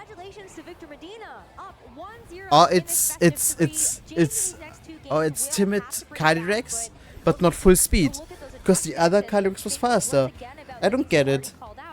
Does Regieleki just stay home? I just think it's so hard to execute well, right? Like, in my opinion, if you are bringing up Regieleki, the only thing it has to accomplish is get that Electro Web speed drop. If you don't do that, then What is it looking I just here? don't think Already it's done. really Interesting. accomplishing much. James, maybe he feels pressure to do it because he's like, otherwise I can't really deal with your Shadow Rider really well, but it's just really difficult, right? And Victor, like, smartly saving that Smeargle, I cannot stress enough how big that was for him. But how much does James get a chance to take away the fact that he knows his Shadow Rider Calyrex is faster? I think that's also a key piece of information we were highlighting before we got into the match. Like, that's something that actually no, I don't get changes it. your mind at all Why about is whether his or not Calyrex you bring the faster but Regieleki. slower than It's Koraidon? tough, I think, because even though it's faster It's not with the full Dark Terror on speed Victor's Koraidon. end, it's like the opposing Shadow Rider actually doesn't really has to become be that not much full of a speed threat. So Koraidon. it's like, then for James's end, the one way you really take advantage of that Dark Terror is going to be the Koraidon, but then as we saw, the Koraidon's slower than the Shadow Rider, right? And so it's really, really tough. I think if you're James, you might be thinking, okay, well, you just revealed Smeargle plus Shadow Rider as your lead, and so what are the possible counters I can have for that from the get-go? Part of it is maybe just like double protecting and then damaging it. Although what's scary is like Victor so much frequently loves going for this Dark Terror nasty plot play, and so you also have to respect that possibility, right? Because like that game felt like Victor was just clicking Astro Barrage every turn, and James just had no response. Then maybe you bring the Incineroar with Roar. Yeah, you just lead it right away. I don't hate that. I think that's certainly one option, but it looks like James is content running it back with Alright. Calyrex. Maybe you have adjusted something in the back though, but it's going to be Victor that actually makes that small adjustment. You've got this Shadow Rider Calyrex is going to be next to the Incineroar this time around. Yeah, so Incineroar here, of course, will get that initial Intimidate onto Rillaboom, and that's big because one of the ways that James could try to deal with this Shadow Rider is, you know, you protect your Shadow Rider, you get a Wood Hammer into Calyrex, that does a lot of damage, then you pressure with Grassy Glide afterwards. Intimidate goes a really long way though, so I like this because I think Victor also recognizes, like, wait, hold on, my Smeargle is actually really, really good in this matchup, and so I'd rather actually conserve it a little bit more until the end, right? He is going for that Dark Terra on Calyrex though, so James theoretically could go for Fake Out onto Victor's Calyrex, Terra his Calyrex, and then maybe go for something like a nasty plot. It's so tough. I mean, when you think about like the Rillaboom as well as the Incineroar matchup, are you also feeling pretty confident about the speed interactions there as well? And does that maybe that helps inform you about whether or not you could feel comfortable going for that fake out play? But for now, it is going to be the Terastallizations. Does James call it and go for a fake out on Okay, the Shadow James. Rider slot? It seems risky, but it's actually You know makes this. a lot of sense because you are staring down Astral Barrage pressure as well. Once again, we're going to see both players Terra their Calyrex. It just makes so much sense in this matchup. It's like if you don't, then you risk losing the game literally immediately on turn one to an Astral Barrage or a knockoff. And so this is a relatively safe Terra, and there's a reason why everyone is running Dark Terra on Calyrex right now. Yeah. Ooh, no fake out, okay. Okay, James is going to be the one one that actually goes for that nasty plot as well. And so we'll see those nasty plots mirrored, and this is about to be turbo mode game 2, Aaron. Yeah, I would give this advantage to James. Gets the U-turn off as well. That's super effective damage. This is so much better for him. Now you can just go out in a Koraidon, and you've gotten the +2 boost on your Shadow Rider. You're faster. You threaten with just Collision Course plus Astral Barrage, and so it's actually going to be the Regieleki here, which I'm a little bit He doesn't give up on Regieleki, but it makes sense. Now Electrorap is free. Now Electrorap is free. The crit doesn't fucking matter. Like it does a bit, but Even a score for the amount of damage that these Calorexes have taken from each other. Yeah, I think the upside for Victor here is you can just protect, and your Incineroar should survive a turn here. Like, I don't think +2 Astral Barrage plus Thunderbolt even knocks out the Incineroar. Victor, can you not do? Why did you do that, Victor? I think you could parting shot. That was horrible what you just did. That freaked me out. Always be Astral Barrage coming out here instead of a Psychic. I just said freak and my dog stood up, and I think he felt called out. I think he's a freak. Going to get knocked out. Like, let's say James calls it. You go that would be crazy. If you Psychic into that slot, then, like, kudos to you. I think this is, yeah, that would be nuts. That would be absolutely nuts. Okay, well, let's find out, right? We saw the Protect first, and the Regieleki does go for the Thunder. So, okay, we're safe from that turn, but I just saw the vision. And if James had gone for it, it's definitely a wild turn that puts him in such a favorable position. Right now, pretty even. James and Victor still with a pretty healthy HP total between everything. And the Speargle actually gets Raise, that's bad. Yeah, one nuance, by the way, as you called out, the knockoff onto Calyrex is a big deal because it removes the Life Orb. So I was thinking, okay, you should switch in Koraidon, but James recognizes, well, if I bring in Koraidon and then you get the knockoff onto my Calyrex, I don't think +2 Astral Barrage actually knocks out Victor's Calyrex. And so that's actually the reason why he brought out that Regieleki first. But this last turn ends up being perfect for Victor. You know, we were thinking, the Spear will at least get brought down a Sash. Doesn't even get KO'd, but the answer is neither. It gets to come in for free with full HP. So you are pressuring with Fake Out plus Astral Barrage. Instead, it's going to be that Wide Guard, though. Okay. Oh, man. I mean, that's really safe, actually, because now the opposing Calyrex can't do anything. It just has to be a Thunderbolt from this Regieleki that does bring it down quite low, but with this Psychic Shadow Runner Calyrex, you bring that Smeargle down to its Focus Sash, but it's the return damage from the Shadow Runner Calyrex on Victor's side that's going to make such a big difference on this turn. Both Pokemon on the receiving end, Regieleki Okay. He's still in. This was a huge turn. So Victor ends up actually not going for that. Victor has to protect now, switch out, no? So I was saying, okay, Calyrex can't do anything into the Calyrex, but it still can Psychic into Smeargle. You see Victor reacting because he knew, oh my goodness, I could have just actually clicked Spore that turn. If I click Spore, I might just win the game from that position. But now he's taking a lot of damage onto both. This is so close right now, but James does have the major speed advantage in the current moment. That being said, Victor's done a lot of damage, and you are getting to a point where you can start thunderclapping. However, you still have to deal with that Koraidon in the back for James. And it's tough because I think even though you bring in the Incineroar here, you have to pick and choose what you're going to actually fake out. This Shadow Runner Calyrex is still very low, and once this Incineroar comes in, you have two targets in front of you that are naturally faster than your own Calyrex. Absolutely. This is scary for Calyrex, and this is where having the slower Calyrex really can be detrimental. So James deciding, I'm just going to also copy what you did and just go for Astral Barrages. And so Thunderbolt comes out, and Regieleki is actually doing really meaningful damage. Okay, does the Astral Barrage kill? Yeah, it's looking quite good, and that's another reason why Regieleki was looked at in the Sword and Shield era as one of these big powerhouse Pokemon. Good for speed. Damn, the Life Orb matters. Then it's not there anymore. It was nerfed just a little bit here in the Scarlet and Violet era. And now, both of these Pokemon relatively low here for Victor. There's still a fourth Pokemon in the back that he can utilize, but this is so risky. Whoa, okay. Going for the switch into Smeargle, going for a Fake Out here. I mean, from James's end, I think you could probably just double protect, but basically the theory here is if you double protect, I've gotten Smeargle out, I can Wide Guard, and then you cannot hit the Incineroar, essentially. Neither Pokemon actually protects. Okay, Regieleki goes down, actually. The knockout onto the Regieleki is nice, too, because you know the Smeargle then, it probably is coming in. Yeah, that's on 0 turn. Wait, no, never mind. No, this is... You aren't going to be psychicking into a Dark Terra Shadow Runner Calyrex. Yep. So now the Incineroar gets knocked out. I think this is exactly what Victor wanted. The Smeargle. Yeah, but I think James is still fine. Or that Raging Bolt that can provide Fake knockout support. Yeah, it's going to be close. I think I definitely give the advantage to James right now in this game. I think he's handled the offense a lot better, and having this fast Shadow Rider is huge. Crucially, no Moody speed drop or speed increase there on the Smeargle. That obviously is always really scary.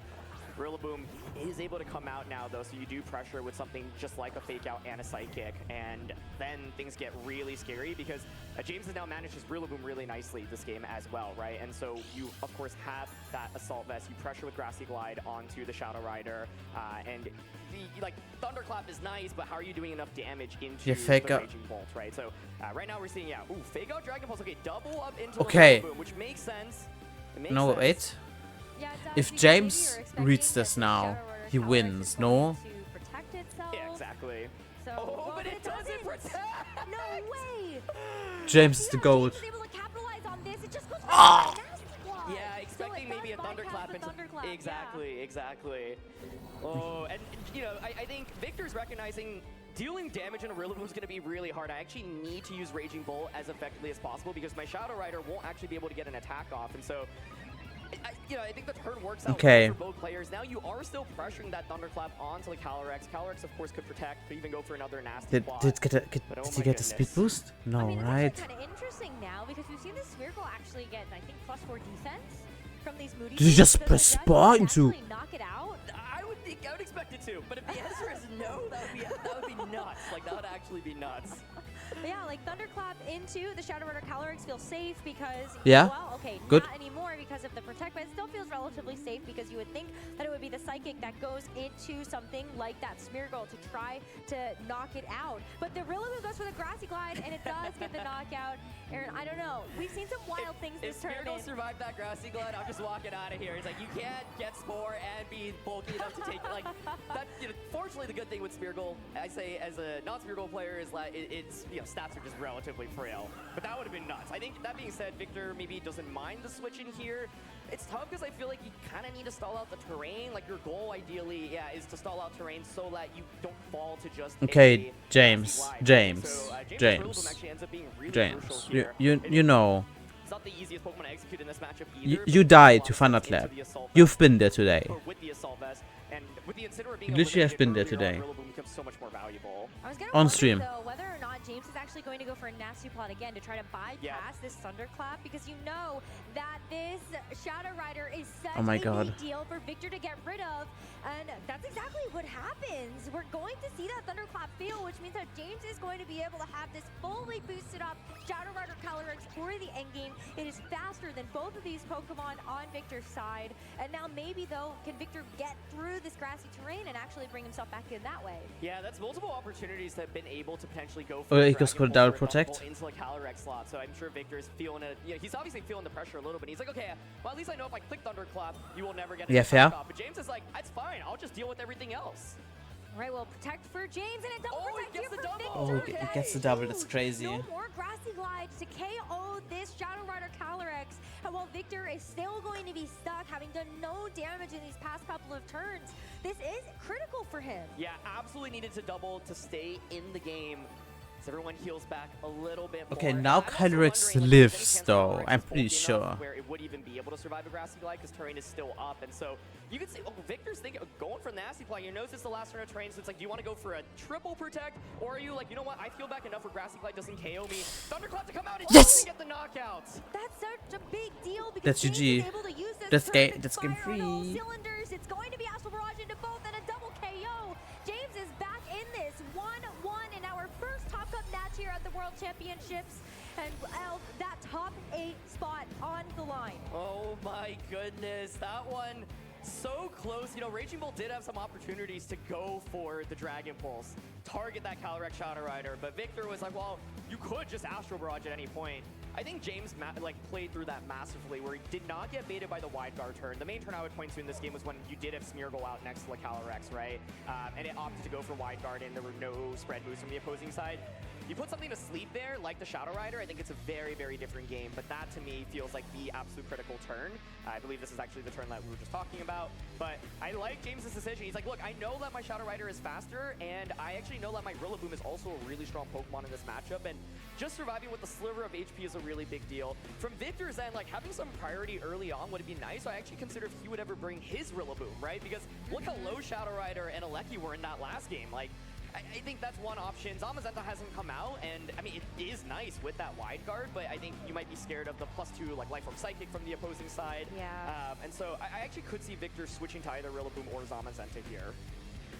That would be a nice adjustment, but I also feel like both of these trainers must have had a lot of experience playing against this archetype, especially if you're coming in as a player that has really watched the European scene develop. You know, it's Zamazenta, Shadow Rider, Calyrex, Smeargle. Yeah. You know you're going to be playing against that. So I feel like this is a really great expression of skill here from James. I especially like the adjustment where you have the Regieleki actually go for more damage rather than the Electro Webs. Now you call that wide guard turn, but I was just really impressed overall with the Thunderbolt damage that this Regieleki was doing. It was no joke, yeah. I mean, did nearly 50% to Incineroar. I think for Victor, you could play turn 1 differently. I actually think the leads were not that bad for him, but turn 1 just did. He was, I think, hoping to just like catch Calyrex off guard and say, you know what, I'm just gonna get a knockoff into you. But yeah, I think like you could consider, either player could consider fake outing the other Calyrex, but it's a return to Smeargle, which I think also makes a lot of sense. You got the fast fake out here, and it gives you the protection against the opposing Calyrex immediately. Did lose? These are the same lanes we saw in game number 1, and Victor was able to find the edge to carve out that first game victory. But now as we enter into the third game, it all comes down to this. Top 8 on the line here for James and Victor, and we'll see what happens on this first turn. We've seen the run back of these Dark Terrasalizations on these Shadow Rider Calyrex both of these games so far. The hard switch immediately, so part of the beauty of the double, triple fake outs is like sometimes you beta protect. If you protect and then you switch in your fake out user immediately in the back, then you could just fake out what just protected the previous turn. But turn 1 already very, very spicy. Yeah, you got this Incineroar in. As we were talking about in that second game, that Intimidate still plays a huge role again versus this Rillaboom. Didn't see it go for the Woodhammer, but there was an opportunity to do that on the last game.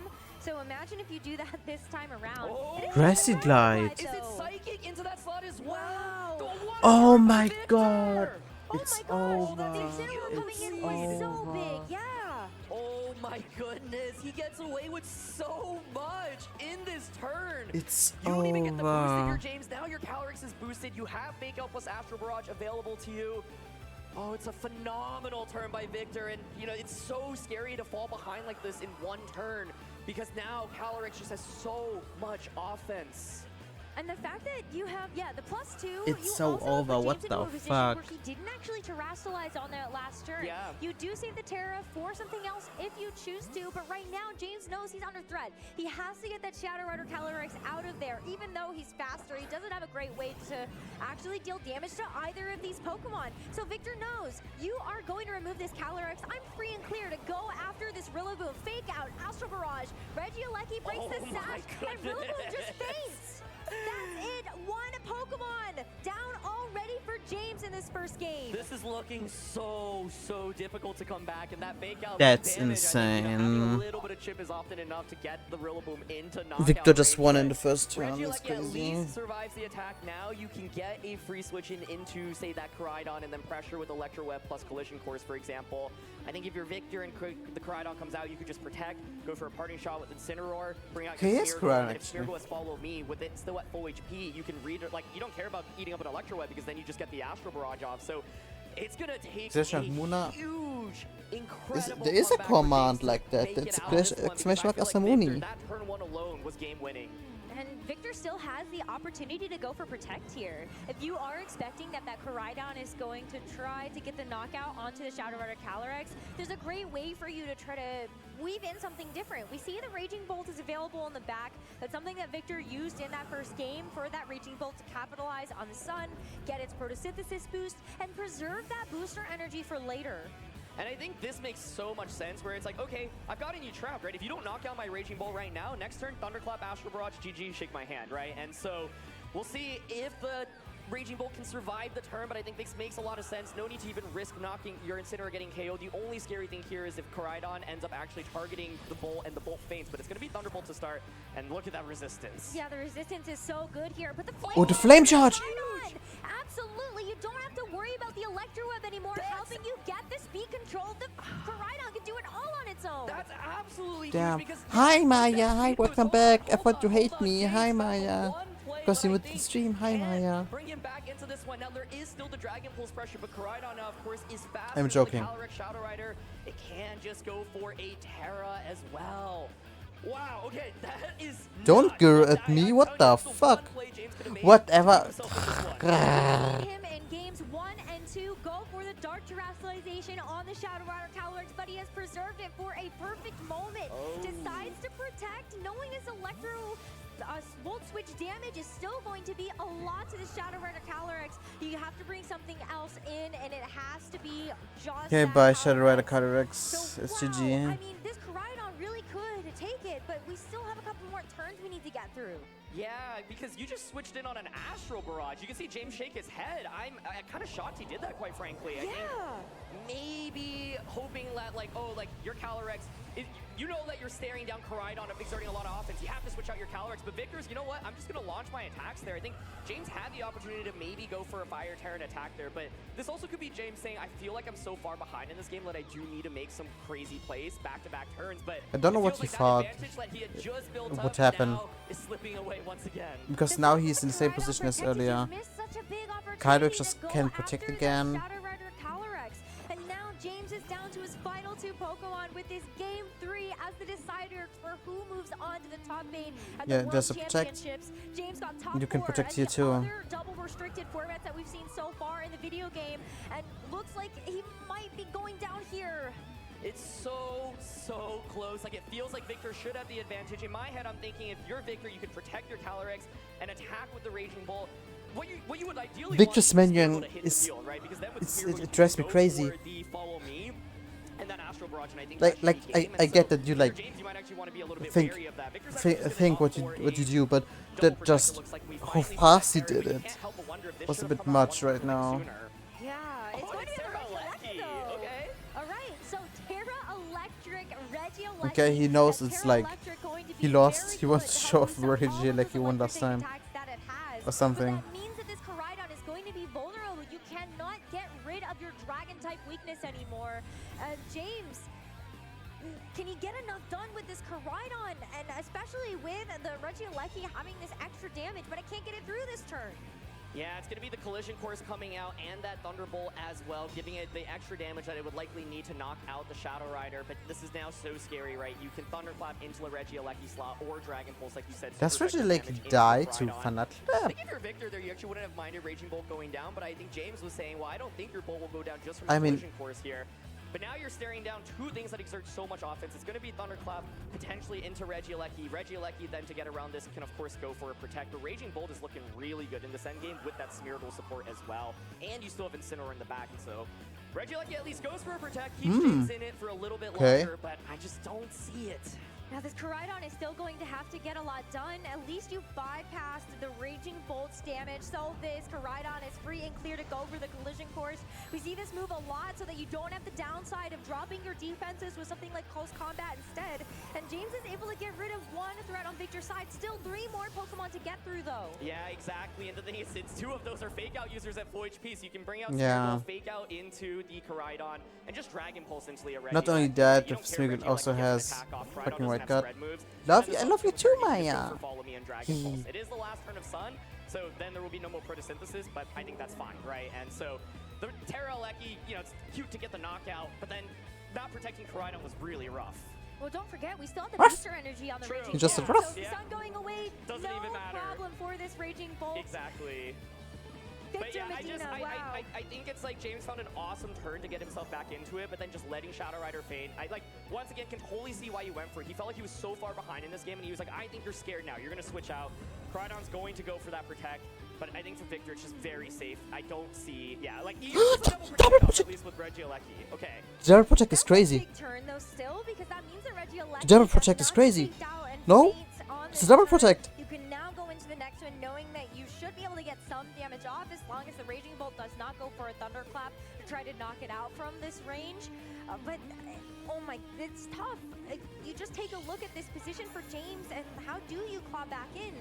Sun is gone, and there's the booster energy. You get that boost right back. Yeah, and I just feel like now without the Sun increased damage for Koraidon, like this is just so tough, right? Because you Like, can just go for a in my follow-up head. So, you know, James like gets the double protect, but does it even really end up mattering? I think the only thing is if you were to actually click Thunderclap here and James were to like able to go for another protect. You see, okay, yeah, I can just go for the follow me and then just Dragon Pulse Koraidon, right? So in order for James to maybe He has to stand a go chance, you like need to get a for double protect off with the Koraidon. If Koraidon faints, the game is just over. But this is like Raging Bolt feels like the second restricted here because it does so much Lecture damage. up now. Koraidon's not going to attempt the double, and that should mean Raging Bolt should secure the game. Smeargle says, look at me, I am the center of attention. That's fine. Let me take this collision course in your stat Raging Bolt.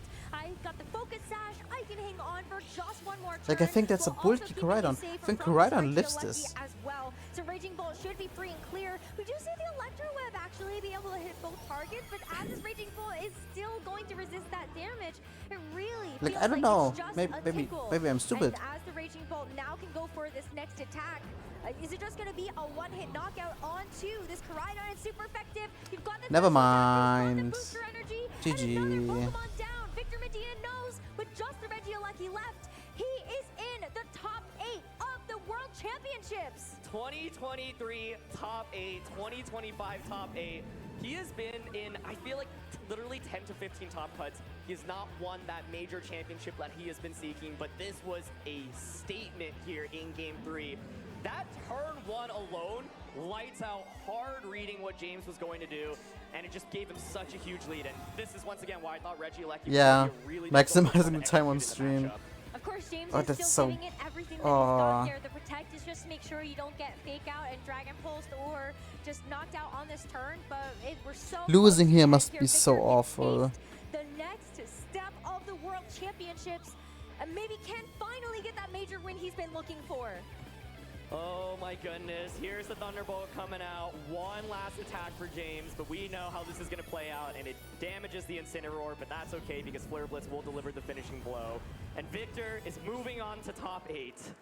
Wow. Damn. Victor and That James was being crazy. able to tie up the series in that second game, but Victor Medina able to win it all at the end of the day. Two incredible players in the video game. My chair And James is still so an international old champion. He still made it to and World broken. top 4s 2 times already. And it's amazing that despite not having that official tournament practice in this regulation, was able to make it as far as he did to top 16 of Worlds again. Yeah, absolutely. There are a couple of things that I want to point out from Victor's team here, right? I think the Alright, we go back into our Nuzlocke. combination alone is a huge difference maker alone, and Smeargle applied so much pressure.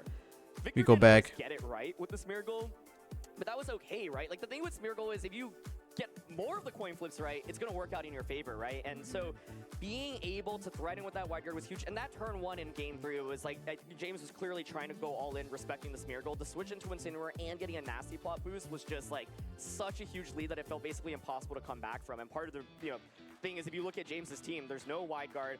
Everything takes over 50% essentially from a +2 Life Orb Astral Barrage, right? So while Victor at the slower Calyrex, he's like, well, I don't mind being slower because I am just going to set up and then attack, and you're not going to knock me out because you're not, like, you don't have Koraidon out on the field.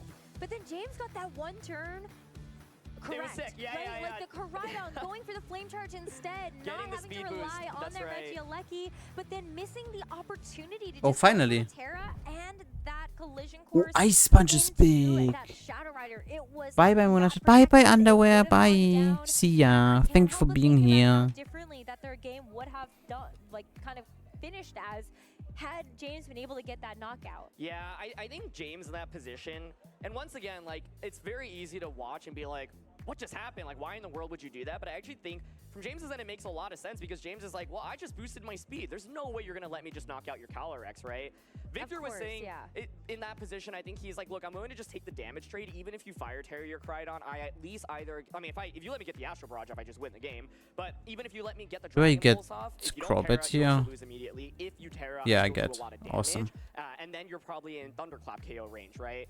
So it works out even better for Victor. I like both players were probably like, what? Like when that turn played out. But yeah, I think from James's POV, he's like, okay, I can get back into this. If you end up switching your Calyrex out, I protect my Koraidon to prevent it from fainting from Dragon Pulse. I get my Calyrex position out, and now I can Dark Terra my Shadow Rider, and my Shadow Rider is going to be the star. So I think James basically bet the game on that turn. He was already playing from behind. It didn't work out, but that's the kind of play that you have to make when you are so far behind. And the fact like he even put himself in that position after finding the Flame Charge play the previous turn was, you know, honestly a testament to his skill. Yeah, so amazing. It's what I expect out of a player like James, though. You know, he still has that incredible amount of experience from, again, almost a decade of play in this game, if not more than that. Okay, we have to and he's go found through himself as this a four-time thing here now. champion. That's why. It's because he can make plays like that even while behind. He's able to bring himself back into things, and I know we'll continue to see more of James in the future. We got to talk about Victor, though. We absolutely do. I think, you know, Shadow Rider Zamazenta coming into the World Championships, like everyone knew people were going to use it, right? But who is going to be able to one to take it to the top? Victor's had so much Damn, the experience poison. with it, and now we're able to actually Go get a Oats. little bit more from him. So let's throw it down to the floor for an interview. Thank you so much. I'm here with Victor Medina, who once again is locked in top 8 here at the Pokemon World Championships. Congratulations, Victor. Thank you, thank you. It feels amazing. It feels incredible to lock top 8 for a third time. Last 2 times I lost in top 8. I couldn't get myself to win a Pikachu trophy, but this is the day. I hope I'm going to give my best in the best of 3s that I'm going to play now. I'm so nervous. I think you all saw that, but I will do my very best. I think I hear some cheers. Yeah, let's hear it for Victor. Let's give him some confidence. You mentioned yesterday in our interview that you were nervous, and obviously coming into today, you were presumably nervous. Have you been able to find a way to calm your nerves going into matches? Not at all, not at all. You have to play with these nerves. Going into today, I felt prepared, but of course nervous as always. In round 1, Wait, can I get I an was egg a bit here? lucky. I had to play the win and in the second round today, and gladly I won. I'm here, and I won this round too, so I can't help but feel happy. But do I have a raw? It's Lickitung? Right now. No, Lickitung zips I'm really glad to hear ass. that. I would love to talk about that game against James, as you know, it felt very back and forth, and then in game number 3 there was a very decisive turn number 1. What was your thought process going into that game and then locking in a Fight beat nasty seems pot in also very particular? ass. God I damn saw it. James. Well, first of all, I really wanted to play against James. James is a player that I admire a lot. He has amazing results, amazing finish. You don't even get a and also nickname. is a Tornado's homie. So I wanted to play him so bad. And in game 3, what I saw is that he locked really fast in turn 1. So I thought maybe he's not respecting the swap that I can do to Instinct in the turn 1. And I think with that turn, I pretty much locked the game. I feel like from then on, it was pretty straightforward. And do you feel like you have to be like extra aware of just like your opponents, you know, how quickly they lock, their body language? Is that something that you've had to practice over time, or does it feel like instinctual? It feels a little bit instinctual, but I'm sure it took some practice, so I'm getting used to. I'm not sure. I try to not do that a lot, but you know, sometimes you have to predict turns like that. So yeah. Yeah, well, you know, congratulations again on winning that. I do want to check in, you know, what has been the most valuable Pokemon for you this weekend in the competition? I kind of had to say Smeargle, don't I? Smeargle Victor, you evil. before, but Evil Calyrex person. is just as good, to be honest. So those two are really, really important. All right, well, Victor, I asked you this yesterday. I'm going to ask you again. Do you have any shout-outs you want to give to anybody in the audience or anybody at home? Shoutouts to Antonio Sanchez, who is supporting me. He's the one who I made the team with. He's the one who I prep with. Shoutouts to Miguel for all the help regarding the matchups, regarding the everything, to be honest.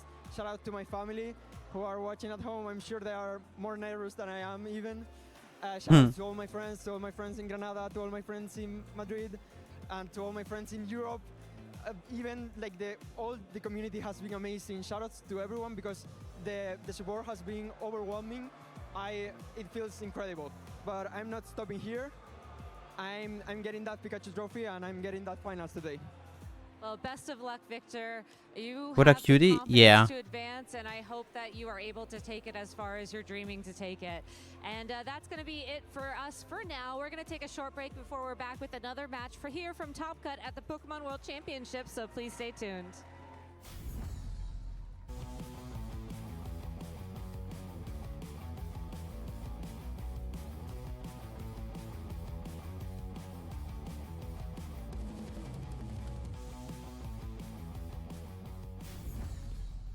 Okay. I'm getting an encounter here now. Hey Pokemon trainers, welcome Hello. to Pokemon Championships History, Or a Pip, series where we whatever. showcase important matches throughout the history of competitive Pokemon. It's time to flash back to the 2014 World Championships to relive arguably the most iconic moment in competitive Pokemon history, Sejun's Pachirisu. My It may be God. true that the Electric Squirrel stole the show at Worlds, but first let's focus on this story's true protagonist, Sejun Park. From South That Korea, was our encounter? Sejun was known as an innovative team builder who performed consistently at the world's largest stage. 2014 was Sejun's 4th consecutive top cut of the World Championships. Certainly one of the game's legendary players. I think that most people in the community around the video game would probably agree that Sejun is the best player who's never won a world championship. But if Sejun wanted to take home the title this time, he would need to utilize his creativity. Many people think Sejun's team was built around Pachirisu, but it was actually a team revolving around another uncommon Pokemon, Mega Gyarados. 2014 was a new era for VGC with Pokemon X and Y, and the first 3D installment of VGC introduced a very powerful game mechanic, Mega Evolution. Mega Kangaskhan dominated the 2014 metagame with its ability Parental Bond, and Mega Mawile was also picking up momentum before Worlds. Because of the prevalence of physical attackers in VGC, Sejun viewed Gyarados and its That's an S Intimidate encounter, ability as right? a great counter that other trainers wouldn't expect. Then once Gyarados Mega evolved, it became surprisingly bulky, and after a Dragon Dance or two, it would become unstoppable. Sejun's team of 6 Pokemon for Worlds is a quintessential example of how to properly team build in VGC. Whether it was Talonflame to hit first and hit hard thanks to its Gale Wings ability, or Gothitelle to endure almost any hit, or Garchomp and Gardevoir to provide valuable chip damage. That's good, Each though. Pokemon had a clearly defined role on the team and a way to aid Mega Gyarados on its path to the peak. With those 5 Pokemon on the roster, how did Sejun decide on the final slot for his Worlds team? To answer that, we have to look back at Sejun's previous team at Worlds. At the 2013 World Championships, Sejun lost in top 8, but there were 2 Where's that major cook? influences on his team, Marowak and Magmar. Okay. By no means were these 2 Pokemon staples in VGC, but they provided Sejun's team a specific type of support needed for success. Marowak had the Lightning Rod ability, which redirected electric attacks away from whatever. his Jellicent and Tornadus. And Magmar used the move Follow Me, which was another way to redirect attacks from key targets. How could Sejun combine both electric immunity and Follow Me with only 1 slot left on his team? The answer was Pachirisu.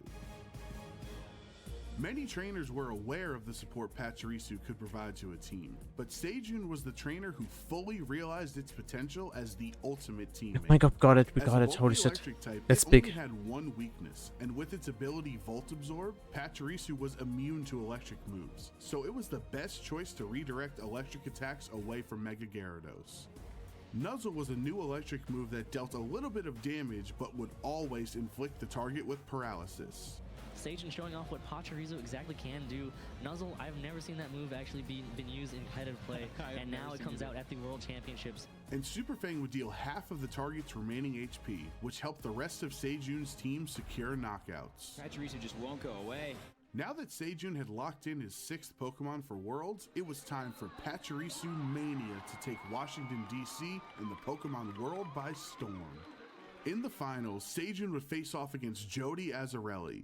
The VGC newcomer was the underdog, but thanks to his double mega team with Lucario and Charizard Y, Jody had multiple roads I to victory. think I trade this app, Du bist dabei, if the straight is still here. The crowd was rooting for the little Pachirisu that could to be the hero of this story.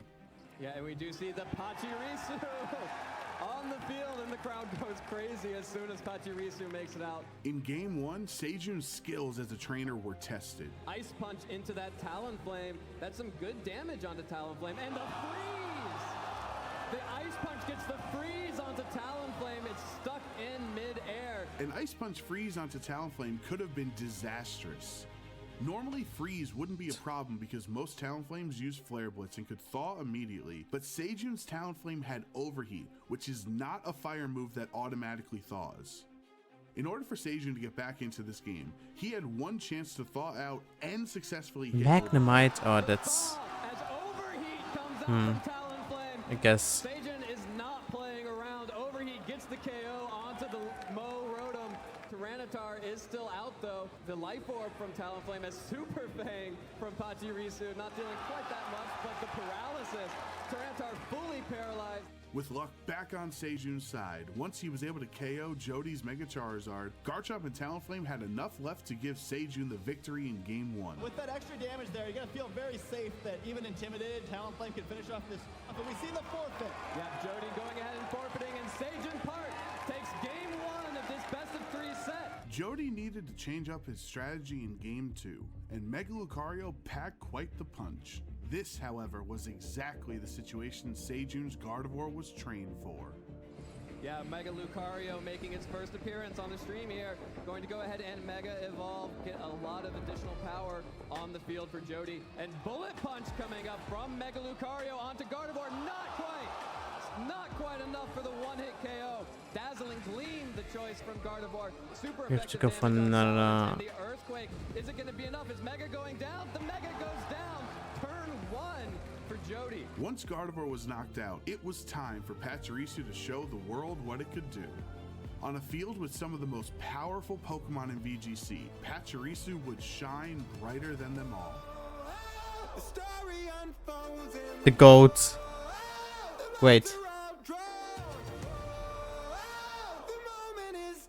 Our farming Pachirisu. Wait.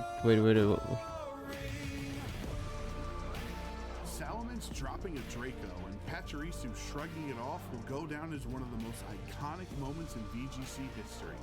With just one Pokemon remaining, it was time for the Prince of VGC to finally reign as king. Pachirisu is not going to do any of that. It's going right on the offensive. Super Fang going to take away half of Mo Rotom's health. Dragon Claw right back after. This Pachirisu is legendary.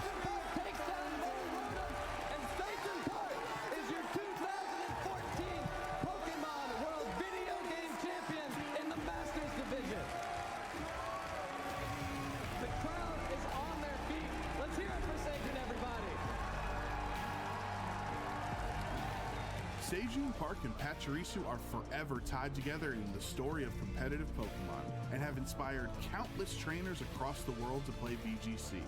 It takes a well-rounded team of 6 Pokemon to become world champion, and Sejun proved that success is a team effort. Sejun's lasting impact is not that Pachirisu was the greatest Pokemon ever, but instead it was a great Pokemon for the role he was looking to fill. Thank you for watching, and let us know some of your favorite moments in VGC history by using the hashtag #PlayPokemon.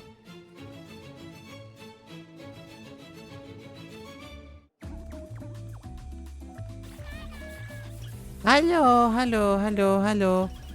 Hallo Sammy, hallo.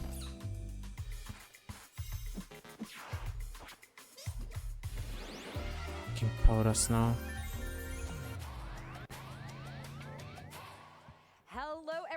And welcome back to the 2025 Pokemon World Championships here in Anaheim.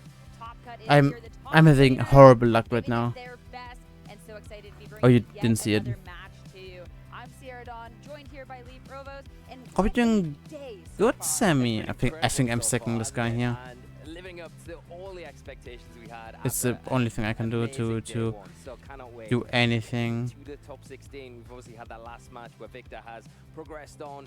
now we've got 2 more trainers that are looking to get into that top 8, which is such a prestigious place to be at the World Whichever, Championships. just second, yeah. It's always about those steps, right? The first step making it into the day 2, then top cut, and now 2 trainers at top 16 looking to make their way into that top 8, and 2 very deserving trainers. Next up, we have Ko Tsukide going up against Nick Navarre. Nick, who we saw earlier, Ko 8-0 on day 1. Okay, whatever. I mean, the only undefeated player out in the field, and you know that we have a anger of a match ahead. But of course, looking at the other matches, we're still filling out some of our we're still filling out some things, but eyeing up even, because we'll get back to the match we have. But looking at that top 8, just, ooh. Yeah, I mean, Montana versus Michael is just an incredible match in itself. Montana being on an absolute tear this weekend. It's great to see as well, because I made a screenshot for the girls. making it into top cut. Got a really formidable opponent up next in Michael, but you know, the way they're playing, everything has to be on Michael to perform to get that into that semi-final stage. So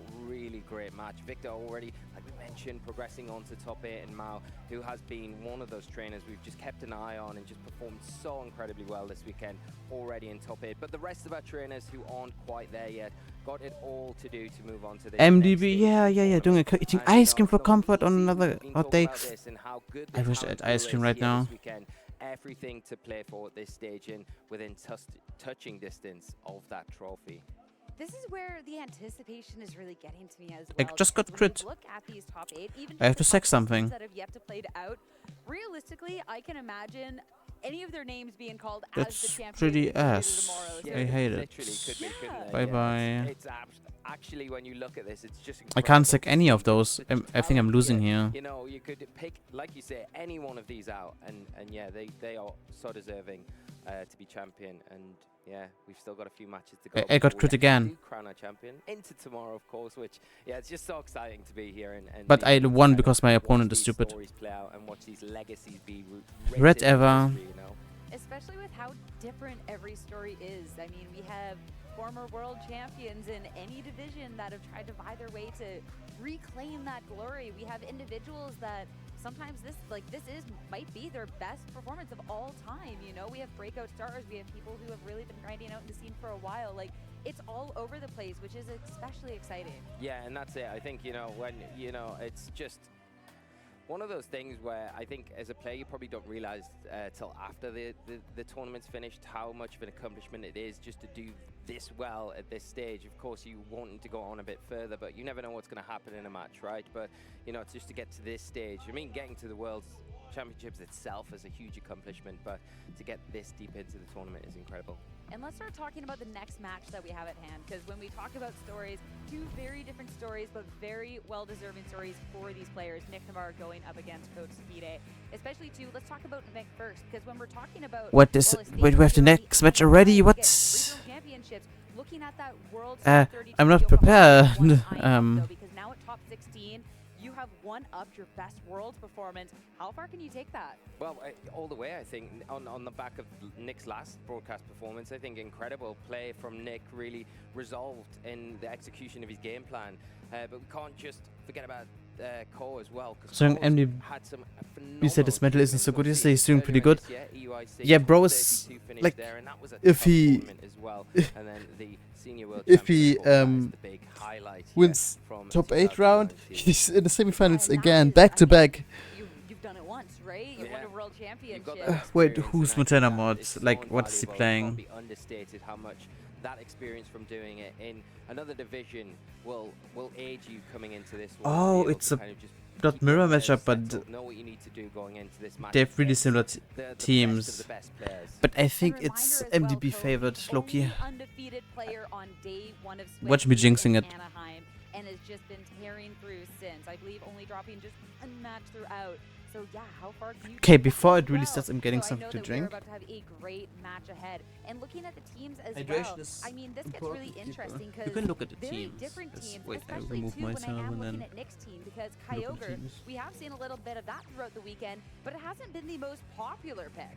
No, but I think something that Nick's quite familiar with, and I think it is one of those Pokemon that if you are comfortable with it, it's got the potential to kind of cut through the opponent quite well. And as Nick's been able to show so far, has been doing the job for them. And I think the changes that Nick's made, he talked about it in his interview with the Urshifu from the Basket Legion, and I think Iron Juggler was on the original team as well. These changes, these tweaks have really aided him in being able to carry him forward in this. And I love the fact that Nick's playstyle kind of lends itself to this team as well, where Nick is one of those players that does take their time in between turns, really evaluate what their board state is, and take advantage of the defensive capabilities and the offensive presence that the team has.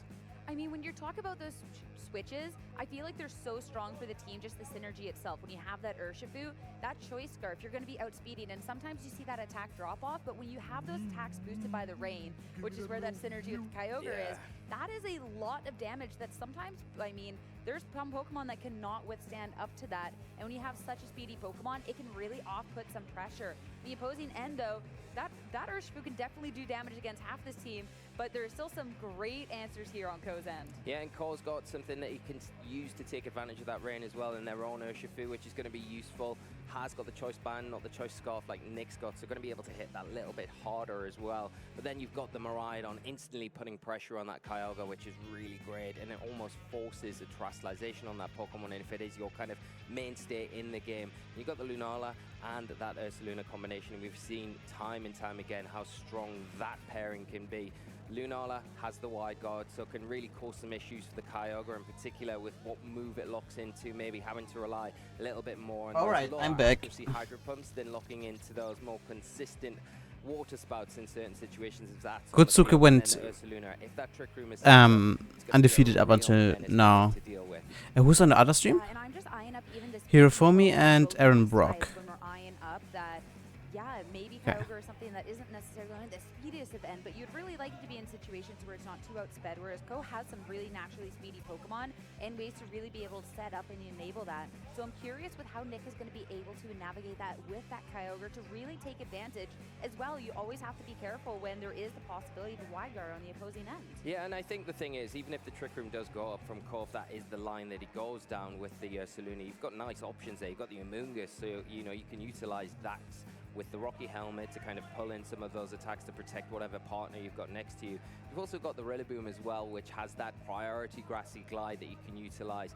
So almost if the Saluna can't Terastallize, it's going to be prone to those Grassy Glides, doing big damage. So there are ways that Nick can really navigate this match. Of course, they've got their own Ice Rider Calyrex. It will be one of those more defensively built versions as well with the Leech Seed. So that's something that Nick can use to their advantage.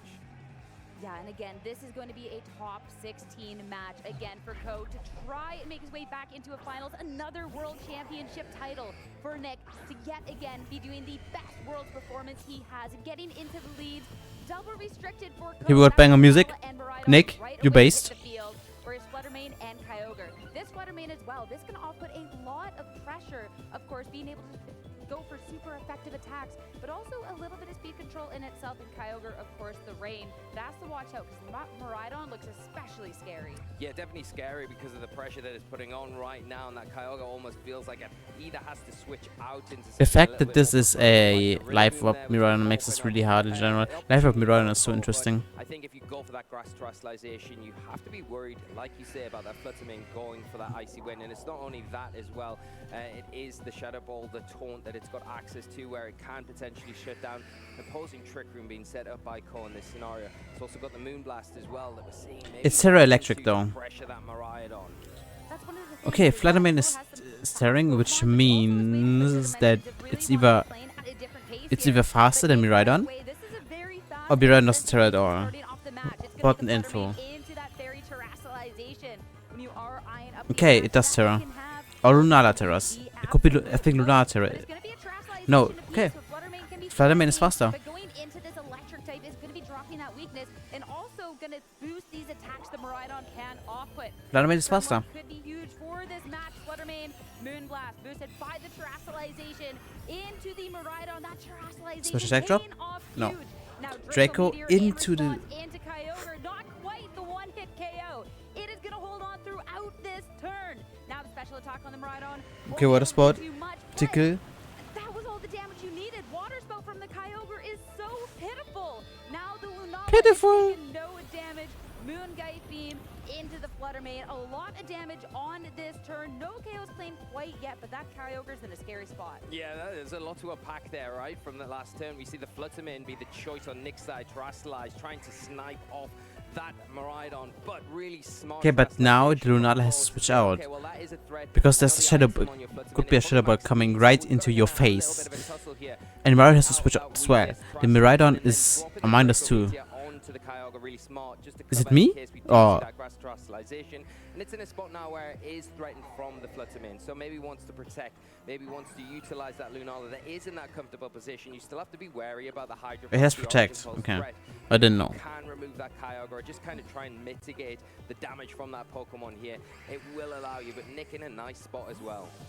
It is going to be a swap. That Kyogre taking so much damage, not necessarily vibing with the board situation. It's going to be the Calyrex Ice Rider to take its spot instead. When I mine up on the Miraidon on the other end, again, it has had its special attack greatly reduced. Has the Yeah, makes sense. to switch moves though, since it isn't going to be a choice item lock Pokemon. Get to that in a second though, because it's going to be a switch of piece. Whimsicott now to hit the field for Ko's end. Shadow Ball from Fluttermane into this Whimsicott, so it's not going to be a welcome greeting on the field. Just a little bit Who of would switch damage. into? Volt switch now. Not necessarily Fluttermane. looking for the most damage. No. because Okay, you that are was gonna get a considerable amount. big but this is outs. gonna greatly make sure that Ko has some good positioning here and can bring the Lunala in, or we can get a sneak peek at that fourth Pokemon. It'll be interesting to see what that last Pokemon is, but now a really nice switch to that Whimsicott for Cole, because they've got access to that instant Tailwind that's going to allow whatever comes in next to it to get the speed jump on that Fluttermane and potentially be able to remove it from the field, because it is right now a huge threat. Of course, you can't ignore that Ice Rider. Calyrex has just entered the field, still in a really healthy position, and is going to start threatening with those maybe Glacial Lances, or start spreading the Leech Seed depending on what Cole decides to bring in. I'm curious how much that damage it did take on that swap in though is going to make a difference, because Calyrex Ice Rider, I feel like it's one of those Pokemon that could normally survive one hit. But when you are eyeing up a Miraidon that can deal so much damage, that can be a scary spot, and Lunala is definitely not one that it can deal some damage out here, and that will be the one I think the field. So where do we go from Shadow here? Ball is still very scary. With the Whimsicott, you've got the option to go for that Tailwind and then utilize the Lunala to either remove the Fluttermane or the Calyrex. Like you said, But that yeah, the switch out from Tailwind. the Volt switch onto the Calyrex has probably put it in range of a Moongeist Beam, which is something you can't Terastallize out of the weakness. So Cole's got to really pick carefully here. The one thing that you would say that they've got in their favor is the Fluttermane doesn't have Protect, so it's an easy slot to go into. So you know you can guarantee damage into that slot. Whether the Fluttermane stays in or switches out is the question here. Whether it depends how much Nick really values that and what they've got in the back. And you can see hovering over that Rillaboom, it has got the Assault Vest, so maybe one of those options. It could come in, just give him a little bit of room while you utilize maybe that Calyrex to get the damage you need, because that Whimsicott is threatened from a Glacial Lance, and it's unlikely that we see the Lunala go for the Wide Guard in this situation when there's such an Rillaboom, are you effective sure? option in front of them. Well, we're about to find out, but yeah, we talked about the Fluttermane. That's going to be the swap out, and Rillaboom could be better points in this position as Whimsicott is going to go for the Tailwind. This speaks a little bit of what we can see from the Lunala. That Wait. Moongeist Beam. This bat is going offensive, and Rillaboom. Yeah, no, that's good. A lot of By Whimsicott.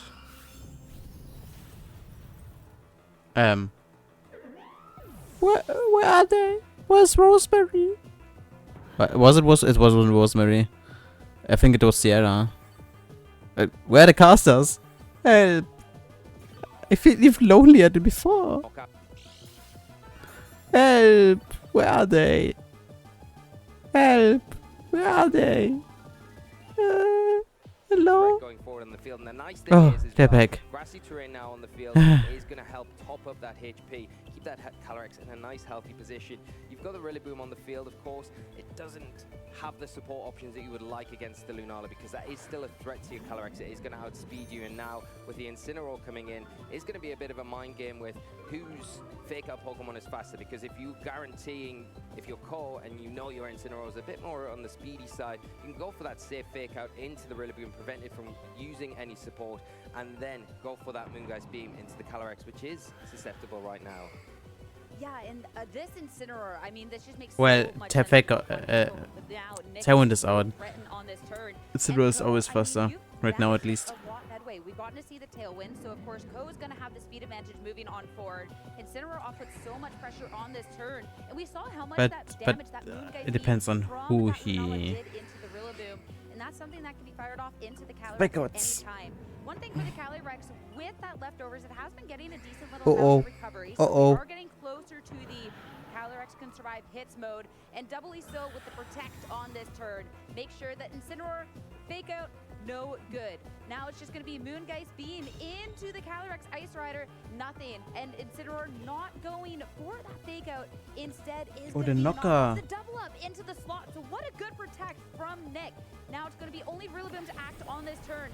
U-turn from the Rillaboom. Not really about the damage. It's going to be about the pivot. Yeah, and it's all about that protect there. And I think what Nick needs to do now is try and stall out these tailwind turns.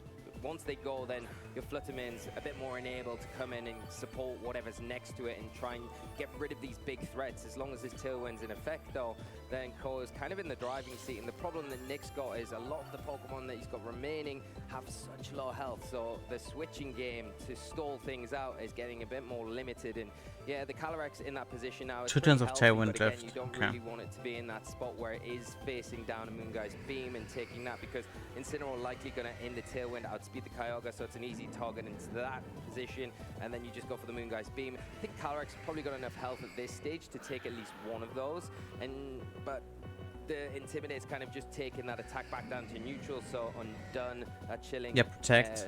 Nair boost.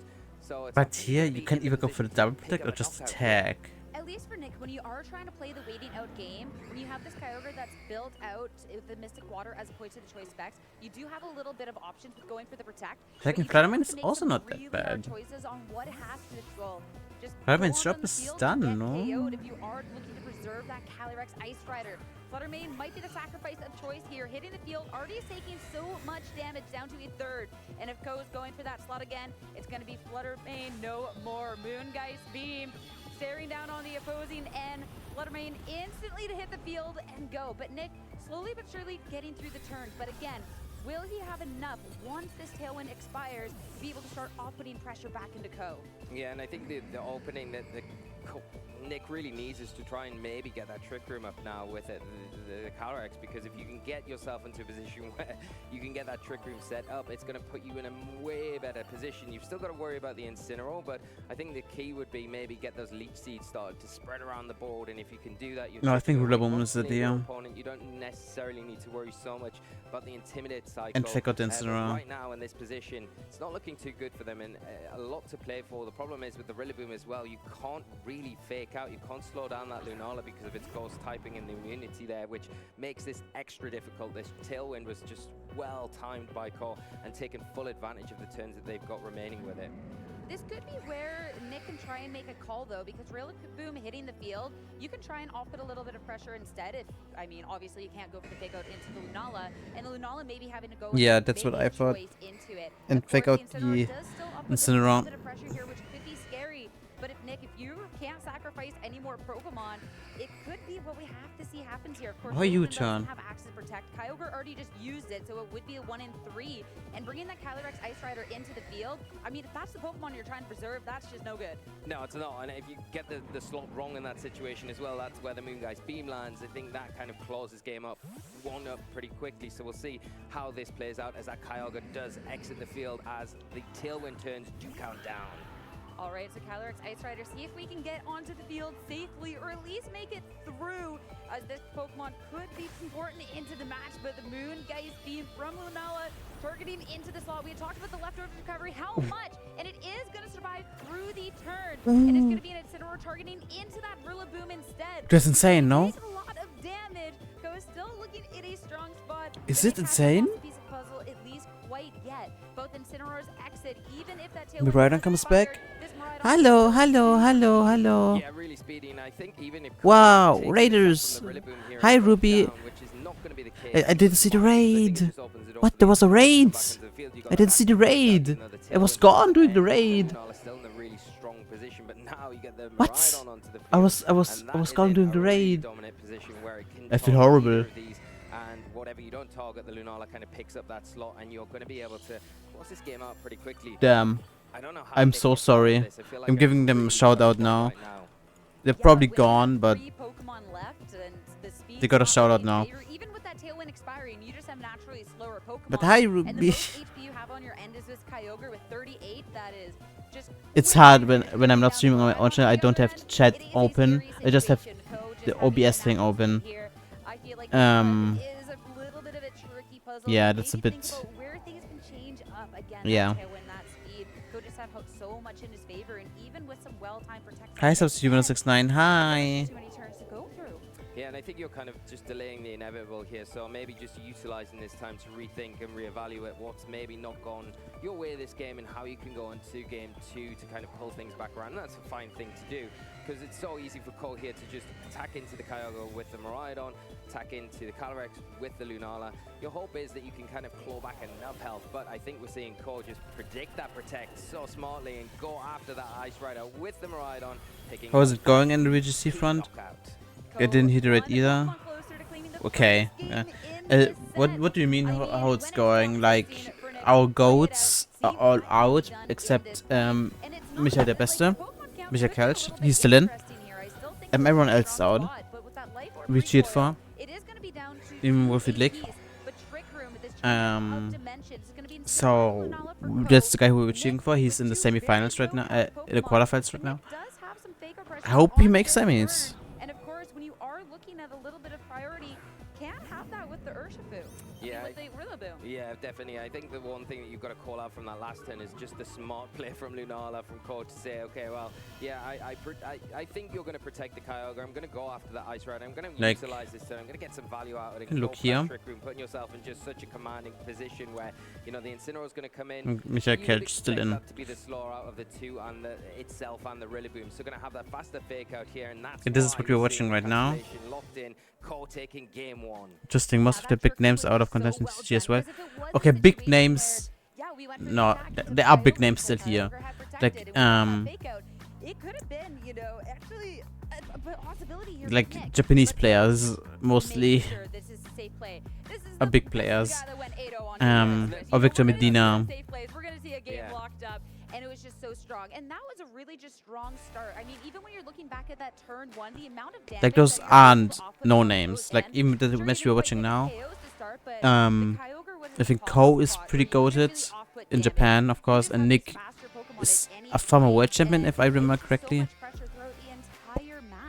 Yeah, it was a story all about speed control, right? I think that's the key to this. I think leading off of the Miraidon, putting the pressure on to that Kyogre in particular, and then getting the Whimsicott in at a really key moment to get the tailwind up. And then, yeah, I'm not worried if it goes down, because, yeah, you might get a chilling near boost, but I've got Incineroar on the back. You don't have the clear amulet. I can just drop that, keep you in check, and keep that pressure on with the Lunala. It was something you didn't have without that speed control, and like you rightly said, at the close of that match, the Trick Room at the end was key, because you get the Rillaboom in next to it, you can fake out the Incineroar and get a free Origin Pulse off with the Rain. It kind of almost forces the hand of the Lunala in that situation to either go wide guard and not attack, or attack and maybe possibly lose the Incineroar, and then things can start to turn. So just locking it up perfectly executed by Cole. Even with the Hydro Pump, if you could stop one slot and just anticipate. So it is close, but again, just Ko making sure that there was no door open, absolutely no possibility, and playing so smart to the end. But now, where do we go into this game 2? Because again, that was pressure that Ko had from the get-go. Where can Nick switch this up?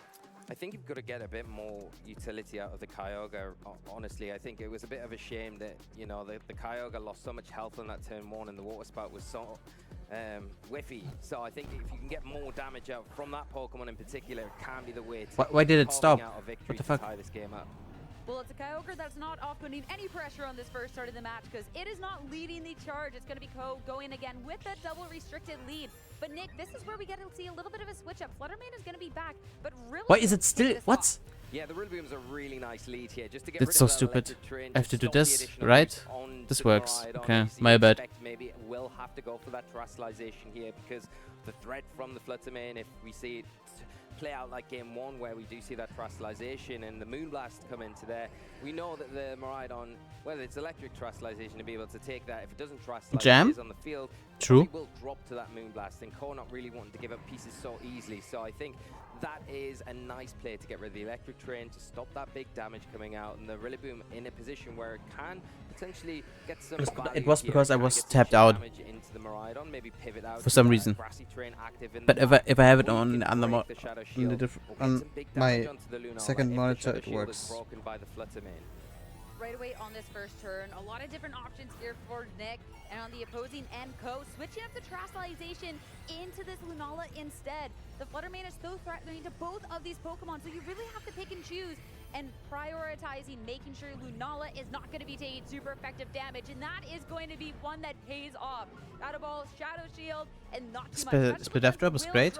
You didn't take too much damage. Electro Drift, Volt Switch, sorry, from this Miraidon. That's going to be a considerable amount into the Fluttermane and a chance for Ko to switch things around. Yeah, this is just so well played by Ko, saying, okay, I'm not repeating what I did game 1, because you probably want to go after the Lunala, expecting the Miraidon, because we talked about it, how pressured it was. That is the obvious choice for the Terastallization. Ko identifying that, saying, no, I'm going to protect my Lunala this time, because it was so pivotal in that game 1. I'm going to Terastallize that in case you go for that Moonblast, the Shadow Ball into this slot. Don't want it to be super effective. Don't want to put myself in danger of getting knocked out by a double up into it from a Wood Hammer that potentially is coming out from the Rillaboom. It's in a nice position, especially with that Volt Switch damage into the Fluttermane there, to put it in a place where if we do see a follow-up from the Lunala, that Fluttermane is gone and Nick loses a really key piece of the puzzle, which would be huge detriment to him for trying to close the game back and tie it up.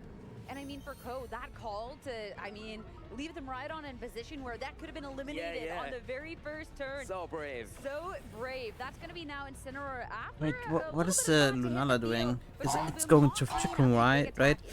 It's going for Trick Room. As well. And in the back, it's going to be that double restricted for Nick. Now Kyogre onto the field, but I'm still intrigued with Lunala and what it's gone for on this turn. We've seen the Terastallization, so we know it can fight through the turn, is just so slow, okay. For the attack into the Fluttermane, so that Bye, is going to Fluttermane. be down a Pokemon already. Yeah, and that's a big play here crit. for Cole. I Didn't think matter as though. well, getting the Incineroar in is great, because now you've got the option, although that Kyogre comes in, you think, wow, that's putting on a lot of pressure, especially to the water weak Pokemon in Incineroar and the neutrally hit Pokemon in Lunala. You still don't, if you're Lunala, you don't want to take a Hydro Pump from the Kyogre because it is going to outspeed you. So you're in that position where you can utilize the Fake Out. Unfortunately, Nick playing into this, bringing the Rillaboom in, it has that faster Fake Out, so can pin that Incineroar, go for the Fake Out into that slot, and then it frees up the Kyogre to get those big attacks off. So got to be careful here if you all call, because Nick placing these Pokemon really good position to try and get a momentum swing, get himself back into this game. And I love the fact that we got a Kyogre that actually has a lot of health now, right? Yes, yes. Yeah. The difference in the move going for either a single target or the spread damage, if you think the Lunala isn't going to get wide guard, there's a lot of possibility here. And Rillaboom, I mean, calling out the Fake Out, but I'm curious if we are just going to see that Swapperoo. They could be a big one, but over on the opposing end, Lunala switches. So it's going to be another Pokemon to hit the field and potentially take a lot of damage from this Kyogre. At least Miraidon will be taking the hit quite well, and it is going to be a Pokemon to reset the train. Actually, a double pivot from Ko. That's interesting, and I think one Pokemon that you've got in the back, if you are called, to come in and take one of those big, powerful water type attacks, if not two. This will be lots of damage, even though it's resisted by Miraidon. It's really Kyogre gaming. Typing, so nice position, and getting that Whimsicott onto the field now is really nice, because once again you can go for that Tailwind that's going to put the Lunala in that more preferable position, and the Miraidon and its electric terrain going to be really strong this next turn if it can get through it. Kyogre has worked so hard to get a Water Spout with that full HP. Damn! And the double swap from Ko, that is a lot of damage, but it is going to be two Pokemon that survive. Yeah, it is, and that is massive, because now both these Pokemon, I mean, otherwise they would still be in range from a Glacial Lance, you would expect, without the Water Spout, but it just guarantees it, right? The thing is, the Kyogre in that spot now where it's so healthy, you mentioned, it's nicely in a place where it can take advantage of these Water Spouts. It is going to have to worry about the Miraidon, because you would expect maybe a Tailwind to come out from this Whimsicott, but does Cole make the decision here to set the Tailwind up, get an attack off with the Miraidon. If he gets the target right, he can maybe pick up a knockout onto one of these Pokemon. But then you're left with only 2 Pokemon in the back, an Incineroar and that Lunala. Kyogre maybe feeling a little bit of a threat from that Miraidon on the opposing end. We'll see a switcheroo once again as Rillaboom, again, better poised to take a hit and reset that train, bring in the Grassy Surge, limit the damage the Miraidon can do. This has just been a straight-up pivoting game from both of our trainers, though. Whimsicott is not looking to set any sort of tailwind, instead switch back out. Incineroar will bring the Intimidate, and that's going to be great when you're eyeing up these 2 physical attacking Pokemon on the opposing end. Now we're eyeing up the Miraidon, and the pivoting Imagine he would have stayed in and just played Water Spout. Just imagine, yeah, he chat. does not want to give up any Pokemon if he doesn't have to, and I think that's a really good way to go forward in this match. Keep all your pieces active as long as possible. Now you've got that Intimidate onto the Calyrex. It's going to mean that the Glacial Lances aren't hitting as hard. You can get your Lunala in a bit safer, and your Incineroar's not really going to worry about this with that active Fake Out the next turn, and he's got the ability to continually go for that pivot out, maybe get the Miraidon back onto the field or the Whimsicott to help support, disrupt things on your side. Looking at the pivoting too from Ko's end, I mean, for the Water Spout one, you took a lot of damage, but you had Pokemon that survived the turn after the switch. And again, with this double pivot to be able to bring these Pokemon in, the Glacial Lances did really not that much damage. No, and I think that's the problem with one Intimidate. It feels very underwhelming, doesn't it? And it doesn't feel like you're making the progress that you want, unlike something like Kyogre out on the field that you feel like, wow, this is making steps forward in the game, where the Calyrex feels way, way less impactful. And do you want to slow the game down even further by going for those Leech Seeds and kind of have to rely on that as the way to chip down your opponent? I don't think you've got time to do that against this powerhouse in Lunala. We saw how heavy it hit in that game 1. If you give it an inch, it's going to take a mile, and that is something that Nick can't allow to happen. Every single time we are getting down to just seconds on the clock left for Nick as he is putting in these moves. Down 1 in the set, has to make sure this is played perfectly to try and take this into a game 3. Thanks to the Terastallization on the Lunala, that is susceptible to getting flinched, and it is not going to be able to move on this turn. Knock off so much damage into the Rillaboom. Assault Vest gone means as well, any of those special attacks can actually do quite a bit more. Yeah, and now the Kyogre switch, a really nice one here from Nick, because the No, that's just a Kyogre's Water gonna be Spout the coming. fastest thing on the field. It has to be careful. We talked about this at the top of the match about locking into the spread attacks. Oh, never mind. Wide guard True, presses White on Guard. Lunala. You I haven't kinda seen don't Lunala wanna in so lock into long, I those forgot and it'd be a about White wasted Guard. turn. But you have got the Hydro Pump, and that is something that is going to threaten this Lunala pretty heavily. Considering You do have threatening the switches to Lunala, back, it's threatening of course, everything. Cole makes If it wants to before switch you got out, the it Miraidon, dies. the Whimsicott problem with the Miraidon is it's pretty low health at this point. The issue with Hydro Pump, it is a single target, but as well, it's not the most accurate. You thought those Origin Pulses were bad? Let me tell you about Hydro Pump. So that is something that can be really If I miss scary this on Hydro turn, Pump. but if you are anticipating it is a wide guard, it might be the only option. No Okay, wide bye guard, bye though. whatever comes Instead, in. Lunala Or is you're switching lucky. out, so could have been that opportunity to press That's one of Whimsicott. those more accurate moves. But instead, it's going to be Whimsicott coming in to soak up the hit. Rillaboom will be the first one. Woodhammer, not enough to pick up that KO.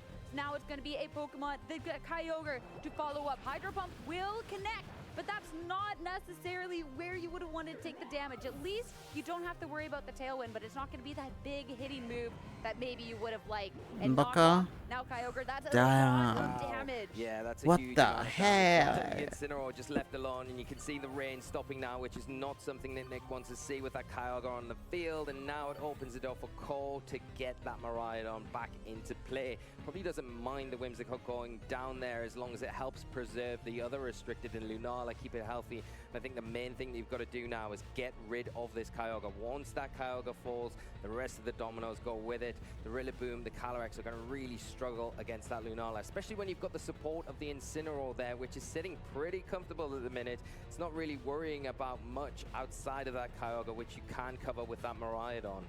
And you talked about Kyogre being the one to really kind of set the pace when we saw how little damage that the Calyrex Ice Rider was able to do, and things like the Incineroar, especially after Intimidate. But the Kyogre's in a really, I mean, difficult predicament. Yeah, that's scary now. Yeah, and the problem is with the Miraidon as Go well, because of the a bit life back, bite that low-key. it's got one attack, and once it uses that, the recoil damage is going to take it down. So Like, he you've wasn't gotta be out, but really you know what I mean. convinced with where you're landing this attack. You don't want to waste it into a target that might not pick up the momentum that you need to get forward in this match, make the progress that you're looking for. Yeah, so do you target into the Kyogre and try and take care of that big threat for Nick? A Pokemon that could also protect him, then you can maybe just lose the Miraidon without doing the damage if the Rillaboom opts in. Yeah. Or do you target into the Rillaboom, even resisted? The Rillaboom no longer has an Assault Vest, and it's still a Miraidon with the Train. So where do you target down for Ko with that one It's last tough. attack? If it is into the Kyogre slot to try and get rid of that restricted, well, instead, you're going to be targeting into the other one, the Calyrex Ice Rider back. Still has a lot of health, but still would not appreciate a hit in this situation. But I'm eyeing up this Miraidon. Where do we target? We're going to have to wait a second longer. We're going to have to wait a little longer. And yeah, even if it is into the Calyrex, I think the thing for Nick is that he's got that Kyogre off the field to bring back in. But it isn't into Bye, the Calyrex Rillaboom. slot, it's into the Rillaboom. And that's going to be a Draco Meteor to drop the Pokemon on the other But end. it's good. So Rillaboom is It's taken good. down. The Miraidon, though, as you called, that is a Life Orb recoil. That is a No, one that's bad. and done. Miraidon is down. Whether it's a worthwhile trade, we'll have to see. Oh, is Both it? trainers down to 2 Pokemon apiece. The one thing that you would say Cole's got at their advantage right now is the ability to bring in this Incineroar, which is really smart, switching that out and not the Miraidon in that situation to preserve it. You've got the Incineroar to come in, you've got the Fake Out, and that might be enough to sway this game in your favor. You can Fake Out and get a Trick Room set up, and that will give you maybe No, you the don't room that want you Trick need Room. to be able to get through this Kyogre that Like, right of now course, is it's threatening minus some X big potential Calyrex, like knockouts. -1 You only get at the one least. Fake Out, though, into the 2 Pokemon on the But- opposing end. So there is still the option for Nick to be able to target into something. Something like the Kyogre can be getting rid of the Lunala in one fell swoop. But the Calyrex is a Pokemon that you can start putting pressure in other ways. You can try and anticipate the Trick Room, try and make the heads up Yeah, play, I think- or go for I think something like Leech the Leech Seed- Seed and try and make sure that you slowly but surely win out this match with that recovery over Turk, time. no? So there is still some staying power for Nick, even with the Fake Out pressure on the opposing end. Yeah, and the one thing that Nick's got in their bank is the terrestrialization. They haven't used that yet, so they can take advantage of that. And but I think you're right. I think the Leech Seed now is something that you're going to have to really lean into to try and get through this match. You've already taken Intimidate from Oh, you're Incineroar, tricking so yourself. yes, your Lance is on going to be hitting as hard. That's Kyogre in okay. A bit of an awkward spot, and now you've got that Fake Out, which is really pressuring you. And on the back of that, we are seeing that terrestrialization trigger pulled. Make sure this Calyrex Ice Rider has what it takes to make it through the turn. As we saw, it wasn't going to be a Protect locked in. So make sure that you can try and make it through to the next steps. Kyogre also looking to make it to the next stage, Protect. So no damage coming out from this restricted. Fake Out attempt into the slot as well. Yeah. It's going to be between the Lunala and the Calyrex Ice Rider. Did Ko ready up an attack or the attempt at the Trick Room? It is the Moongeist Beam. That's The Trick Room insane. now, well, we saw the lock-in from Nick. This Calyrex Ice Rider will be twisting the dimension, so this is more for itself, but that Kyogre's going to struggle here. I think Nick maybe have predicted the Trick Room from the Lunala, expecting that and saying, no, I'm not going to allow you to get the Trick Room, trying to reverse it there. But it's almost backfired by Cole going for an attack. Now the Trick Room is set up. Now the Kyogre is in a really awkward spot because the double up into it is active. The Incineroar can go for a knockoff into it, and then you can just go for a Moongeist Beam. That will be enough to get rid of the Kyogre, leaving all the emphasis onto that Calyrex Ice Rider. Can Nick go for a double protect there? Maybe get a Trick Room again with the Calyrex to flip the dimensions back to normal and put that Kyogre in a better position, because right now it is heavily threatened. It could just be a Calyrex Ice Rider that is relied on to try and close out its game by itself. With the Kyogre being in a situation it might not necessarily appreciate, staring now the 2 Pokemon on Ko's end. Now the dimensions are twisted, all down to it. It's but a double that's gonna be protect. That's going to be the double protect. The 1 in 3 Kyogre stays safe this turn. Calyrex, Leech Seed into that Lunala. So we got a perfect situation for Nick, given this situation. Now knockoff, of course, when you That's Pokemon insane. is already protected, this seems like it could have been so safe. So Kyogre makes it through, and yeah, Ko. But what does he get from that, Okay, other and this than isn't so bad the either. I Leech think this is Seeds an up? road that Nick can go down. He's obviously identified a Slash route on which he's genuinely. going down this route, but needs a little bit of help getting there. Is that I'm too low elo to understand?